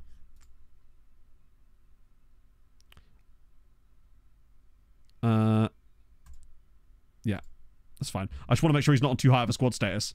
Fringe player's fine. And I'll give him this now before he gets the caps for Malta or England or whatever, because he's going to get some kind of caps for someone in this save. And I'll make sure I get him on the longest contract possible. There we go. So that's now a 7-year extension. Well, technically it's going to be a 5-year extension, but that's good. How do you extend the loan? So at a certain time of the year, you'll get the option in a box like this, but the best way to do it is to wait until about a month before the loan expires, then go into Dev Center, and then into loans. And then you can right-click on the player here, and it will say Propose Loan Extension, and that's how you do it. If you do it, if you're managing a normal league, where it's like a standard, not like a summer league or anything like that, if you do it on the 2nd of June, you can get a 2-year loan extension instead of 1, and it's super useful because it just saves you so much time. How have you got people to declare for Malta? Oh, they just do it. The Maltese national team, I would say, is 99% declared players now. So when you look at the team, I think the only player in the national team at the moment... Oh, no, there is 2. There are 2 players in the national team right now that aren't declared from other nationalities.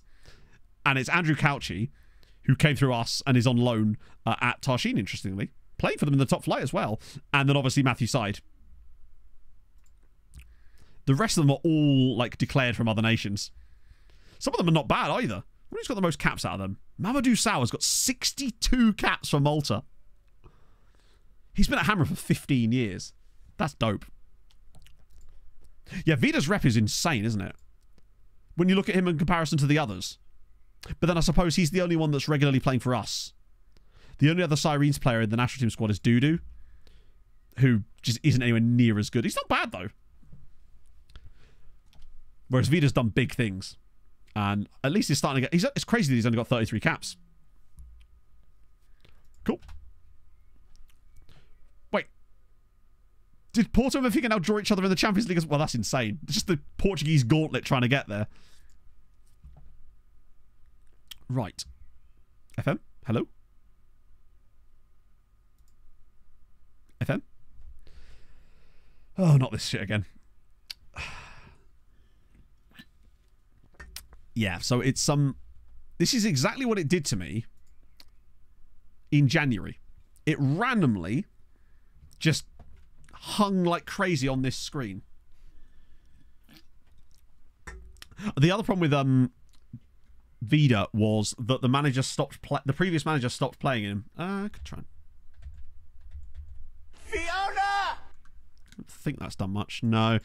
You just kind of got to get it to... It will eventually clear itself. I think it's when this thing's on the screen. Hazardfish, thank you very much for the follow.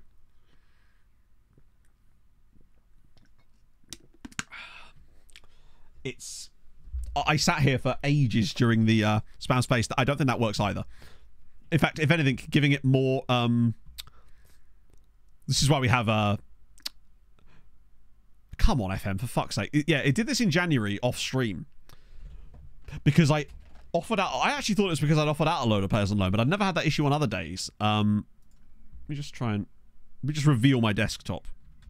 See if I can... Yeah, so it still loads it. It's not like it's not responding or anything. It's just... hanging like crazy. And eventually it did sort itself out. I have no idea what sorted itself out. Something in the background, presumably. Let's see if I can... Maybe Task Manager. It sounds stupid, right? But... Just load Task Manager up. Just see if it does anything. It's a no problem, though. Yeah, I mean... yeah. It's trying to find a way to... Task Manager might corrupt the save, though. Why would Task Manager corrupt my save? I'm not using... Literally all I was doing was loading it. Yeah.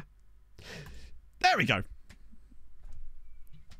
It does eventually pick it up again. It's just super annoying. Now, we want to get youth intake in today. Before we finish. Otherwise, I would be... See what I mean, though? How bloody long that takes. Absolutely mad.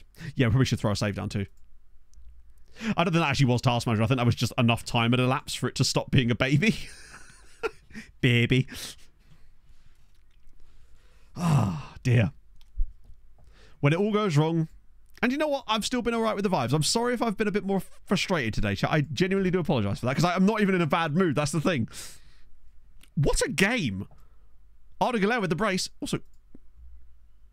Yeah, he's... Jesus Christ, Benfica. Save some for the rest of us, lads. He's insane. We've got to get and see our... Inter just beat Liverpool 5-2.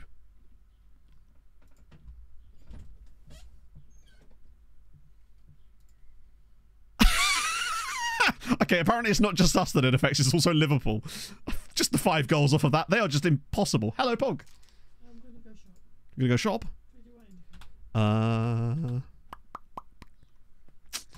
Maybe some kind of schmacko? Mm-hmm. Dealer's choice, of course. Chat, do you want anything from the shop? You big baby. I love it. I absolutely adore it. Yeah, it's understandable. I know, but from a viewer perspective, my dad... You know, I'm always cognizant of that. I try to be, at least. Fish and a rice cake, not bad a choice. Freddo, that's too expensive. What? We're not made of money, Yokeza. Buying smack from... This is what Pog and I call snacks. We call them schmackos. Because reasons. It's like couple talk, you know? It's plot. Oh, no, you're right. It literally is, isn't it? Get your bets on Inter now. Oh, Tank Fastics, what a shout. Arsenal doing okay there.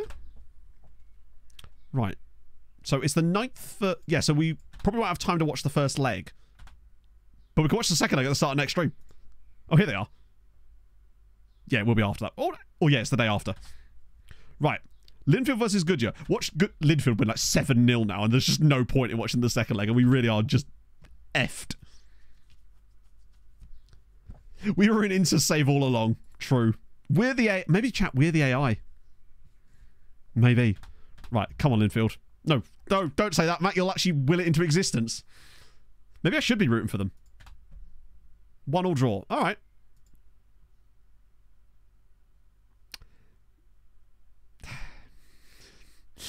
Do you know what?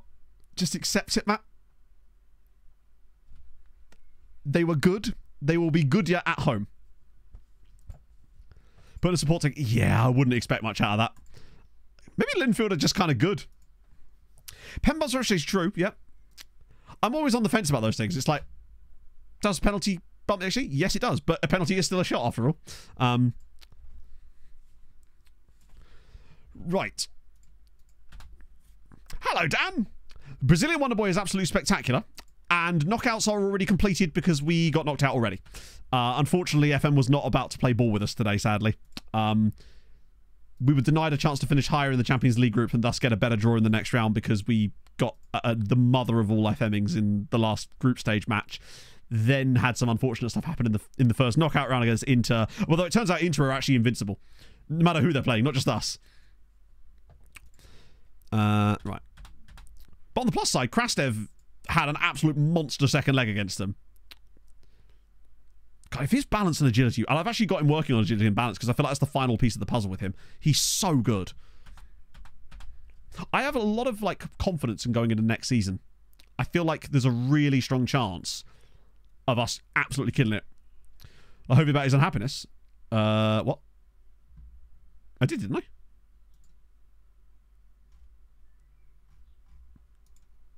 Oh, shit. Sorry, my bad. I thought I clicked the wrong button. I normally don't even bother asking a member of the playing staff to help me anymore because they...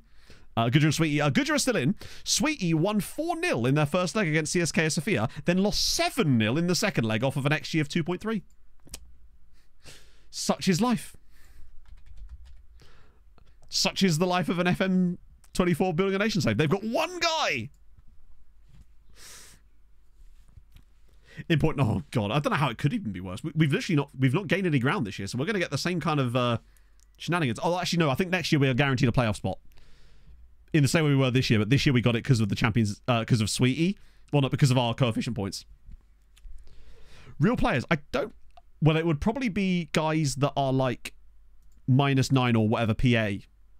So they won't always be 200 PA, but you will get some. I bet you there's a couple of 200 PA guys in this save. Yeah, Sweetie was just... It was one of those games. They won the first leg 4-0 and we thought, brilliant. Then they got humped 7-0 in the second leg. Off of basically... Yeah. Kind of exactly what we expected at that point.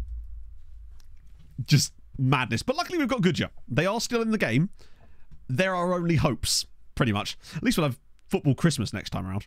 Do a bit of pre-summer scouting. But yeah, that's Yuri. They haven't won anything in the save, I don't believe. Any Mega Cups? No. Unfortunately not. They have won a couple of second-tier titles. So they've got to the top flight 3 times in the save already. 7 shots on target. It was 10 shots on target. 15 shots in total. Prime Messi Ronaldo. I don't actually know.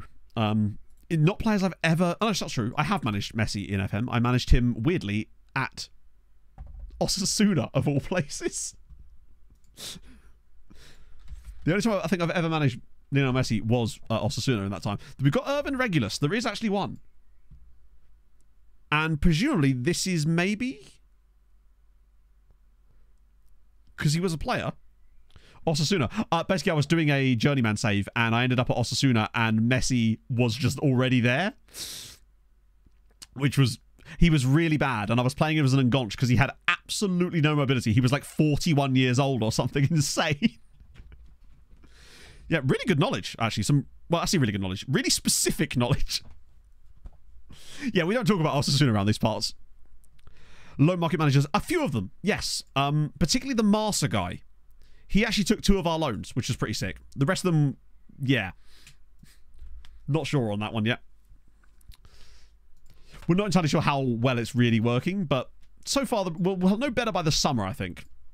You've never signed Messi? Of course I've never signed Messi. I've never had a reason to, mostly, right? I only managed him because he was already at the club at the time. Anything new? Oh, there is. That's apparent. Do you know what? Fuck it. Actually, there's 3 guys here. Ghanaian and Northland. Yeah, so this is where all the the Right to Dream guys go. This would be their latest crop of... Oh, he could be quite good, actually. You're battling relegation and play the whole server on camera. Oh, that was Wesker. My least effective video series idea of all time. Total Control with Wesker. That was a disaster. In fairness, it was the worst possible time of year to be starting a new kind of content save anyway. Highest rep managers in Malta. Oh yeah, we can do that, I think. Danger Zone 2. You mean Red Zone? Gah, so bad you can't even remember the name. Useless.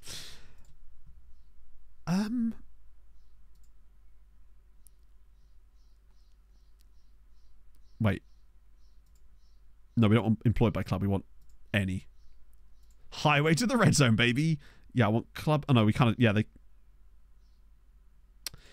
The thing is, I don't think we can find them... I don't think based in appears here. Oh, wait, no, it does. Never mind. There we go, based in Malta. So highest rep. Sorry, this is from using Slugs' filter earlier. I'll just use assistant managers. Oh, that's their rating. Wait. Just add world rep. Is that a thing you can have in here? It must be, right? Yeah, there it is. So the highest reputation manager in Malta that isn't me is Jake O'Brien, who was a player at Sweetie and now retired and became a manager. The one that's actually managing is this guy, Mahakur Diouf, who is the Slima manager. African Adventure. It is on the Straight Red Card. It's on my second channel. The VODs are all in there. I wasn't doing recap videos at that point, so there isn't any recaps for African Adventure. We've only ever done recaps for Building a Nation. I'm actually not sure how that's going to work with OTI. One for the die card. I mean, I enjoyed it, too. I put a lot of work into that. But it's always tough to know what's going to work, and what, particularly at the moment, right? I'm just working through my big list of ideas now, just kind of, not so much not caring about what happens, but what you want is to be on the other side of fear. It's sort of maybe kind of scared to make videos. Sounds kind of stupid, but that's what it's been like over the last few months. That's why the production has dropped in terms of quantity over the last few months. That and that horrendous depressive spell I had for like 4 months. That'll really do. Depression's a hell of a drug, chat, let me tell you. Messi. Now, I suspect he's just straight up retired. Could I interest you in Lionel Rossi? But there he is. He actually finished off at Miami, of course. 1 cap short of 200 for Argentina. Just give him 1. Just 1 more cap. Silly. God, I hate that. I feel uncomfortable seeing that he only got 199 caps for his country. Bet Ronaldo got 200. Bet he's still doing sit-ups right now. 203. See? There you go. Ronaldo could never. He looks so surprised in that picture. Yeah, just give him a late substitution. Anything like that. Check for new... Yeah, I think the recaps will be more of a, like, just like a recap of each season of the same. Like, I suppose it's kind of what this is. It's just like, we have to structure it slightly differently. They'd be probably a bit shorter because we wouldn't be talking about the loan file. And we wouldn't be signing, like, 80 players every window. Or would we? Watch Liverpool win 4-0 now and knock Inter out and immediately penetrate their plot armor. 2 times a season? Absolutely not. That would be really bad. That would just be like, oh Christ, not this. The Ice Hockey Asian Cup. I've seen some of the insane scorelines, like that team that forfeit after the first period, but it was 17-0. Yeah, no, recaps twice a season would be pointless. At that point, I might as well just be doing it as a Let's Play on YouTube. Basically. Oh, they haven't played yet. Right. 57-0. That's insane. So, Benfica with a victory. Silencing Newton takes 0 games. Yeah. Up to those shows, you can clickbait offers and movie clubs. Yeah, absolutely. Play as you can, 1 winner. See how far you can push the game until it explodes. I mean, I'm kind of already doing that. In some ways. How big is our squad these days? It was getting... It was over 300. It was like 307, wasn't it? This is where the game just crashes out on me. 327 players. It's a good amount. Yeah, literally. He's going to complain about the lack of match time when we literally haven't had any matches to play. Mid-season club move. But that would just be in part of the video, wouldn't it? Generally speaking. SYC to YouTube. Here we go. Yeah, I'm just going to start streaming there too, chat. Oh, I want to get that number negative, man. I feel like end of next season it might be doable. Maybe. Considering I'm, like, extending contracts of all the guys out on loan. Okay. Youth intake. What are we saying? I reckon best player 3-star, and it's the goalkeeper. For transfers as well. I don't know. I want to know if it's 128 for goals. I reckon... I know, I'm going to go real bad. 3.5... No, 3 stars because of how it's been today. I will not be accepting the request. You can stay on the transfer list, bud. Come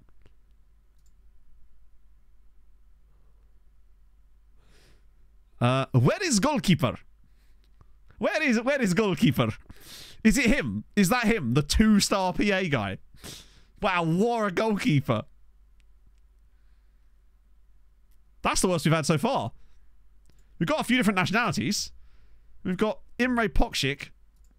Good. More like Pokshit. Janar. Okay. And then Adama Tape Kwame. How did you get in our youth intake? We've got loads of affiliate clubs. None of them are in the Ivory Coast. We have no connection to the Ivory Coast. Other than, I guess, geographical proximity. Not really. That's even bad by our standards. Christ. And then no other fun nationalities either. Some Borgs. Fucking sleep apnea machine here. He just knows Henry.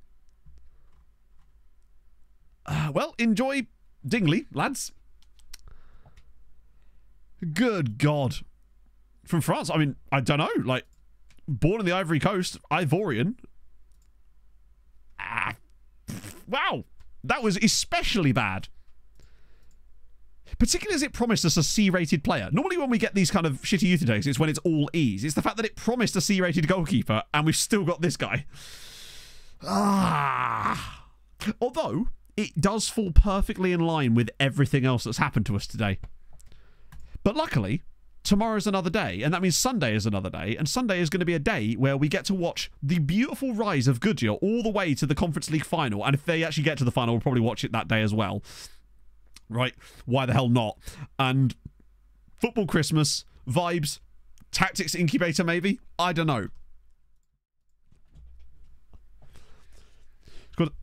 Over 1% of the population is professional footballers. There you go. You wouldn't be able to go out your house, have a little stroll around without seeing at least a couple of them just out on the street. That's the theory, right?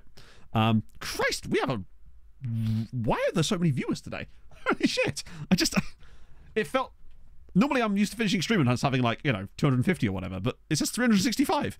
What's going on? Just like, I like watching that guy get angry today. Oh, dude, who are we rate? Oh, we've got to do Gav. Actually, wait, is Amy streaming today? Or, because I actually thought she was quite decent. Not today, it would appear. Anyway, we're going to rate Gav. Mystery loves company. Maybe so, maybe so. But thank you, chat. I do appreciate that. Maybe it's just the... She is streaming. Oh. Oh, shit, she is. Oh, we'll raid Amy next time. My apologies. I've committed to Gav now. And there's nothing wrong with that. So, thank you for joining me today, chat. I'm sorry that it didn't quite go the way we were hoping it would do, but that is the trials and tribulations of Football Manager, I suppose. We have fun either way. Yeah, I will see you guys on Sundat for all the good stuff with Goodyear. We'll have a bloody lovely day because it's a Sunday. We'll all be vibing. The weather will be delicious. It's going to be good. I'll see you guys soon. Thank you for